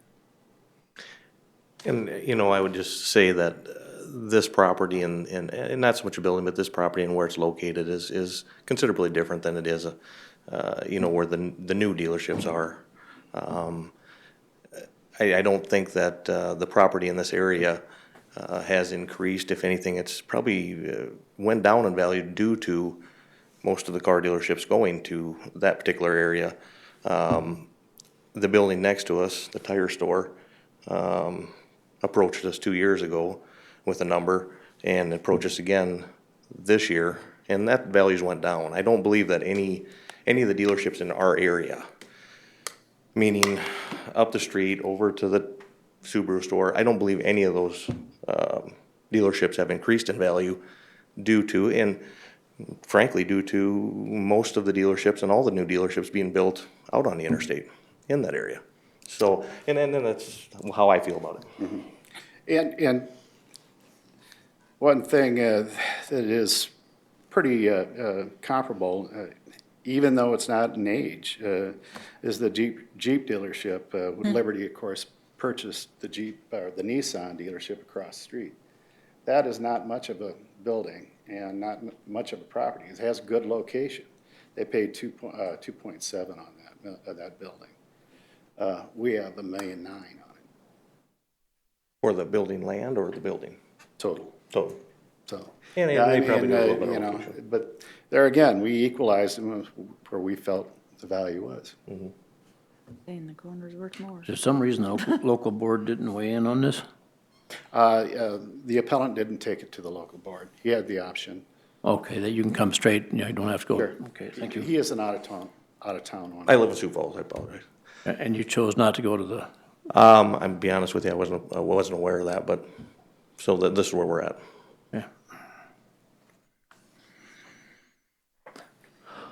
yeah. Okay, any other questions or comments?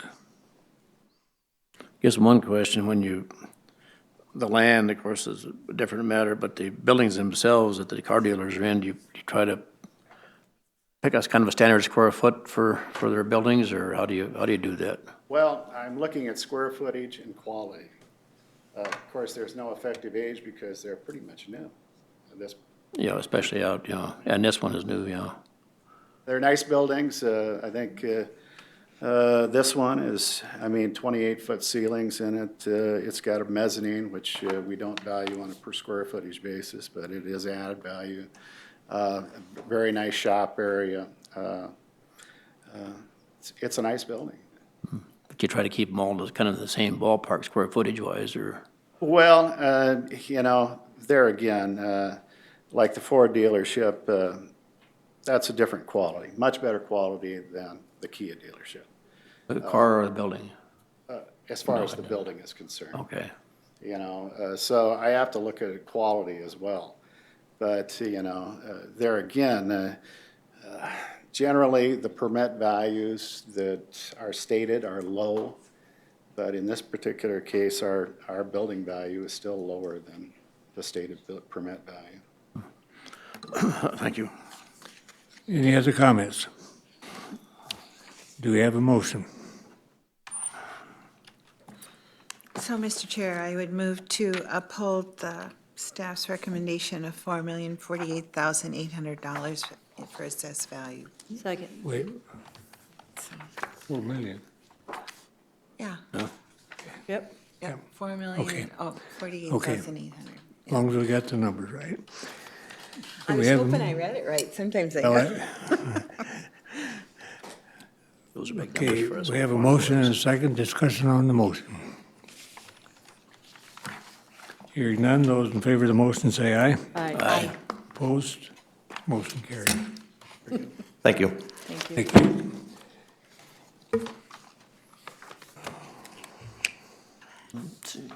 Arrowhead Country Club is done. We're on to the last page. We have done the VFW. Then Bypass Development and Vista Point are the same property owner. We thought would be here. You'd think they would be, but they're not.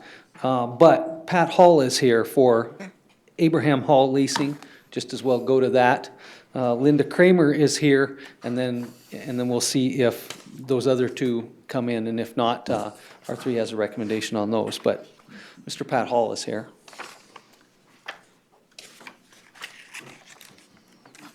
So, bypass.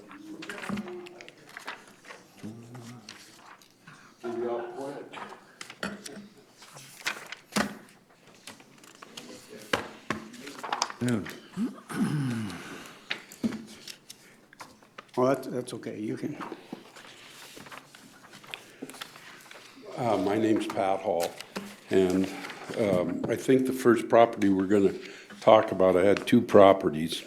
The first property is the Abraham Hall Leasing, which is the Eye Institute building up on, near the hospital. I'd like to preference a couple remarks by saying this is my 49th year of owning real estate in Rapid City. 40 million. Which probably makes me an old timer, but it seemed like it was not that long ago. Right, Lyndall, when we weren't old timers? Right. But in any event, I also want you to know that this is the first time I've ever appeared in those 49 years on properties of my own to talk with you about. And secondly, to talk specifically about this building, I'd like to give you just a little background on it. If you've been a resident in Rapid City for 12 or 13 years, you'll remember when there was a changeover in the Eye Institute, and it was going to dissolve and leave Rapid City. I got involved and was fortunate enough to keep the doctors involved in it. The reason I want to tell you this story is because at that time, we were a tax-exempt property. And I said, I will not be involved in a tax exempt property. That was the first standing I had with the doctors. And we created enough real estate taxes at that time we calculated. It was like building 75 new homes around the Eye Institute, same thing. But the reason I want to tell you that is probably because I'm proud of it, and two, I'm not afraid to pay taxes. So I don't want you to think I'm coming here with some guy that owns property. I think I had just over 100 different properties that I was involved in this year, and I'm down to 2. So with that being said, I also have to compliment Shannon, R3, and Rich, as I'll discuss a little bit later. I always call Rich because he's the guy with the highest assessments. But anyhow, we want to keep it a little bit light and have some fun while we're doing that. I've pretty well given all my information to the county, so Rich may talk about it, and then maybe I can talk a little bit about it. But we started in the latter part, the fourth quarter of last year. One of our doctors is retiring, and we're buying him out. We try to be very fair with the doctors coming in and going out. And I will like to take you through and show you why my valuation is $5,515,000. We had our accountant go through and do that evaluation on the building. As you know, there's 3 ways you can approach buildings. One of them is income. Replacement is another one, and Rich will tell you about the third one because I forgot. and you can tell I'm a little nervous standing here talking. Okay. Yeah, whisper. Market? Market? Yeah, okay, just like always. Yeah. Well, if any of you, thank you. We all do. You must work at this all the time. I do. But anyhow, where I was going is that usually those 3 will all come together to a similar value. What caught my attention on this was we had a 12.5% increase in value of the building. Now, when you look at this building, I know it looks real pretty because we keep it that way. Mm-hmm. But the top floor, it's a 3-story building. I think the assessor refers to it as 4. The top 4th floor is just all the heating and plumbing that was built on the top floor, which it's the only building I've been involved. This building was built in 1985. You would not rebuild this building like it is. It's way in obsolescence. As a matter of fact, we've purchased the lot next door because we know we've got to make some changes. Richard's looking at you, Pat, like he's going to raise that lot or something. Pardon me? Look like you surprised Richard. He looks like he's going to raise that lot now. Oh, no, we know we have to do some expansions or make a change. And if we sell this building, there's probably only one buyer for the building if we sell it, and that's the hospital. We'd prefer to stay there. I'm just kidding you. Okay. He just gave you the look when you said, you know, we think about building that lot I'm so wore out on him giving me the look, I didn't even notice. I'm standing here thinking, oh goody, a lot sale. I know, I'm trying to keep, I don't know how many of these that come in, everybody tries to make you guys relax. It's like I said, I'm a little nervous about it, but I've enjoyed working with Rich over the years. We just have a difference of opinion as to value. And what I'm telling you is the obsolescence on this building from 1985 is more so. I'm going to furnish you a valuation that the accounting firm, you remember the accounting firm? You can tell me. It's Cadle Thorson, in case you didn't know. He already has it. I got it right here. Cadle Thorson's went through and did the valuation on this. They do not represent us, or they do not represent the doctor that is selling. And that's the value I'm using, and I'll show you some of that. I just provided that to Rich today because when we talked and we were on the time frames from the notices till now, I was out of town, so I spent a couple different times on the phone with the assessor's office talking about it, but I didn't have anything to meet them eyeball to eyeball, and maybe that's a little bit of why I'm here today, and that would be my fault. With that being said, maybe I should let Richard kind of go through, because I've provided him everything that I plan to visit about, I think. Okay, this is a parcel 54034. Our 2016 value was $6,149,000. The 2015 value was $5,463,600, and it was a 12.54 increase, as Mr. Hall said. And we looked at the medical buildings all up and down that whole stretch right there, all the way to Minnesota Street and so forth. This building is a pretty decent looking building, and consequently the quality is a little bit better than average, I believe. But it was built in 1983, and it might not be built that way today, that's true. Mr. Hall gave me some income information just today at noon hour, and I was sitting up there going through that just as before I came down here. So I haven't had a real good chance to go through every line on what Cadel Thorstensen came up with. But their result here has, it's a valuation for purchases of a buyout of one of the owners there and so forth. And they did go through a couple different approaches to value, an asset approach, which we normally don't do, but they did have an income approach there also. I disagreed with a couple of little items in the expenses and so forth, and in the way they did it. And they have interest in there, which is not a legitimate expense for valuation purposes and so forth, and they also have taxes in there. And taxes are a legitimate expense, but for valuation purposes, for our purpose, we try to leave the taxes out of the expenses, and we apply it a little percentage to the tax rate to the capitalization rate instead. That way we're not saying that the taxes are actually correct. We don't want to assume that, and we don't want the owner to assume that, I mean, that's fine. So we do a couple of little things different there. And so I came up with a little bit different value than they did. They came up with $5,515,278. But again, What was that number again?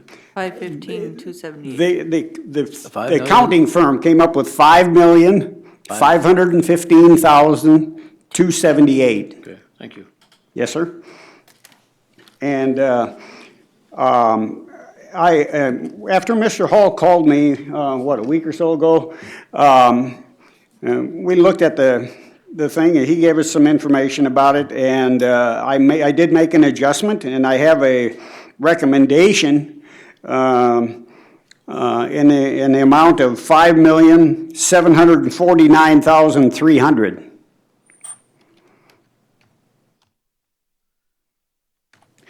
And so we're a couple $100,000 difference.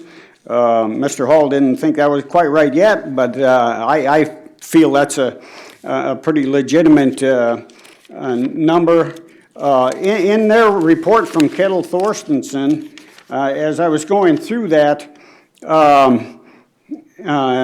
it says in here, we were provided with a real estate appraisal completed by Ken Simpson, SRA, and Janae Sunby, MAI of Simpson Associates here in Rapid City as of January 1, 2016.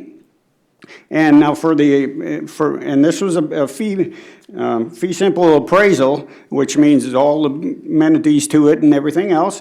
And they came up with $6,240,000 on their appraisal. I didn't have anything to do with that. That's what a fee appraiser came up with here in Rapid City. And so there's a big discrepancy, or some discrepancy there, between what Simpson came up with and the 5.5 that Cadel Thorstensen came up with. And I guess I'm kind of in the middle there. But Mr. Hall and Kettle, is using Kettle Thorstenson's 5.5. I can make a recommendation, I feel, which is pretty legitimate at 5,749, 300, and I think that's probably where we should go. Mr. Hall, would you split the difference? Oh, between which and which? That's the key. No, Well, that the wasn't- reason I asked that. Yeah. 40 and the, Between Kettle Thorstensen and, Six. yeah. just well, call it Rich's- 5.6, George. Rich's number, that was 234,000. I don't think it has any, you know, Let me. 4,000 difference? Here's, the question is, if I understood your question, I want to move on. The answer would be yes, but I want to make sure we understand it. But I'd also like to say two things. One, I provided this to Rich, so I wasn't trying to hide anything. The reason we use the actual income that we're on a lease for. When I asked the other appraiser to appraise it, I said if our rents were at this number, what would the value be? Obviously, it'd mean higher rents, you'd have a higher value. The accountant did it to establish what our leases are now, to establish the value. And that's why the 5.5. But if you're asking me if I would split the difference between 5.5 And and the 5.7? 5.7? 5.7, the answer would be yes, I want to move on. I didn't come here to do that. I honestly believe in my heart that my number is right, but also I want you to understand that Rich was nice enough. But one thing Rich said that I believe is incorrect, and he hasn't had the time to read everything. He implied the interest was put into the calculation. He didn't read down the next two lines. The interest shows on the expenses, as you've all seen that before, and then is backed out. The real estate taxes are in there because when you give me the malarkey, we're going to not put your real estate taxes in to figuring the value. That's BS. That's an expense. You pay real estate taxes, and it is an expense. I don't agree with that. And, of course, I've argued that with him for years, but that's the way they do it. And then that gives them the latitude to say, well, here's your cap rate between here and here. You're not dealing with the real world, in my opinion. And I'm going to explain to the doctor, I'm still buying him out, me and the other doctors are still going to buy him out at 5.5. This was just as simple, if that's what we agree to do, is a simple negotiations. Probably cost us $3,500 more a year in taxes. Mr. Hall, I believe that leases do matter, and I meant that on the downtown as well, but obviously, it's not a value to how we do taxes, is what I was told earlier. Unfortunately, it doesn't make sense to me either, but that's the way they kind of evaluate, not through what you can lease or what is lease for, which, again, doesn't make sense to me because you can't pay the taxes or you can't make the money off the building. But I'll make the motion at $5,515,000. Is there a second? I'll second it. Okay, motion and a second, discussion on the motion. Yes, I think you answered my question, that if it goes up to 5.6 or 5.7, that's not the number you're going to negotiate with the doctor on the buyout for. You're both gonna take Caleb Thorstenson's numbers. Well, I'm suggesting we take Caleb Thorstenson's. I think Commissioner said, will you put another $100,000 on Caleb Thorstenson? Because he said, will you split the difference? Probably it's 125, because we're 250 apart. R3 and Pat Hall are. And, you know, it's $3,200 in taxes, but hey, you know, like they say, 3,200 here, 32 billion here, pretty soon you're talking about a lot of money. I have a favorite saying that says, don't pull defeat out of the jaws of victory, because her motion was 5.5. I understand. All right. Would you Just so like to pay understand. more? We could raise I it. understand. Karen, are we square on the number again? Was it $5,515,000? Got to Yes. break out the land and the structure. Okay, is the land the same and the change on the structure? Yes. Okay. Okay, motion and a second. Any further remarks? Okay, I got them kind of hung up on the split the difference. I make a substitute motion for $5,635,000. I'll second that. Okay, we have substitute motion and a second. And you Discussion split on the the substitute land the motion. same as the- I'll need those numbers. Should we split that in half, George, too? Maybe we should do some more negotiating up here. Okay, Well, we got the numbers on the substitute motion? You lost me. So the land, I don't want to put words in your mouth, but would the land stay the same and then the difference would go on the building? Structure, yes, and it was, the land was 1,856,700. And if my calculations are right, the structure is 3,778,300. In the total. Should be in the ballpark, and I guess that we took a little away from our folks and took a little away from Pat's. I think it's a fair deal. I think 5,015,000 was fair, but it's all good. We got the numbers? You okay? Yeah. Keep saying the leases matter. All right, substitute motion. All in favor of the substitute motion, say aye. Aye. Opposed? Motion carried. Thank you. I understood, Ron, exactly what was going on, but I did make a commitment previous to George. That's why I said that. Well, I don't feel like shooting. Okay, next one. Now, the reason I gave that up on the last one is I wanted to really hammer on Really this after guy. this one. I'm just kidding. Yeah. Any leases on this, Rich? Okay, I'll leave you alone, Rich. So is this a piece of property right next door? Yes, this is the last one. This is the two This is out that of buildable lot we should, like, raise up? Pardon me? Aren't you gonna build on this lot? Oh, no, this is a lot downtown. Oh, okay. And it's a small amount of money, but it's got a 25% increase in valuation. And where Rich and I disagree, I think, is this lot we're using as a parking lot. And he may disagree. He's used that terminology with me, that is best use. And what I'd like to, so that we can follow, I know you've got the map, but I've shown several lots in the downtown area that I'd like you to follow along with me. So is it okay if I bring these up to you? Sure. And I want to give one to, On 9th and St. Joe, Pat?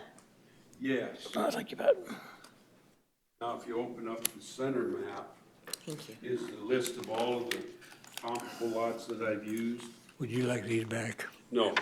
And then also the lot, I think number one is the one that's is my lot, that is, and then the other lots are comparable. And I've pretty much, other than this lots, I tried to catch up with Rich today, and we just couldn't catch up with each other on these lots. So I'll tell you this, they've been parking lot. It's gravel surface. This has been a parking lot for a long time. And once the city moved part of their space out of the city building at West Boulevard between Maine and Kansas City, the spaces, as you can see, aren't rented as often. However, it's only 50 feet. There's nobody's going to build a building downtown on a 50-foot lot with no parking. Has everyone been able to locate which lot I'm talking about? Did you hear about that parking he just?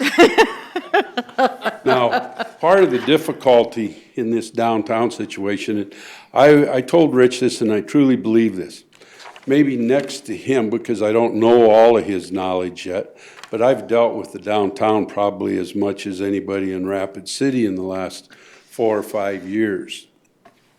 And the real growth in downtown Rapid City, as most of you know, is towards the School of Mines, not toward West Boulevard. But I've picked up lots.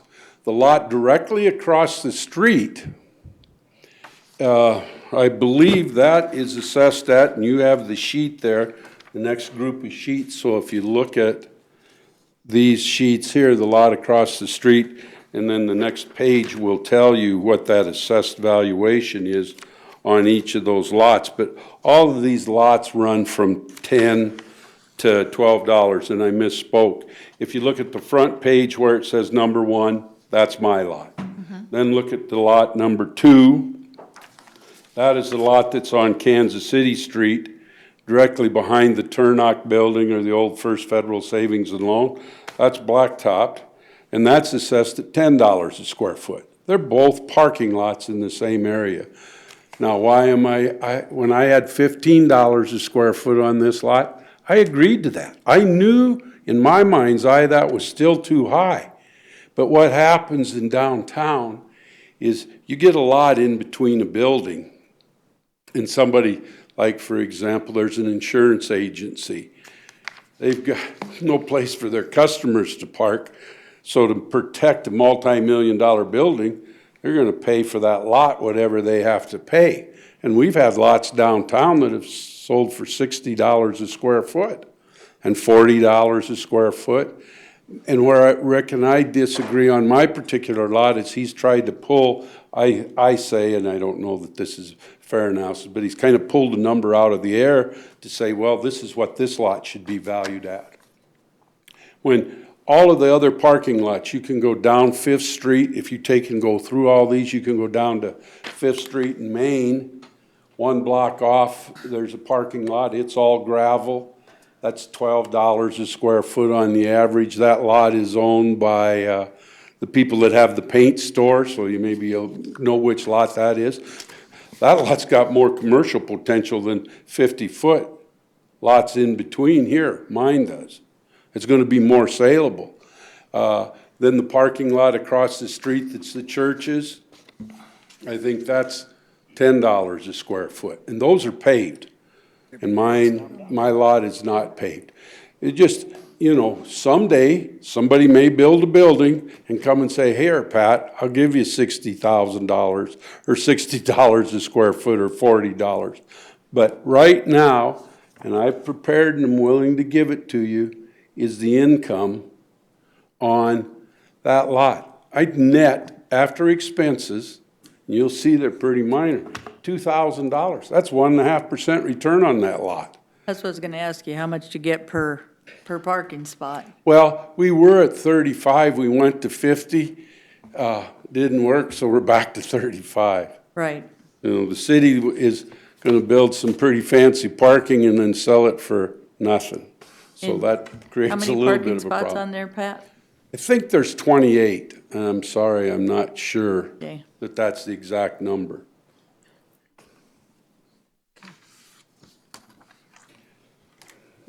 But anyhow, what I'd like to do is let Rick discuss some of his issues, and perhaps I'd have a difference of opinion and can direct some thought towards mine, and I'm sure he's more than excited to direct some towards mine. Okay, thanks. Well, you know, Pat has not, we kind of hooked up a week ago, so Pat's been out of town, but. I'm not sure that's the correct terminology you should use days, but maybe it is. Might as well tell him. I like Pat, but, you know. Touche. Is You know. everybody having fun? That's why we're supposed to be here, okay. That's right. Oh, dear. But- You know, it's the end of the day. That's right. As you folks know, I've been involved with the downtown reappraisal project. And I know what Pat is saying, a lot of this stuff has not been, I have not gotten there yet. I started at Rushmore, West Boulevard, and started working my way east. I'll be telling everybody that warning when you're coming around. So, you know, the Hook up federal with building Rich. lot, I'm sorry, I had to say that.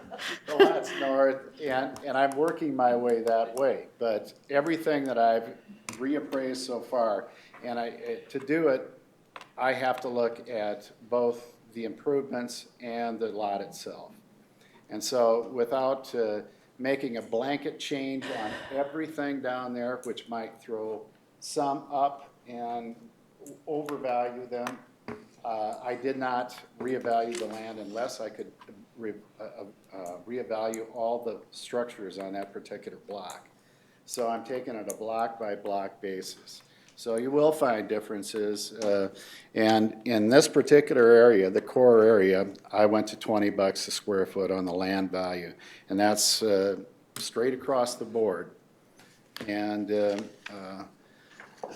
I do have a number of sales, which Pat has alluded to, that show my base value at more than $20 a square foot. Now, Pat is using this particular lot as parking. It's high end, and he discussed this a little bit. Its highest and best use is not parking. Otherwise, it would be paved, and he'd probably be charging a little bit more.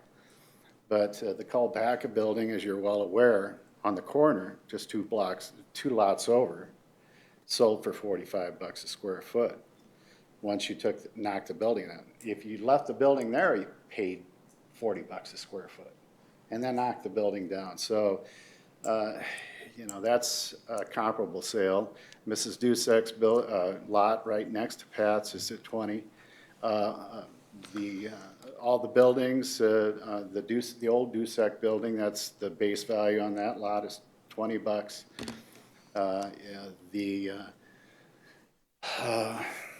In fact, you know, as I say, if you were to look on the extreme end, we, of course, have the parking lot across the street. And Ray Hillenbrand, of course, purchased that for $2.5 million and then knocked the building down. And that comes up to $45 a square, well, almost $46 a square foot. So you're assessing parking lots the same as if you could sell buildings on them? Well, at $46 a foot, I've got 20. And that's what's working out with the lot values. That's, it's lower than the lot sales that I have downtown. And it works out with the combination of improvement and lot for a total assessment. So did you see, sorry, Rich, did you see Pat's comparables?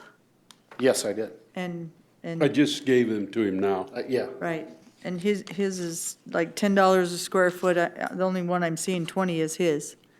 Is his comparables, or are they not the same because you're not there yet? You're not in those areas? Yeah, all his comparables are over here. My reappraisal stops here. So you're coming to, They're going to be, there are going to be 20 in that core area as I do block by block. In the outskirts area, we're planning on 15. so you're doing land, whether it's gravel or paved, the same? You bet. And these will all wind up being 20 when you get done. In the core area, yeah. And then on the outskirts, it's going to be 15. No splitting the difference, nothing. No. Well, the other thing I'd like to say, gosh, okay, we're going to assess you, Pat, and that's where we're going to stop, and a couple others next to you. Everybody else that's down the road is going to pay less because we haven't gotten to them yet. Does that make logical sense? No. I do, and because if you came in down that block and went all the way and said to every one of those people that are at $10 a square foot, your lot's now going to be $20, we'd be standing out here into the parking lot to talk with you. This isn't fair.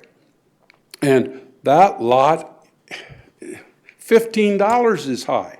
You've got a lot of comps, but I wouldn't be here to talk about this small a thing except that I think it's real important.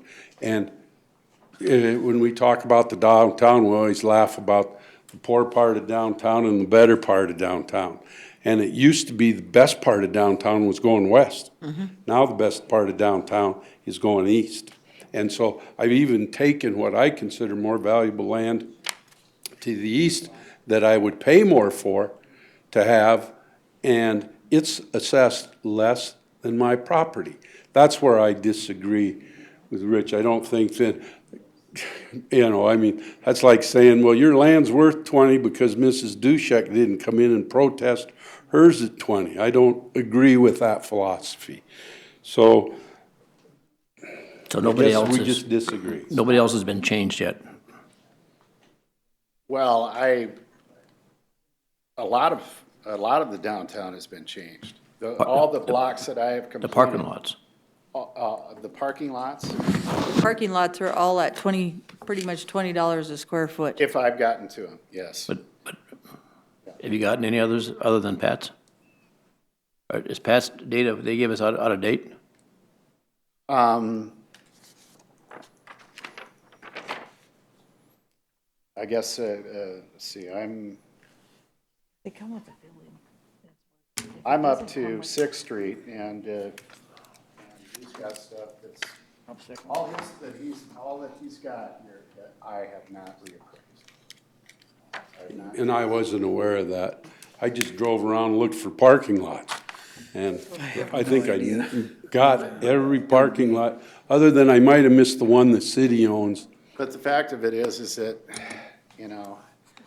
we'd like to replace everything, but we don't have the staff to do it. And of course, if I'm gonna do the downtown area, I would rather myself do it than have 4 other people get involved, and then we all have a different opinion on it. So to be equal, we're taking it a block by block, and I'd like to be able to say, geez, I got it all done, but it didn't happen. And I can only do what I can do. But the examples here haven't been done yet. Exactly. And they'll get there, and you went to Pat first because he's best looking or something. Well, yeah. And Rich, of course, I'm going to disagree with you. So I would do $15 a square foot, and that would put it still at $105,000. That was the Yes. value last year, and actually that value's been on that property for 14 years, not changed. And the last 14 years, I'll keep saying this, just the last couple of years, it's probably been more valuable in a sense than it ever has been, and he's probably finally getting some money out of that property. Well, if I could change the use of it, I would. But you know what tells me I can't? Market. And market is what determines value. Bottom line, you can't build on anything that size in downtown without buying all the lots by it. Yeah, that's exactly what I'm trying, yes. And That's at this exactly what I'm point, trying parking to lots say. are pretty much what they need down there.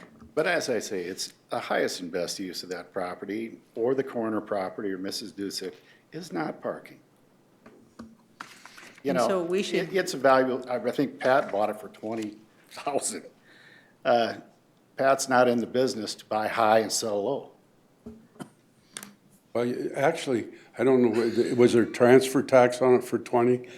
Because that isn't what happened. I traded, so that's not a correct statement. I traded that lot for a building I had downtown that Pennington Title is now in. And you're damn right, I am not in the business to buy high and sell low. But I'm not in the business to pay more than my fair share of taxes either. And that's what you're asking me to do. Did you second that motion, Busker? Did you make a motion? I did, I at will 15. second it. Okay. And I'm gonna do that even though Pat moved the 105. thrillers out of town. $15 I a square still don't foot. forgive you for that one, so. I could really be broke if I had kept them here. So, Rich, when you get done, if we do the 15 when you get done, I mean, you'll be equalizing everything out down there, and it might be 20, Pat. Well, it will be 20. I'm sorry. I can't treat Pat any differently. No, Well, well, could be 25 by the time you get back around, huh? what he's saying, he's gonna value it at 20, and you guys will end up making the decision. That's what I'm saying. And I'll try to switch them back to 15 for you. Everything least a is. year. I learned one thing today, and that's where I've been making my mistake buying horses. I buy high and sell low. If you're buying horses, Second. that's where you made your mistake. Okay, we have a motion and a second. Any further discussion on the motion?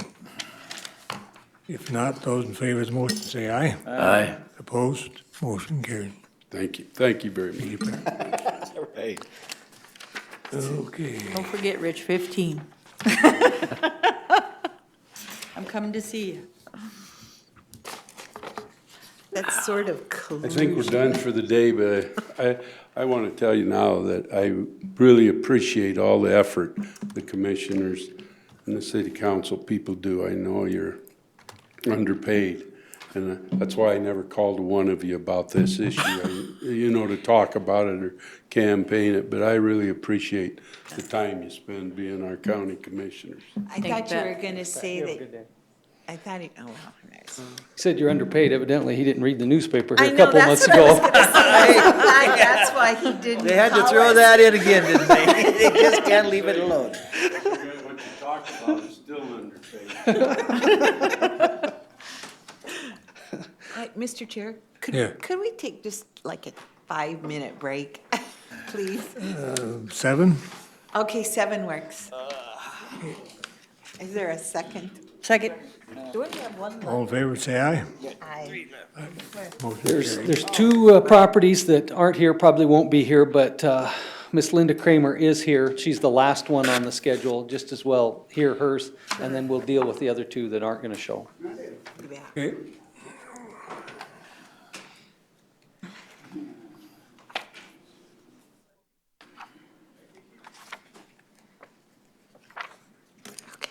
Thank you for your time. State your name, please, and My tell name us is what- Linda Kramer. I'm at 23120 South Rochford Road, and I've lived there since 1993, 23 years. I have a number of questions about the recent changes that I've been notified of, and I guess I'd like to start with the, first of all this big packet I was just handed when I walked in would have been helpful to see and to know. I might have learned something. I may be asking questions that's contained in here, I don't know. But I'd like to look at the first one I'd like to ask you some questions about is tax ID 10427. Okay.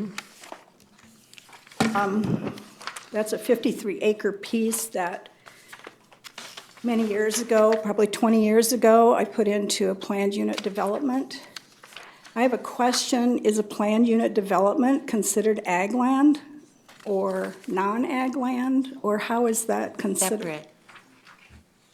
Planned unit development has nothing to do with the assessment of your property. It's only a planning and zoning. Okay, so can you explain to me the 58, 59 almost % assessment change for that piece of property? And I also have, the comment that was made on these others are only saw horses on the property. My horses are normally on the 53 acres. Is it not allowable to have horses on a residential piece? That's my second question. That's fine. They have horses in that area on residential property, that's fine. Okay? That's a zoning issue that deals with your use of the property. The assessment is the value of the property. Okay, why did the value go up so high in 1 year? I guess it's my question. The value did change on the parcel that is in the planned unit development. I understand that. I don't know why. And this year, or past year, I did a survey of the area of the county that Mrs. Kramer's properties are in. In doing that, I was on her property and made sure that the data, again, that we have about her property was accurate. And through that process, her values did increase without spending some time in front of my computer to be able to explain the exact changes, I'm not able to do that today. So it's based on your visit to my ranch and what? Oh, it says no proof of ag, or is that the other one? We're not talking about ag, I guess. That's why I asked. This is the PUD.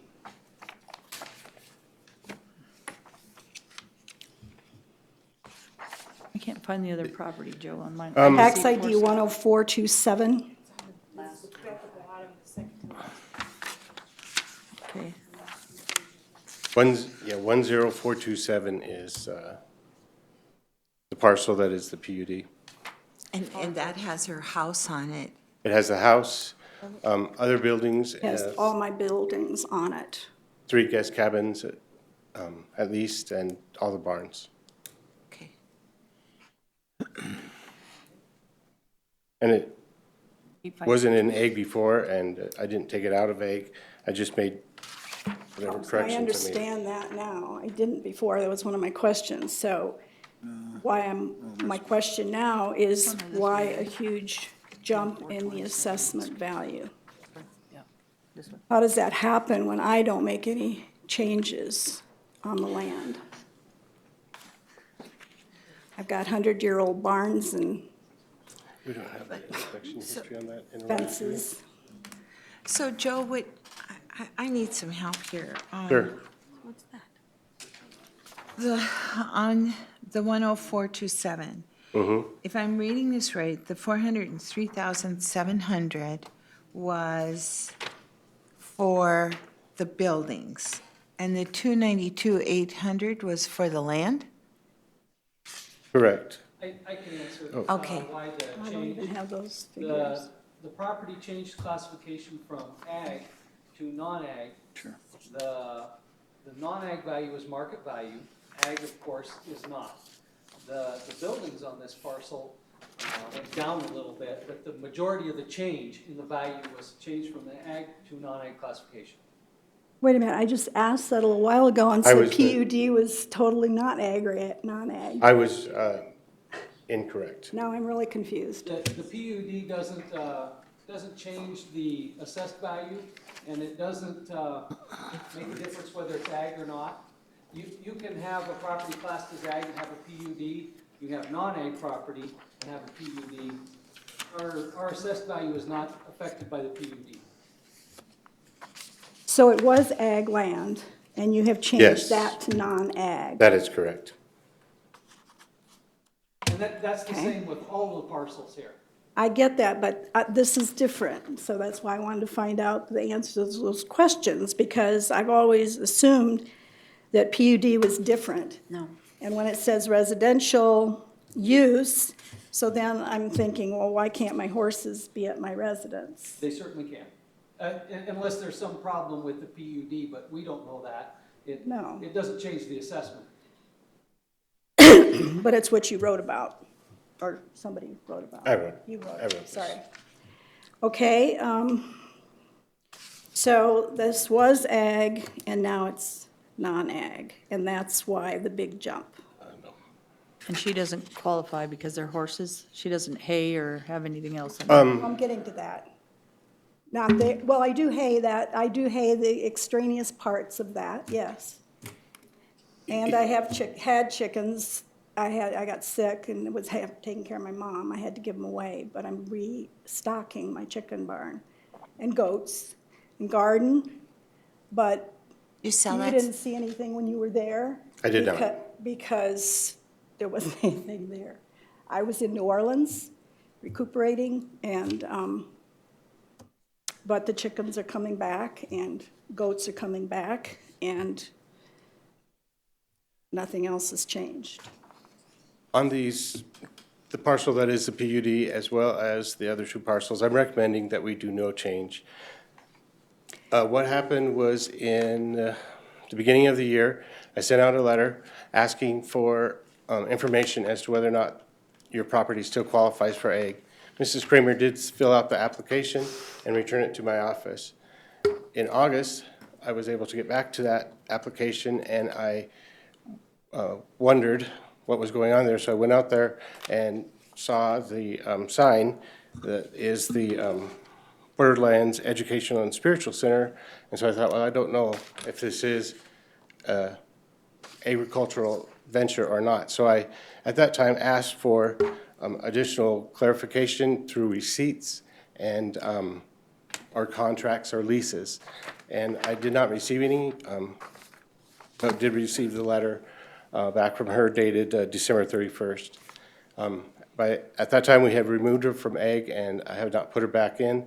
Based on my experience when I was there, what I saw last week when I drove by, I do not see any agricultural activity on the property, and I'm therefore recommending that we have no change on this parcel. Say the spiritual thing again. Does she have, what is, do you have a church or something there? A nonprofit, Wind Dancer Enterprises, rents space from me on the 53 acres. And that's taken When you into called me, you consideration? talked to me about a bed and breakfast. Well, you got a bed and breakfast, blah, blah, blah. I don't have a bed and breakfast, and that one page from my website was from I mean, it was, God, I painted those buildings So 12 is she years ago. exempt anywhere from, because it's religious use? I have not pursued that, but I will. Okay. I've kind of gone the low road. When I first came to the county, probably almost 20 years ago, to ask what I should do in order to have the nonprofit use space there. And, you know, that I get special licenses or whatever, and I've always commented about this. The person I spoke with, unfortunately, I don't remember his name, he said, no, you're going to be fine. It just sounds like you've got a whole bunch of people visiting you in the summer. So I've not needed, for my own reasons, to pursue anything else. What's different? She just has to apply for it compared to the one we talked about earlier? It's use. Oh, for-profit, not nonprofit. Okay. She, for many years, has run some kind of retreat there, that's what she's talking about. Nonprofit. Yeah. Okay, with it, she's talking about bed and breakfast or not, and that's all with the buildings, the retreat. But there's nothing there that qualifies for an exemption for taxes under the law. There might be a nonprofit enterprise there, but there's lots of nonprofit enterprises that they gotta qualify under statute to be exempt from taxes. And her religious, if it's religious, doesn't it qualify? But we've never had an application anyways. They do if they're religious, so if they're nonprofit. No. How about the guy that was staying, the one guy that was staying in the funny name I talked about on the non-exemptions? Never had an application for exemption from taxes on this property. Okay, I don't think it would qualify anyways, but at the minimum, we've never had an exemption in this. I didn't- I never had an application. I didn't say that I had applied. I know. Did you? She's asking if it's. No, I if your didn't, property because I is- just told you what I was told 20 years ago. What I came in and asked, you know, what am I supposed to do? This is what I'm going to do. Yeah, and- There, what do I need to do for the county? And that is what I was told. And no argument there. And I was addressing her question about to whether the property is a church. We do have a chapel, and it is a spiritual center. I don't have a white building with a steeple there. It's very different. But I just have not needed, we have not needed for our activities to do anything different. Yes, But I'm if there is some way, I mean, that's going to be my next exploration if I don't get anywhere here. I'm confused. Well, let's get back to whether it's ag or not. And that means she's saying she had some chickens at one time and goats at one time and somebody hazed the land. Okay, that's ag, right? It could be Well, considered a that's what I checked classification, here, yes. is that I fulfill the acreage and principal use. Well, how can you say that, you know, that chickens and goats are principal versus my main house and barns? You can't, to my estimation, but that's what's there. And when I And what's went. been there for 20 3 years. When I went to the property, I discovered that there was the nonprofit there, and I did not know what was going on the property, so I asked, or she filled out the application.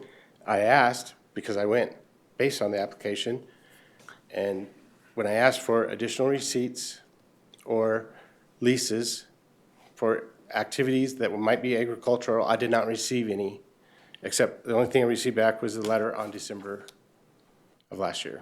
And in that letter, I went on to explain to you that leases and receipts, I said on the phone to you too, that I can go around and get letters from the people who have put their critters on the land and who have hayed. These You were don't do a handshake, contract? pardon me? So no contract, just your Well, hand? no, these are Okay. neighbors and friends, and we did not write up contracts or whatever, you know. For one thing, when people hay, you split the hay. You don't split money. And when you have animals, then you're given a certain amount of money per animal, whatever the going rate is that year. And that's the way we've done it. Like I said, I could go, I'm sure that Mrs. Alexander up the road has kept a good record of when they paid me. And I can get that documentation and have a letter, but it's not, I can't do anything in the background because first of all, they're not huge. You know, we're not talking about thousands of head of cattle or anything. The land that I do have does not hold that many animals, including the other two pieces, which I haven't asked about yet, but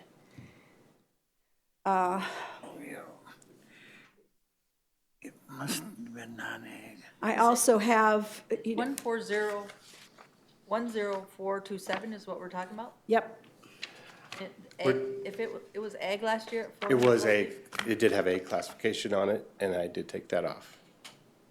So you went from 448,500, that was ag, into 696,500, no ag? yeah. That ag was lower, a lot lower. Say that again? So it was, 600,000 is a lot higher than 400,000. Ag is lower than non-ag. I thought ag was a lot lower than, You're looking at parcels that have some buildings on it there, so the overall change isn't very much. so you have ag and some non-ag. Yeah, so Okay, that's what. the land changed a whole lot, but the buildings actually went down a little bit.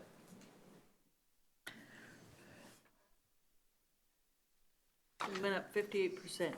But most of the value of that parcel is buildings. Really? Wow. Okay, any other questions or comments? My buildings are ancient. Well, I'll leave the questions about that, my questions about that, and go on to the other two pieces. The 40-acre piece, which is mostly rock and stone and very steep hillside, was part of 120 acres, of which I sold 80. And what I sold was, of course, the best pasture, but I only owned that because I was trying to keep Jim Skull from developing it. And I took it off the market 10 years or 8 years ago. So then I sold it to the tribes. The 40 acres that's left is the very rocky hillside, very steep cactus and whatever. But whatever's there is pasture. Whatever's good up there is pasture.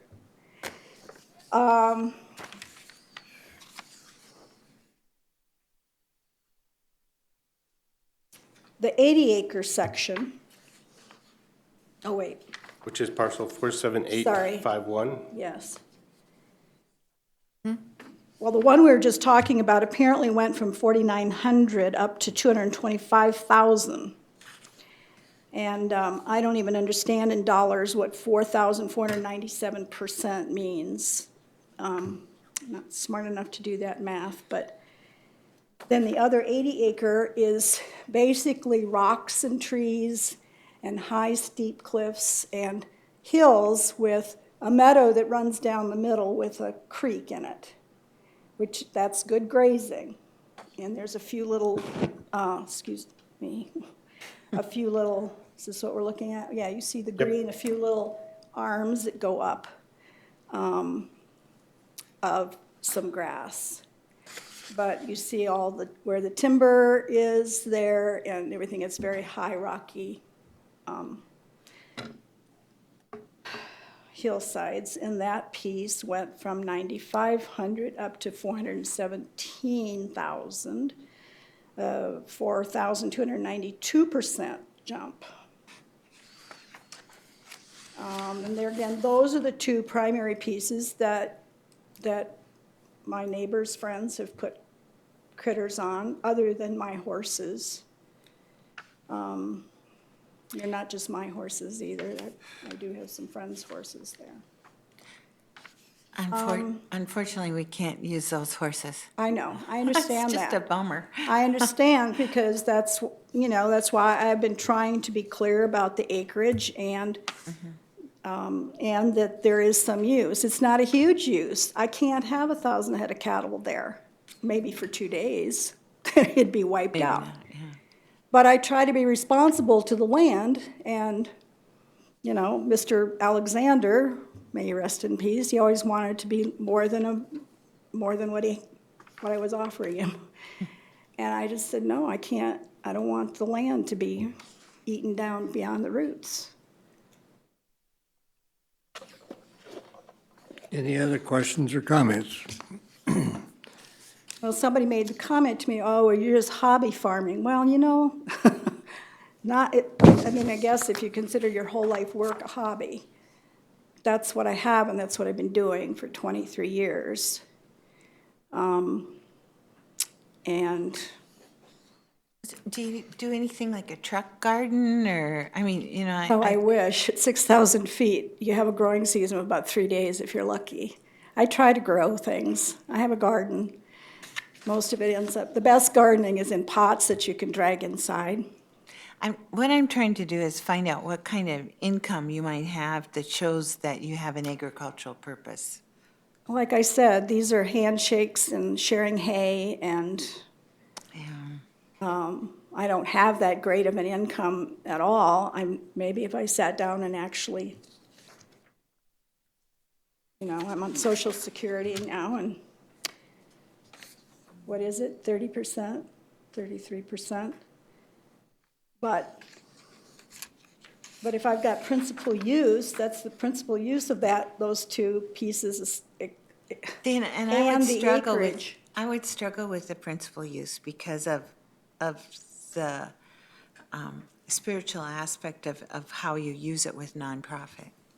Those pieces aren't used for the nonprofit. Now, you suggested, well, people hike there. Well, I hike on people's ranches too. Somebody might take a hike, but it's not, we don't use, it's there. And I'm very grateful it's there, because that's primarily people come and heal or get restored by seeing that nothing is happening around them. They can go up and sit on the hill and watch the stars and not see anything. In the daytime, they see land and trees only. So then they stay there for a few days, or? But not on the 80 and the 40, yes, up by the buildings. Did Warren put cattle on there last year? Well, Warren was gone, but did the family put cattle on last year? No, and it was last year that I was dealing with my mom leaving my ranch and my being sick. Anybody hay? Last year? No. But now Cal Howie is, and I have some Cal Howie's cattle on the land. What about the year before last? My memory is, I'd have to go back and look. I'm sorry, I'm almost 70. I never had a memory that can bring that in. From all the cows Wow. grazing. But the 20-some years you've been there, you have had cattle and Oh, yeah. and hay put up. Oh, yeah. I've had it hayed, actually, even with antique machinery some years. And I've had it hayed by Rob Hunsaker and Margaret Heckeman. Guess I left that list back in my seat, but. So you're gonna intend to have Cal Howie do it. Yeah, yeah. I'll make a motion, we put it back to ag status. All of it? Yes. The parcels that were ag, or just, are you adding more to it? They all, no. they all three were. The parcels that were ag. I was mistaken. Is there a second to the motion? I'll second it. Discussion on the motion. I make a substitute motion that, I don't mind the 80 and the 40, but the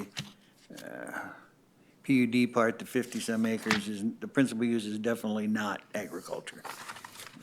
Is there a second to the substitute motion? I'll second that. Okay, we have a substitute motion that's been seconded. Discussion on the substitute motion. All in favor of the substitute motion, say aye. Aye. Aye. Opposed? Motion. One. One. Thank you. Motion carried. Could you repeat then what just happened? So this parcel here. He's gonna explain it to you, ma'am, Miss Linda. You won most of it. Sorry? You won most of it. I wanted. Most of it. Well, I just said to somebody coming in the door, if this holds, then you are running a nearly 70-year-old person out of your county. Because there was no way I could deal with these raises. Miss Linda, you might wanna look at the nonprofit and the spiritual thing too. I will. Okay. You mean in terms of the tax implication? I am, thank you.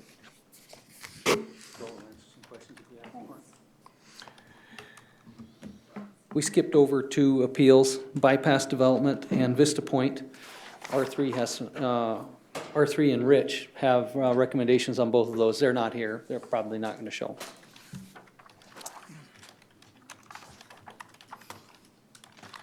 I've got Vista Point LLC, and on this particular property, I thought you said disappoint instead of Vista Point.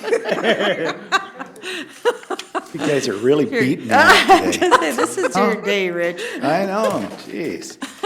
Deb, Ron, now Nancy. Which tax number are we talking about? This is parcel number 48421. The assessment notice went out at $2,520,000. On this particular property, we're going to make a recommendation to move the assessed value to $2,400,000. Be my motion. Second. What's the change? It would be on the buildings. It's a override value. What's the land, Rich, and what is the, Actually, it's a per unit value of $50,000 per unit, and there's 48 units. thank you. Okay, we have a motion and a second. You okay, Karen? I'll figure it out. Structure value is 17,967. What? What? 17 million? No. No. $1,700,000. We're going up. We're going up. Here, use my We got calculator. some good taxes now. I never voted on that. It's a virus in these I don't calculators. feel so bad now. She's a lot younger George, than I did am. you add She's a that? lot younger. George added it.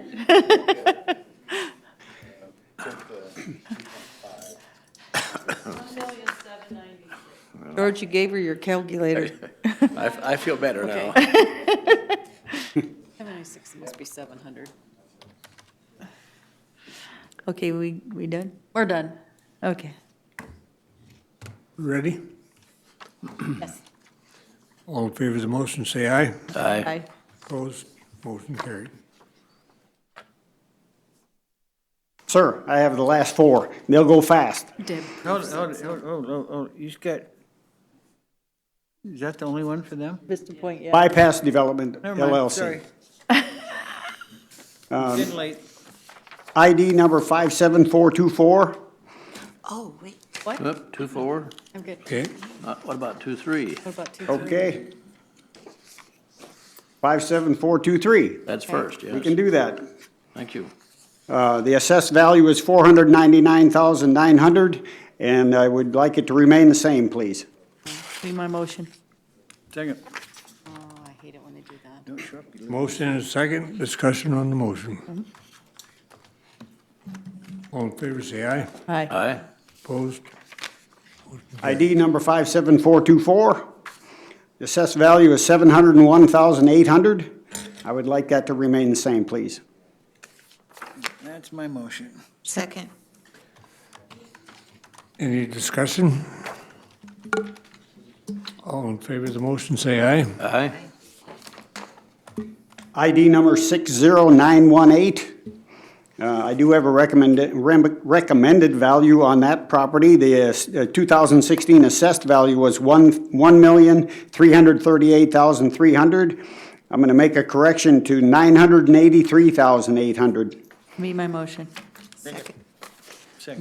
Motion and a second. Discussion on the motion.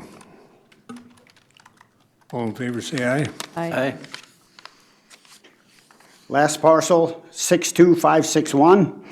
The assessed value is $313,600. I'd like it to remain at that. So moved. Second. Motion and second. Discussion on the motion. All in favor, say aye. Aye. Opposed? Motion carried. Thank you very much. How come you didn't do this sooner? I wish I could have. Anything else, Shannon? That's it? Thanks, appraisers. Motion to adjourn? Thanks, everybody. Thank you. Thank you. Welcome. Come back soon. Not too soon. This was so much fun. Why don't we do this next year too? Make a motion to adjourn the Board of Equalization. Second. Motion and a second. Nancy, whatever's good. All in favor, say aye. Aye. Opposed? Motion carried.